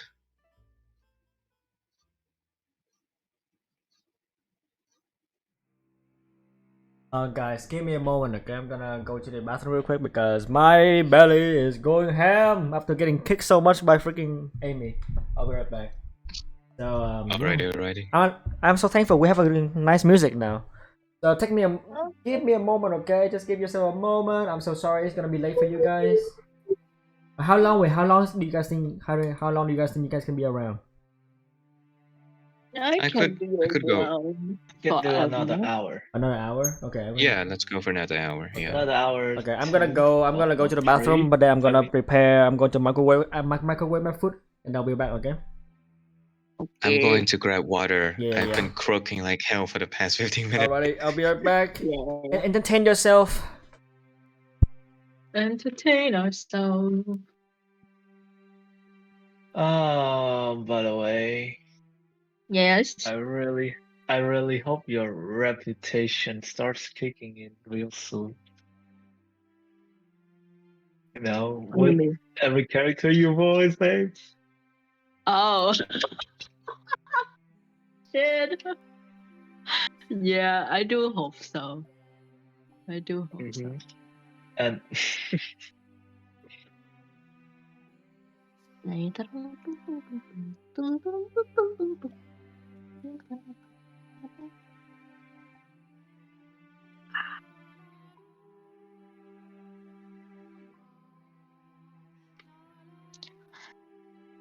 Oh, there's no one here. I'm talking to myself.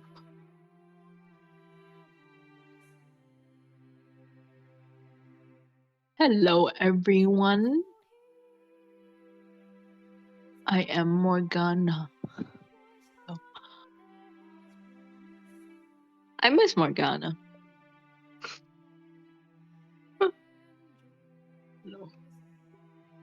Voicing Morgana is much nicer than voicing Amy.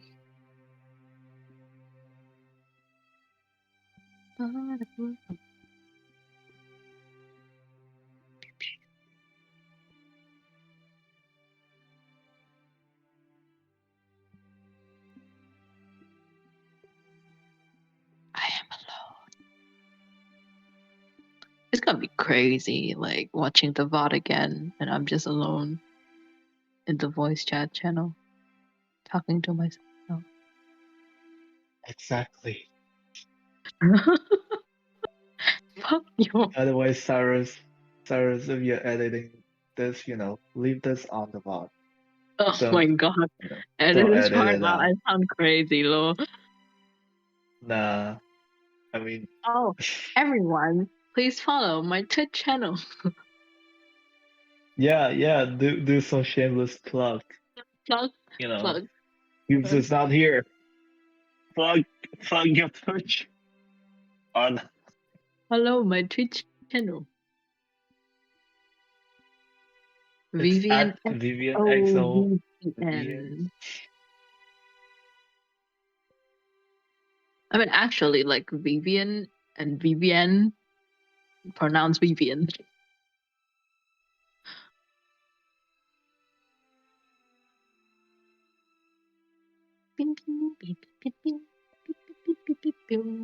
It's like Michelle and Michelle, I think, because like Vivian was a boy's name, but if you write it with the EENE, then it would be a girl's name.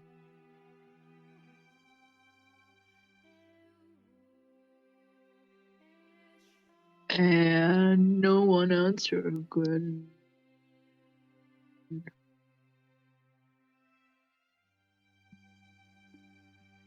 Babe. Babe. Huh?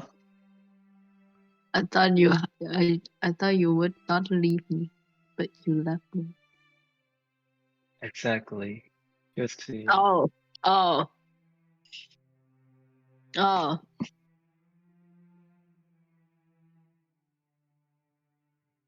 Where Do you did want to have a everyone go? do you want to have a promotion?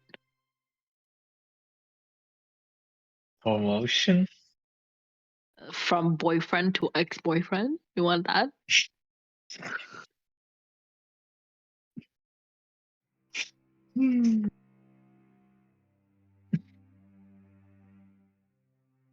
You make kiss.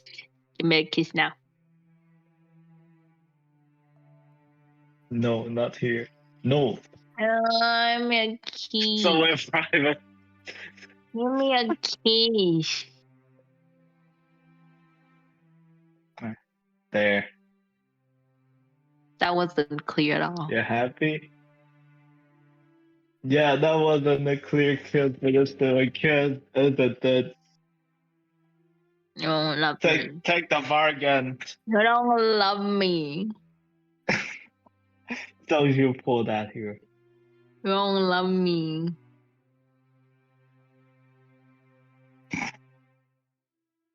Wow. You happy? Okay. Yes, I am. Oh my god. I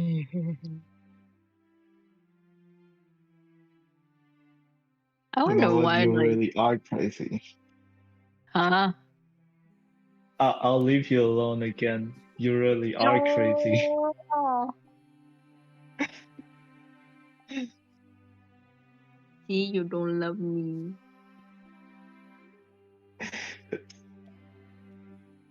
Damn it, how long is your microwave? Like, how long do you have to microwave your food, Hubes? To This be is fair, weird. it's going to be a long lunch. What? Oh my god. Dan's being tortured by me. He's dying. Oh dear lord. Yeah, Well, like, right after torturing our boy Michelle, she goes on and torture me. Lol. It all Well, fits. but hey, it's the loving kind, not the whatever the hell Amy is doing to Michelle. Jesus.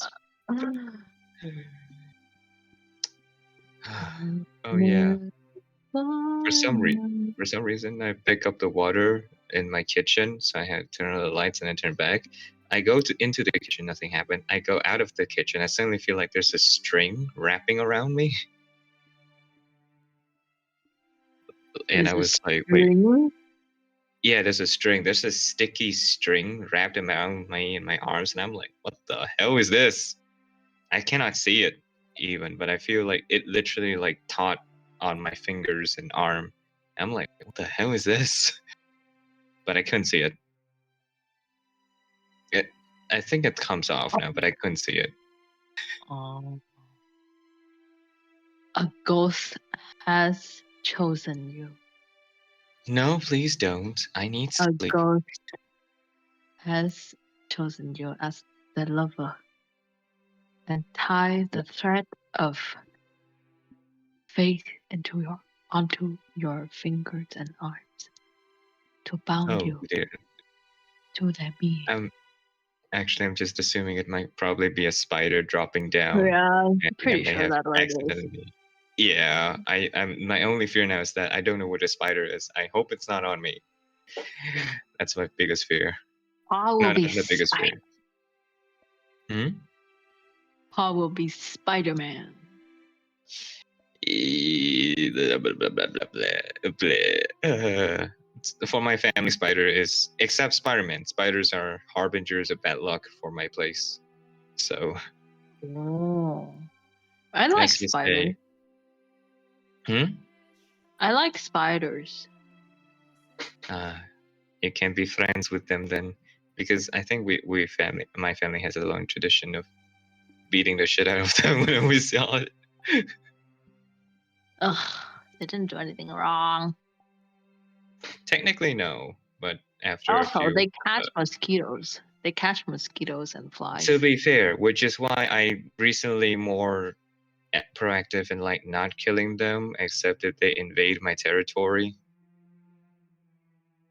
So I'm being like, as long as you don't bring me bad luck, and as long as you don't wander my place, I'll let you go. And most of the times they would actually like go elsewhere. So there's that. Yep, it's not still back. Yep, beep, beep, beep, beep. He's hungry. I'm gonna sing. Mm-hmm. Oh, shit. Don't know what to sing though. Do you have a request? Anyone have a request? I haven't heard a good song for a very long time. Oh, really? I haven't actually. Yeah. I don't. I sometimes try. I sometimes just surf a bit in the pop and in the top ranking music and stuff. And every time I hear, I'm like, nope. I just like bounce the fuck off.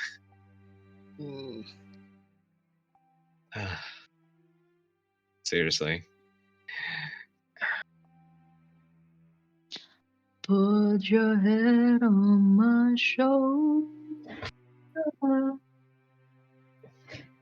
Hold me in your arms, baby. Hug me oh so tight. Tell me. I think that's a wrong lyrics. I don't know. I don't know, but it I sounds think like that's like the an 80s, wrong 90s lyric. melody. Is it? Is it from the 80s or 90s? That melody sounds so retro. I feel like older than that. Yeah. It's very retro. On my shoulder.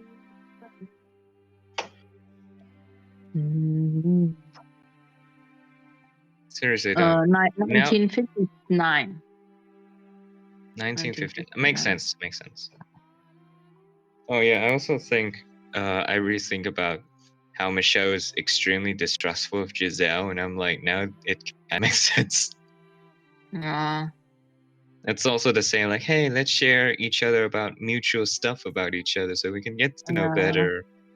Look how this one end up. Holy shit.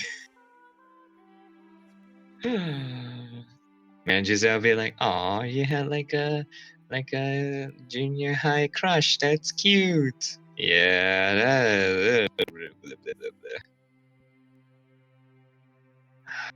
pain.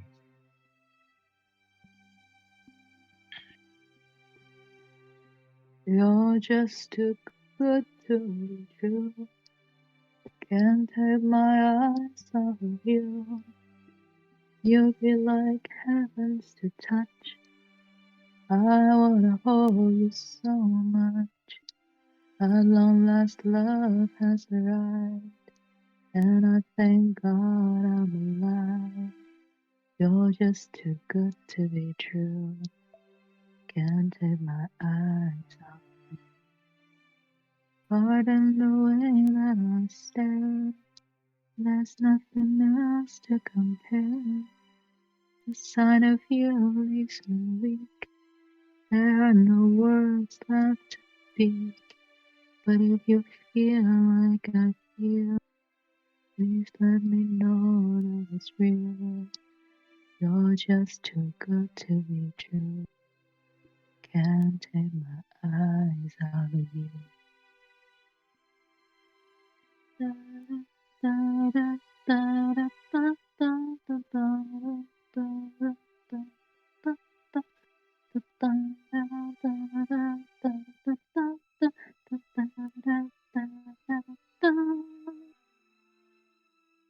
I love you, baby, and if it's quite all I need you, baby.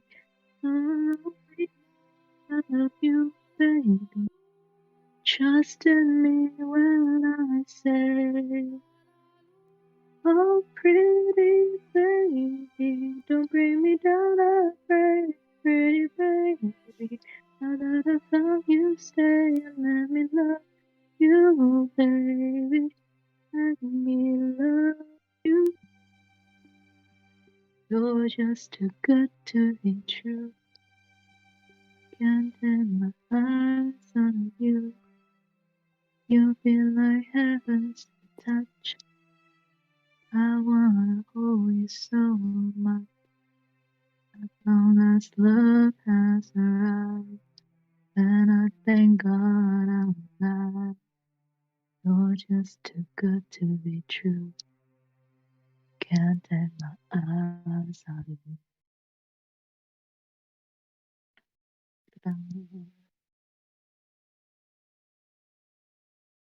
Bravo, bravo. Baby. Yes.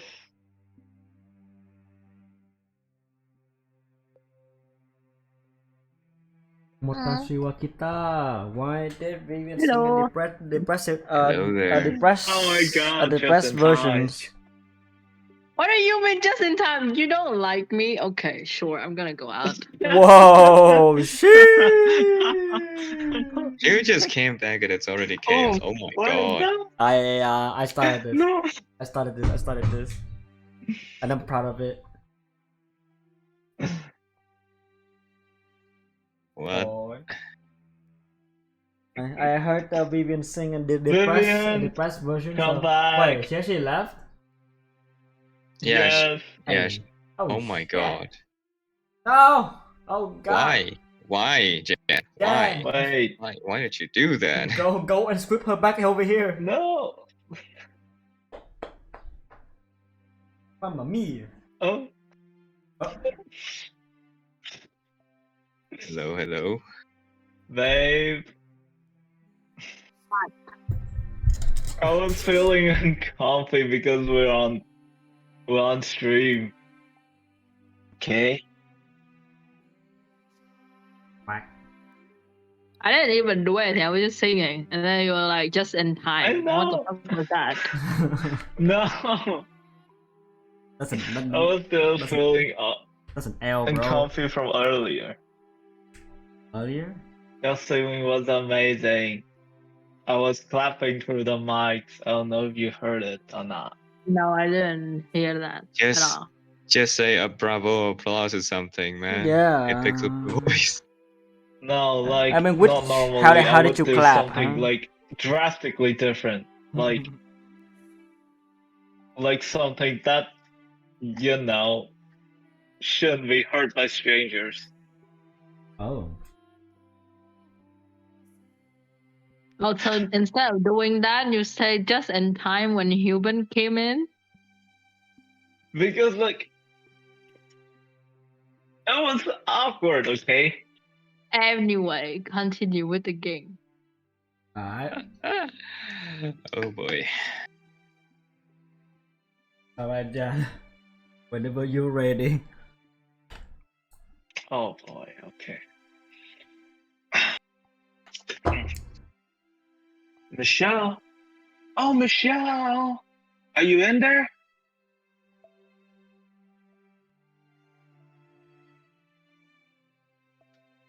Did you need something, Georges? Oh, come on. Don't be like that. Do I have to need something to talk to you? No, but you looked like you were in an unusually good mood. So I thought, Well, why wouldn't I be? It's a wonderfully gloomy day out. uh, I would understand if it were clear out, but can you really say it's wonderfully gloomy? Well, you can't be outside for very long when it's not cloudy, so in our case, this is perfect weather. Ah, What do you say we go for a little stroll while we can? Dee's around today too, so we can see if he's up for it. It'll be like old times. We've been running around like headless chickens lately, so we haven't had much of a chance for a sibling outing. We'll have Mom make us a lunch and then... Oh, we'll take a couple of horses up the forest edge.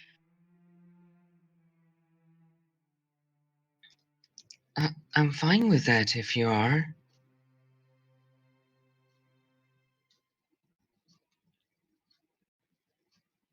You bet your bum I am. I ask after all. Now come on, let's go.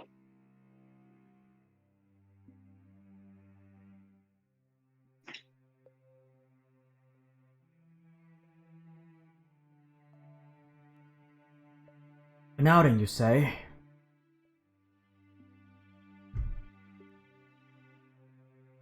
Yep. Hop on a couple of horses and head for the forest. We haven't done this in a while, so I figured, why not? I see. Well, if Michelle is coming, I see no reason to say no. Let's set off right away.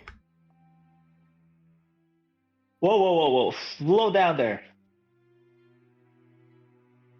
Are you saying you wouldn't go if it was just me?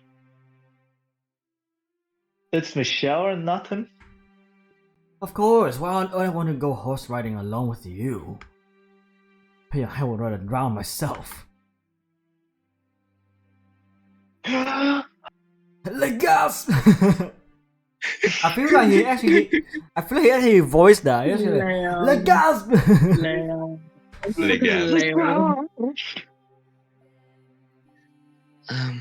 Didier? Could I perhaps make a small request? Go on, let's hear it. Do you mind if I hold the horse's reins? Oh, that's all? By all means. I'll be there behind you to make sure nothing happens, so have at it. But do be warned, my horse a bit, temperamental. If you're not gentle, he'll start getting moody with you. I doubt that'll be a problem for you though, Michelle. I'll be careful.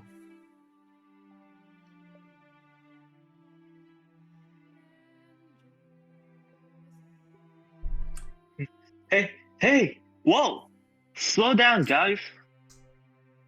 Haha, look at that, Michelle. Joy is still fumbling around the way back there. Are we going a bit too fast? No, you're fine. Glad you will be able to get past that so quickly is proof of your talent.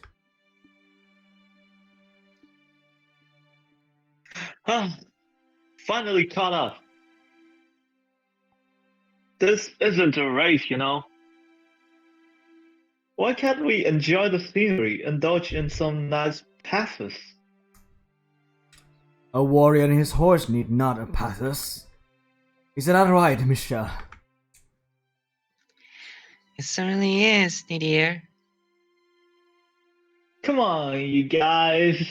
Be nice. This was my idea. You've really taken after all D, haven't you, Miss Michelle? I, for one, would rather see you admiring flowers or dancing with butterflies or gazing out at a beautiful sunset or enjoy poetry. More pathos, my dear sister, and less barbarism. Long swords, suits of armor, and tales of heroic knights are so much more appealing, though. You've let him get it closer into D, Michelle. Oh dear, oh my. I'm going to have 2 meathead siblings before I know it. What you just call me? No, now you... Wait. Now, you two. Why don't we stop here for a picnic? Second, my stomach's been rumbling like a storm. I took a few bites earlier because I was about to die back there. I hope the horse throws you into a river. So wholesome. Aww. Aww.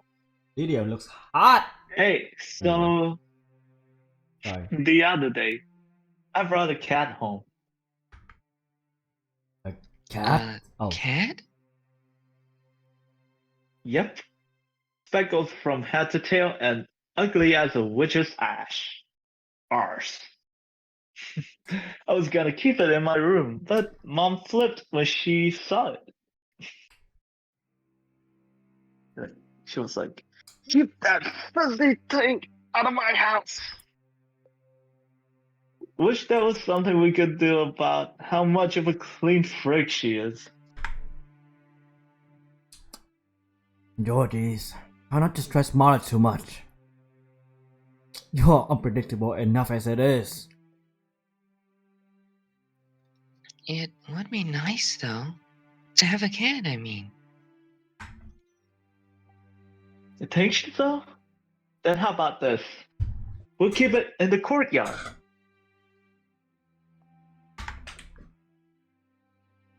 I'll feed it on days when it's clear, and you can do it when it's cloudy, Michelle. I don't know what cats eat, though.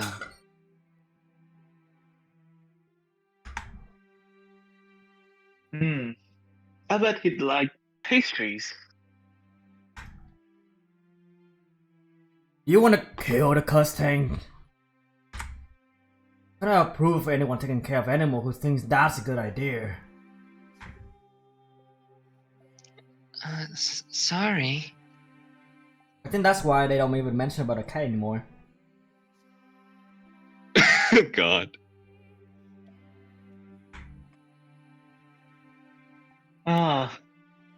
Well, pull the stick out of your arse, D. Life's all about experimentation.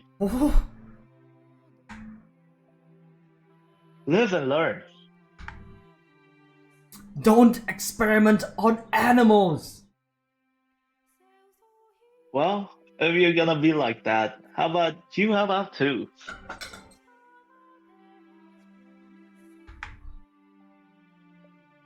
You can keep an eye on us and make sure we don't do anything stupid. What? Now you're trying to drag me into this? Already done. You're in. It's settled.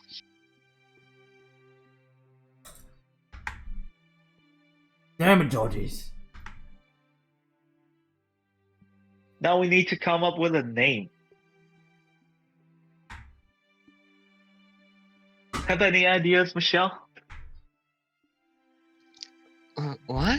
You want me to name it? Not very often you get to give another living thing a name. Well, I guess you might have a few more chances down the road. Consider this practice. Hmm. Something elegant and beautiful. You've got this.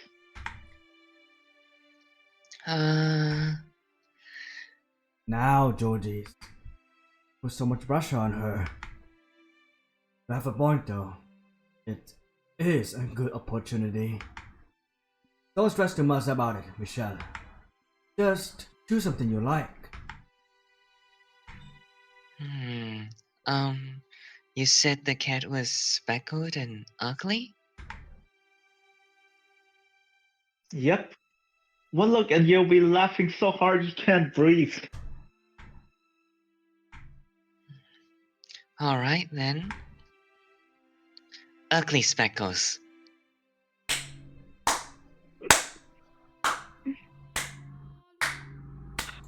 No, Michelle, what the fuck? Oh, Slow clap. Slow clap. young Michelle is so cute.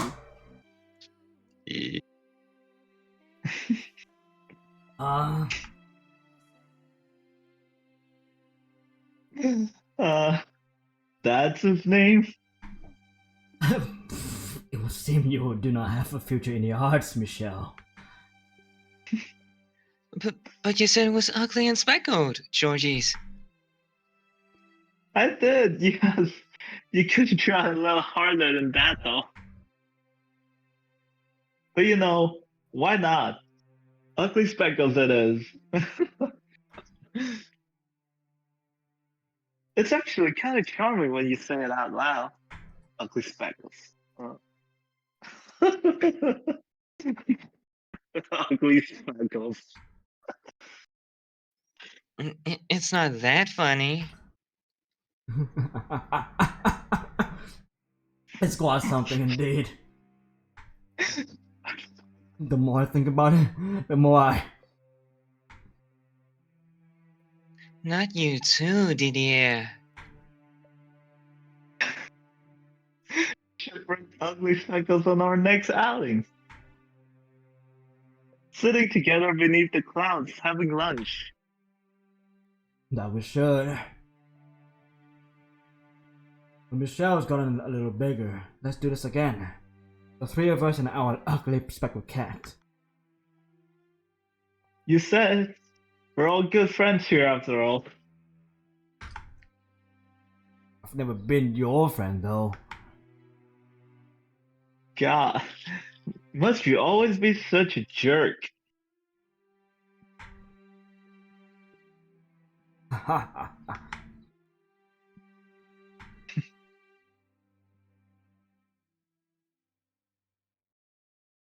Oh, that was uplifting, and then back to depression. Didier. Georgies. Was Amy telling the truth? Do you really think I'm nothing but trouble? Do you think I've lost my mind? That I'm a demon child? Didier, Georgies, why do you not open this door for me? and let me out. Were the things I said that day really so heinous? Do you resent me too? Like Amy? Didier? Georges? How do you think about me now?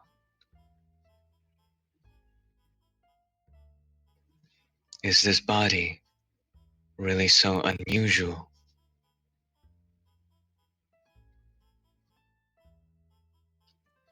If I hadn't undergone the transformation I did, would things still have been the way they were before?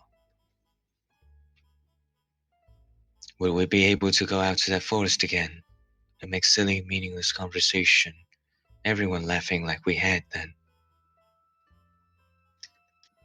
If this body hasn't changed the way it did, would I not be trapped in this darkness?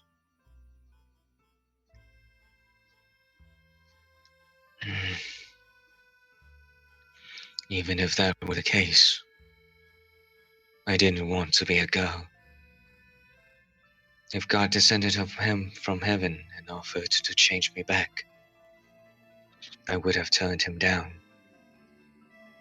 Because inside, I wasn't a girl.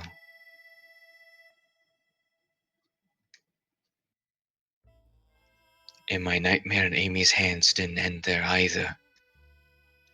As much as I loathed to admit it, I was terrified of her. Every day I dreaded the sound of the door opening. However, if I were to block the door off with furniture, I would lose my only remaining lifeline. I had no choice in the matter.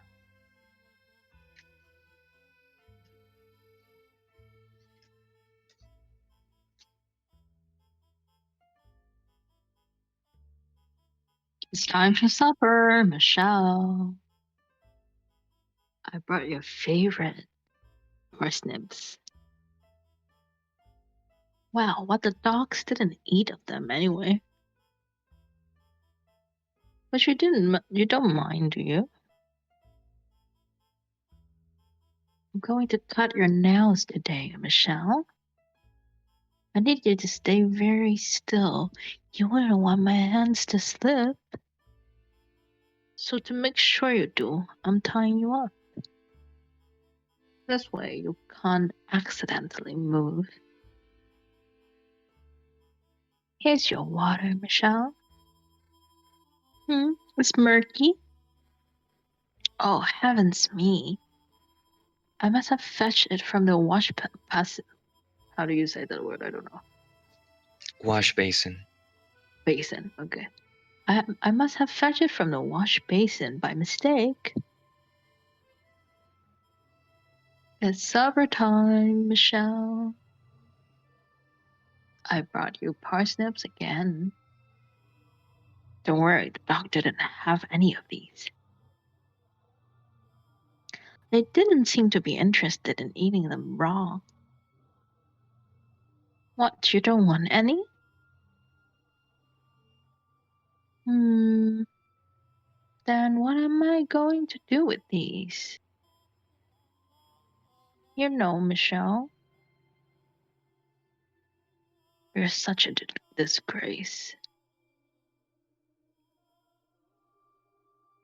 Cry for me, won't you? Beg for mercy.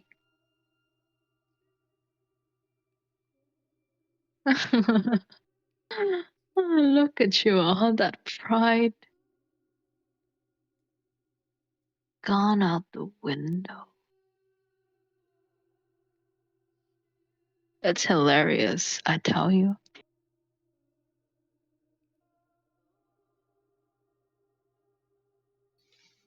She did everything imaginable to torture me, both physically and emotionally. To be honest, it was rather impressive in a sick way, how she was able to come up with so many different ways to torment me. and she knew precisely what caused me the most pain. My body, and the discrepancy between what I was and what I felt it was. She delighted in telling me I wasn't male, and sometimes in showing me. But I don't think I need to describe the things she did to me in any more detail. I could think of only one way to keep myself from breaking down. I completely stopped talking, stopped struggling. Then one day, after about 6 months or so, she said with a disinterested sigh,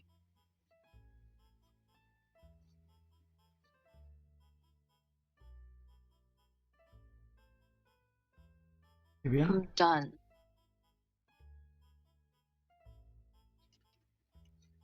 and that was the last of it. By swallowing my pride and not resisting, I was able to escape from her grip. Once she was gone, the servants took over attending to me again. I was still present, but now there was a serenity in my solitude. I didn't speak with anyone. I didn't make eye contact. I didn't do anything. I just lived. But even though I had peace, I still feared Amy having a change of heart. I trembled at the possibility that one day it might be her that opened the door. But above all, I hated, despised the fact that I lived in such fear of a girl. An overwhelming self-loathing threatened to crush me. I had recurring nightmares about the things Amy had done to me. The wounds she gave me did not heal. They only grew worse, eating away at me day after day.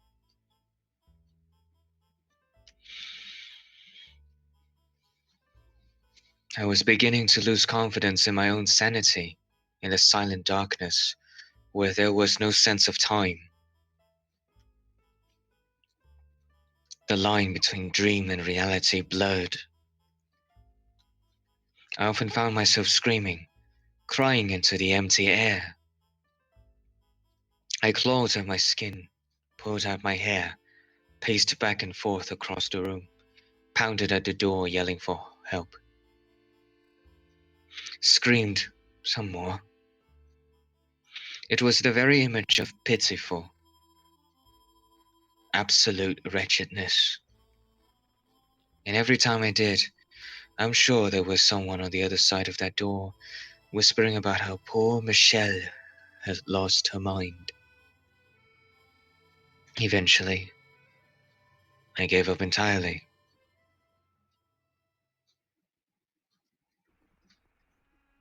It was a stormy night in my 16th year. I had been confined for more than 2 years at that point. Heavy rain pounded against the windows like thousands of little spears. I was sitting quietly on my bed, unable to fall asleep, when suddenly there was a loud banging on the door.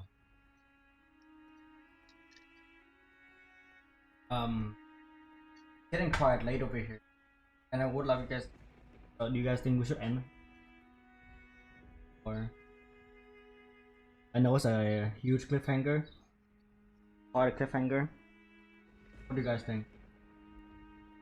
Can we end after this scene? I tend to end I right now. want it to end, because like After this. I'm pretty sure Michelle's about to get locked up in the mesh. Mission. Yeah, I Do you want to think. continue? Yeah, just for this one thing, Oh, Alrighty. it'll be a better end, Mm-hmm.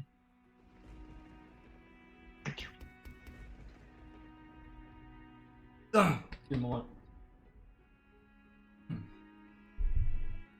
Michelle, Michelle, are you awake? That's interesting. He actually called Michelle by the male name. Hmm.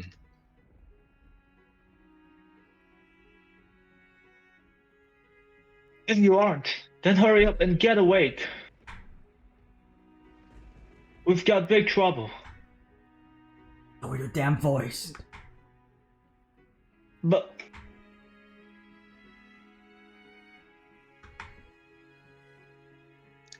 When I first heard my brother's voice after so long, I thought I was hallucinating.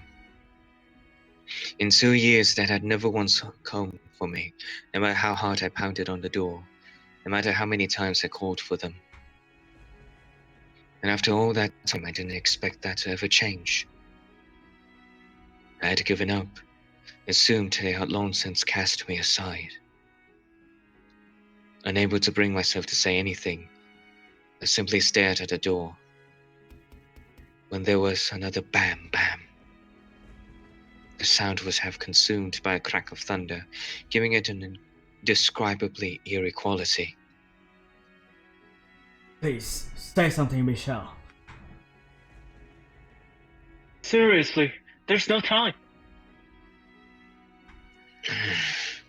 You can hear us in there, can't you? You're there behind that door, aren't you? Come on, just one word, Michelle.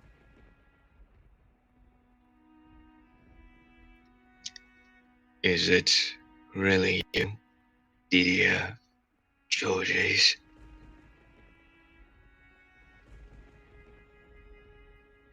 For a moment, they seemed to be at a loss for words. Probably because they almost didn't recognize my voice. But it was only a heartbeat, and then Didier spoke. There's a carriage waiting outside. I am going to unlock the door so you can live in it. Why? 'Cause Because Dad's talking crazy.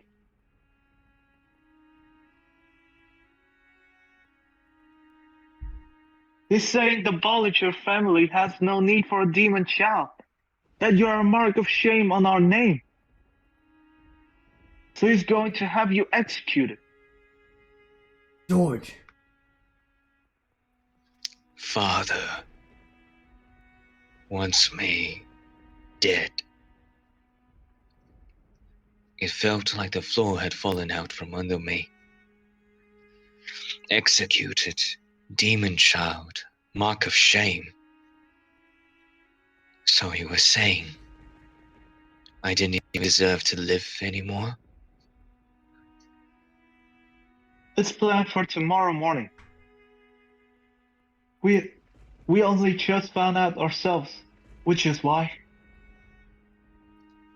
You prepared a way for me to escape. But why? why? Do you even need to ask? Because we're family. Something terrible has gotten into Father. I clenched my teeth, fighting back a bitter, angry sigh. But I couldn't keep all those emotions bottled up for long. A maelstrom of feelings I thought I'd lost in my 2 years of imprisonment swirled up inside me, spilling from my lips. Why? Why are you doing this now? If you really felt that way, then why didn't you come sooner? 2 years I spent locked in this room. Do you have any idea how I felt in that time? Any idea how hard I had to fight to endure? How many times I cried for your help? How hard I pounded on the door, begging to be set free? But never once did you come. Not even once. Michelle. I scared you, don't I? You think I've gone insane? That I've lost my mind? That I sold my soul to the devil, don't you? No, Michelle, we don't. Then why? Why didn't you come and set me free? Michelle, no, we don't think you've lost your mind at all. So, you didn't want to see me then? You didn't want to face what I'd become? Tell me I'm wrong, Didier, Georges. You left me here, abandoned me, for 2 whole years. Locked me away so you didn't have to see me.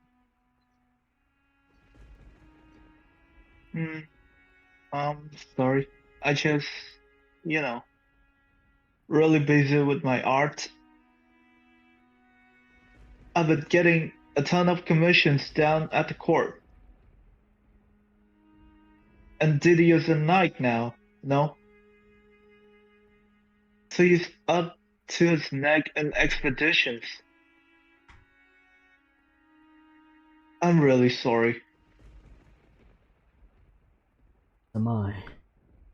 I cannot say that you're wrong. After what happened, I wasn't sure how I was supposed to act around you. I'm still not sure, even now.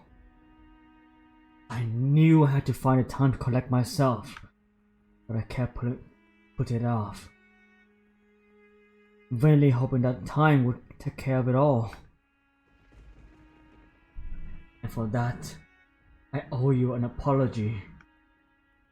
But you need to understand, I do not agree with Father's decisions. I do not want to lose you. I don't think you are a demon child. And George feels the same way. Neither of us want to see you dead. What is that, Mister? There's not much time. We need to get you out of here. I bit down hard on my lower lip. Hard enough to draw blood. It was that who start sobbing.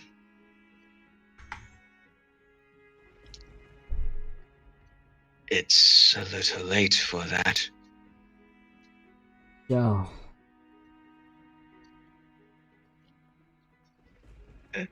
If you don't get out of here, you're going to be killed.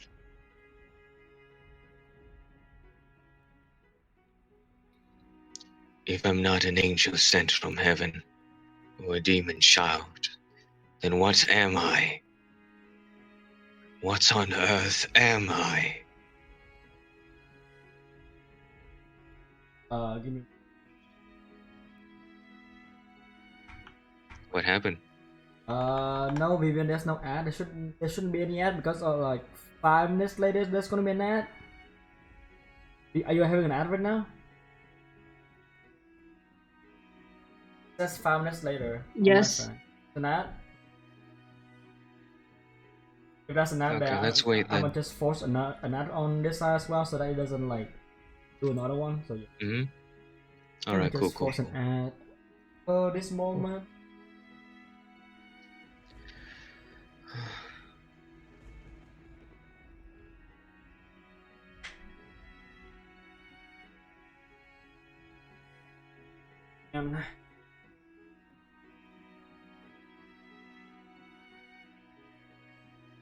Man. Oof. Man. Want to stream later after more after this, but shall see. We shall see. Oh, I'm going to create you guys a freaking Zomboy server. I see, I see.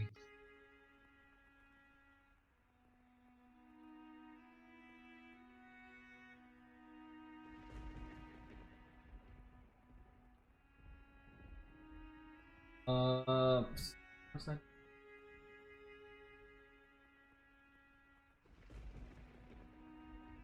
Alright, we continue. Okay. Alright, ready. What are you? You're You're a Bollinger. Your family. And that's all there is to it. I pray you can forgive me for averting my eyes for so long. Can I trust you? Can I trust that even if the whole world say I'm cursed, that you'll always be on my side? That you'll always be my brothers? Can I put my trust in you once more? Didier, Georges. You absolutely can, Michelle. I swear to God on high. and I swear to God of art. Michelle, I have no other choice, do I? I couldn't talk father out of it, could I? I would rather you did not try. It is not a man to his mind. If you were to show up before him, he would likely draw his sword on you himself. It would destroy Mother. I'm sorry. We're not doing this only for you. Okay. I'll go. Oh, thank goodness. The carriers will take you to a mansion, Michelle. It's a property father's purchased some time ago. But due to rumors about the house is abandoned, no one wants to buy it from him either, and that's unlikely to change. It's the ideal place to keep you out of sight. What kinds of rumors? Well, No point in keeping it a secret. He has a right to know. They say a witch lives there. A witch? I think it's all just make up, personally. I went to check the place out, and there was no one there. It was a little bit dreary, to be sure. I had hoped to have a better place arranged for you. And there wasn't enough time. This is only temporary, Michelle. I cannot say how long it will be. But father will pass away eventually. When he does, Georges will inherit the estate. And that will mean you can return. So I ask that you hold out until that time. If I don't leave, I'm going to be executed. So send me anywhere. I won't complain. I'm glad to hear you say that. I will talk to father. Then sure he does not suspect anything. We'll make this work. Don't you worry. The long and short of it is, Dad simply wants you erased from the family. Georges!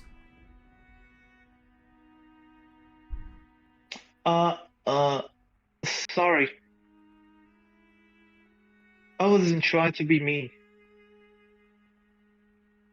But anywho, once I take over, we're in the clear. You'll be acknowledged as a Bollinger.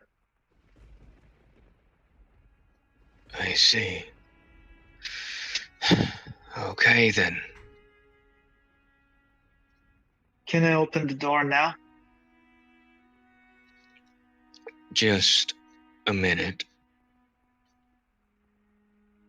Huh?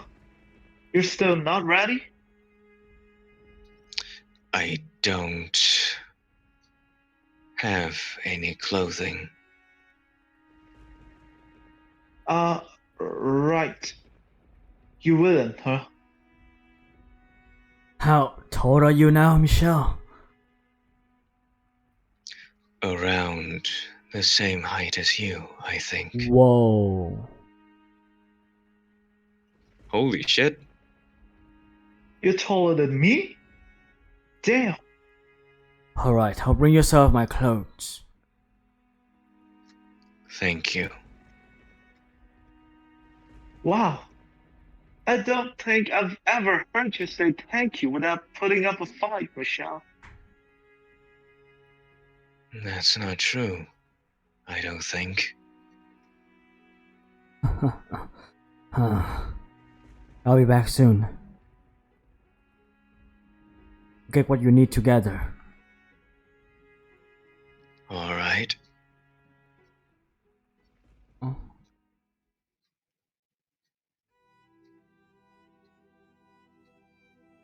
Sitting in the carriage waiting outside, listening to the pitter-patter of the rain, I gazed out at my two brothers. I hadn't seen them in 2 years, but they hardly looked any different than how I remembered them.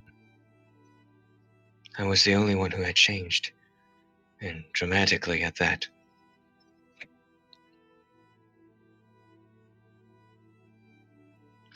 Looking at them, I couldn't help but remember the old days.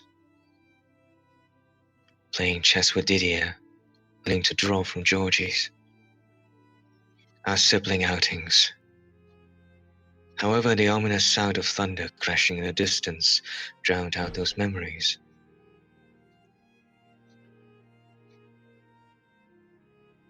The match is several days travel from here. Hopefully the carriage isn't too uncomfortable. I will send a package with any supplies you need once a month. Food, clothing, and something to pass the time. If there's anything you want, Michelle, just tell me. Now, or you can have a servant pass a message on to me.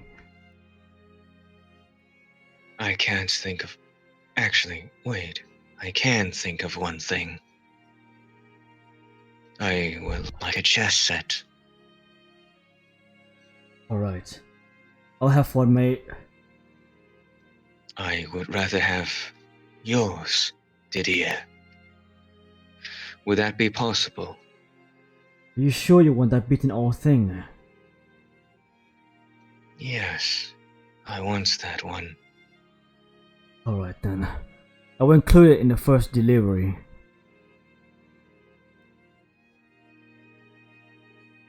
I'll send you something too, Michelle. Anything you want. Just tell me. In that case, I would like some art tools. I'm nowhere near as much of an artist as you are, Georgies, so they don't have to be anything special. Gotcha. So some canvas and... How about some charcoal? When you're back, I want to see what you've made with it. Okay? Okay. I know this is already hard enough on you, Michelle. But I need you to ask you to do something for me. Avoid making contact with anyone who doesn't already know about you. So, I can't talk to anybody but the servants. Put simply, yes. Tomorrow the world will consider you dead. So we cannot have people finding out you are actually alive. Especially father. Please, do this for me. I've been doing that for 2 years already. I've long since lost interest in interacting with anybody, so you don't need to ask me to keep to myself. Right. Does anyone else know I am alive? Yes. Mothers knows. In fact, this was her idea. It was. She loves you, Michelle. She really does. Mom just, is having a little trouble facing the truth. So even though she's not here to see you off, I guarantee you she doesn't want to see you dead. She wants to have you in her life again. I expect Mother will be writing to you, so please take the time to write her back. She's a troubled woman, but her love for you is true and unwavering. Will you do that? Just a quick little, hey, get your letter. Doing great. Would suffice. Right? Yeah. All right. Just so you know, it kills me and Dee that we can't stand up to that. But as long as he loves, his word is God in this house. I understand that, yes. Well, you never know. He could be gone quicker than you expect. A week from now and bam, he's dead, as these shows alive.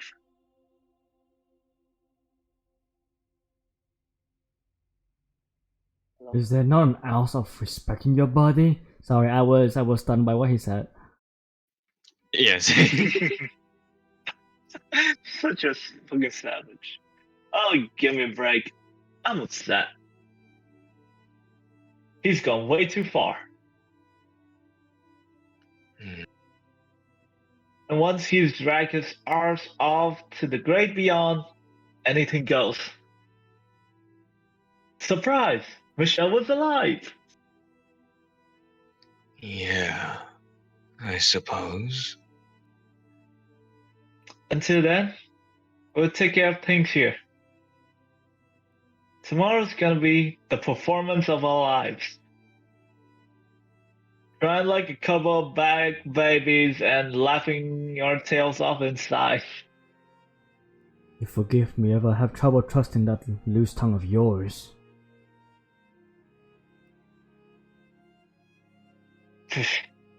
I'm not stupid. I know this is important. Not even Amy will suspect a thing. Amy. Yeah, not even she can know. It's gonna crush her, I'm sure. But the less people who know, the better. When Georgia said her name, my whole body went shamefully cold. It had been 1.5 years since the hell she put me through, but every last detail of it remained carved into my mind and body. There was no way she would be even slightly sad about my death. She might act it, but she would almost certainly be elated by the news. It seemed Georgie had still yet to see what lay beneath that woman's mask. I know you two were close. Huh? Are you worried about how this might affect her? What? She cared for you for about 6 months, didn't she? When you wouldn't let the servants in. What? From what I hear, you got real close to dying in there. You wouldn't even eat unless she was there. Who the hell told you that? What? Is that not what happened? Did something happen between you two, Michelle? Amy didn't do a damn.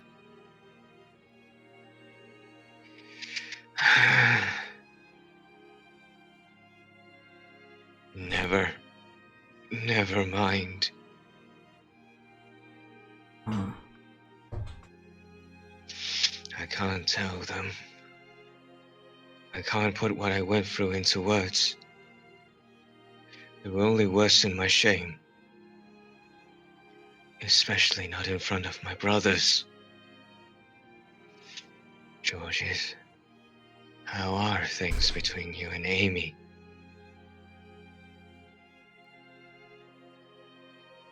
You're still letting what happened 2 years ago get to you? Well, I mean, at the time, things were a total disaster. I'm all excited about getting myself a pretty little wife, only to find out she's rocking the boat with someone else. I cried for weeks. hmm. Yeah, I'm sorry.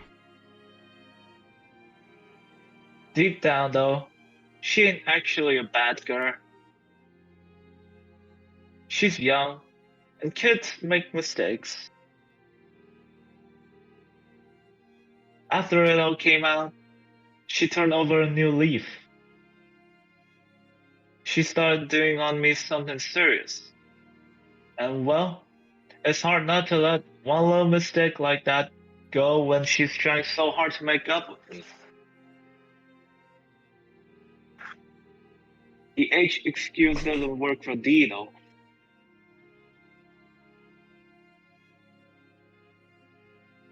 For about a year, things were really rough between us. I didn't even want to look at him. But at the end of the day, we're family. We can get past anything.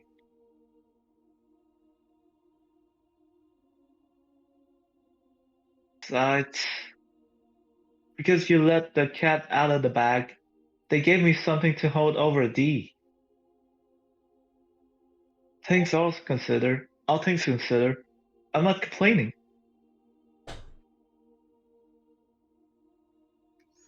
So, you would say you're happy, then, Georges? Sure would. Yep. Believe it or not, I'm kinda head over heels for her. Hard not to like a girl like Amy. Oh, I see. Do you really feel that bad about 2 years ago? So she's still keeping up the good girl facade around Georges and Didier. No one else knows. She's actually a sadistic, cackling demon. There's nothing less trustworthy in the world than a woman who's always smiling. But if Georges thinks he's happy, I can't take that away from him. Michelle? Oh, right, yes. I do feel guilty about the way I lost control of my emotions and took it out on you guys.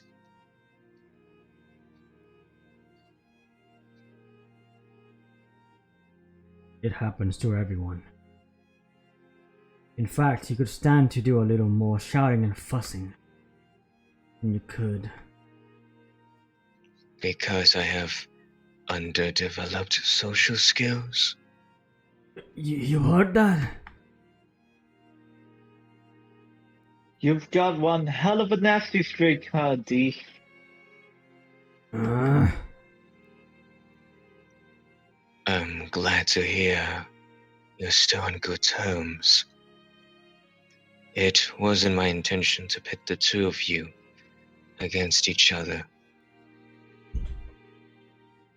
We know. The blame falls on my shoulders. I want you to know something, Michelle. Though your transformation was too much for mother and father to accept. Enough time, everything will go back to normal, the way it was before. Just like it did for myself and Georgie's. None of this is your fault. It was all unfortunate timing. God's a little bit of a jerk too. Try not to forget, I am a knight, Georgie's. In time? In time. Speaking of which, we don't have much time left. I'm going to tell the coachman to set off, okay? Didier, Yes? tell me the truth. Will the three of us ever meet again? Why would you ever ask that? Of course we will. Not a chance I'm letting this be our last family get-together. One last question then. Yes? Am I your brother? Well, I mean, look at you. Don't look like much of a sister to me. So yeah, I'd say you are. I see. So long then. Farewell.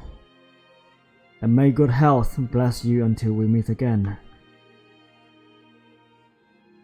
Until then, Michelle. Farewell. Before seeing me off for good, they both gave me strong, firm hugs. Didier first, and then Georgie's.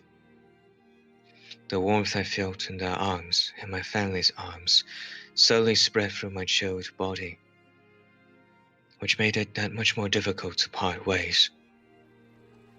The wheels of the carriage rattled against the wet, stone-paved road. I stuck my head out the window, watching as they shrunk into the distance. Standing there in the rain until they were completely out of view. A tightness filled my breast. Every glimmer of hope I had for my new life was matched by an equal degree of darkness and uncertainty. Would I ever make it back home? And if I did, would people still call me a demon child? Having to write mother was another uncomfortable weight on my soul. The thought of having to play a girl for her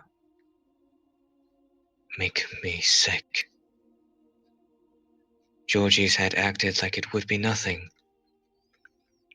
but it wasn't that easy. It was more than mere pretend.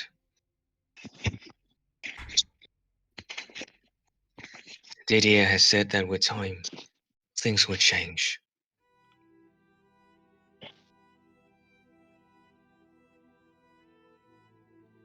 But how could he be certain that those changes would be for the better? The wooden wheels turned, carrying me away to that cursed mansion. And I think we should end there. Yep. Oh Whoa, my what the fuck? God. I think No. Yeah, that's Okay, safe yeah, here. yeah, that's an amazing ending. So yeah, we are back, right? We're back. Seems like yeah. Uh-huh. Uh, But wait, we wait. There's dropped off more. at What? the thing is, you know, last week we dropped off at um his bed chamber, Hmm. which is out there, Yeah. and Yeah. yeah, that triggered his, door, Yeah. His door. His door. Uh-huh. Yeah. and now we're back here. I mean, we're not so sure whether this is the. I don't think we're totally back yet. The next thing I know, I'm sinking into the vast world. So I think we still continue. Oh, we're We're now in in the the mansion, Yeah, but Yeah, I not think in we're the. back in forward again. Morgana's, I don't think so. I think we're still in the door. I think it's still going. Like we're gonna see. What comes afterward before Giselle come? I think maybe. I think so. Yeah, before Giselle comes. Yeah. So we're gonna go through Okay. this a little bit more. But yeah, that is gonna be it for today. That was hella long, but thank you everybody for sticking around. Oh my goodness. I ate my lunch already too, so that's pog. Oh shit. Nice. Yeah, so I'm gonna see whether I have the energy to stream more after this. I would like to stream a little something else more. But then tomorrow we're gonna do can you kick my Discord out? Aye, I'll do that. Kick, not ban. Disconnect. There we go.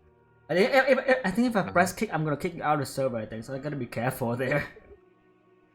So, anyway, but yeah, guys, that we are nearly at 6 hours mark. I am so glad we don't have any problem with like electricity and whatnot. So we are Gucci. So this VOD should come out soon on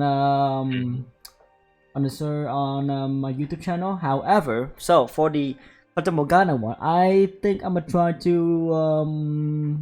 show my highlights bits of the gameplay part as that's like separate from the entire thing from the talking part. I'm gonna try to do that, and then I'm gonna post it on YouTube channel for the VODs. For tomorrow plan, we're gonna start hopefully sooner. Although if I sleep, if it happened to like sleep just like today, I woke up at 9, then we will start at 9. But yeah, so for tomorrow plan, we are going to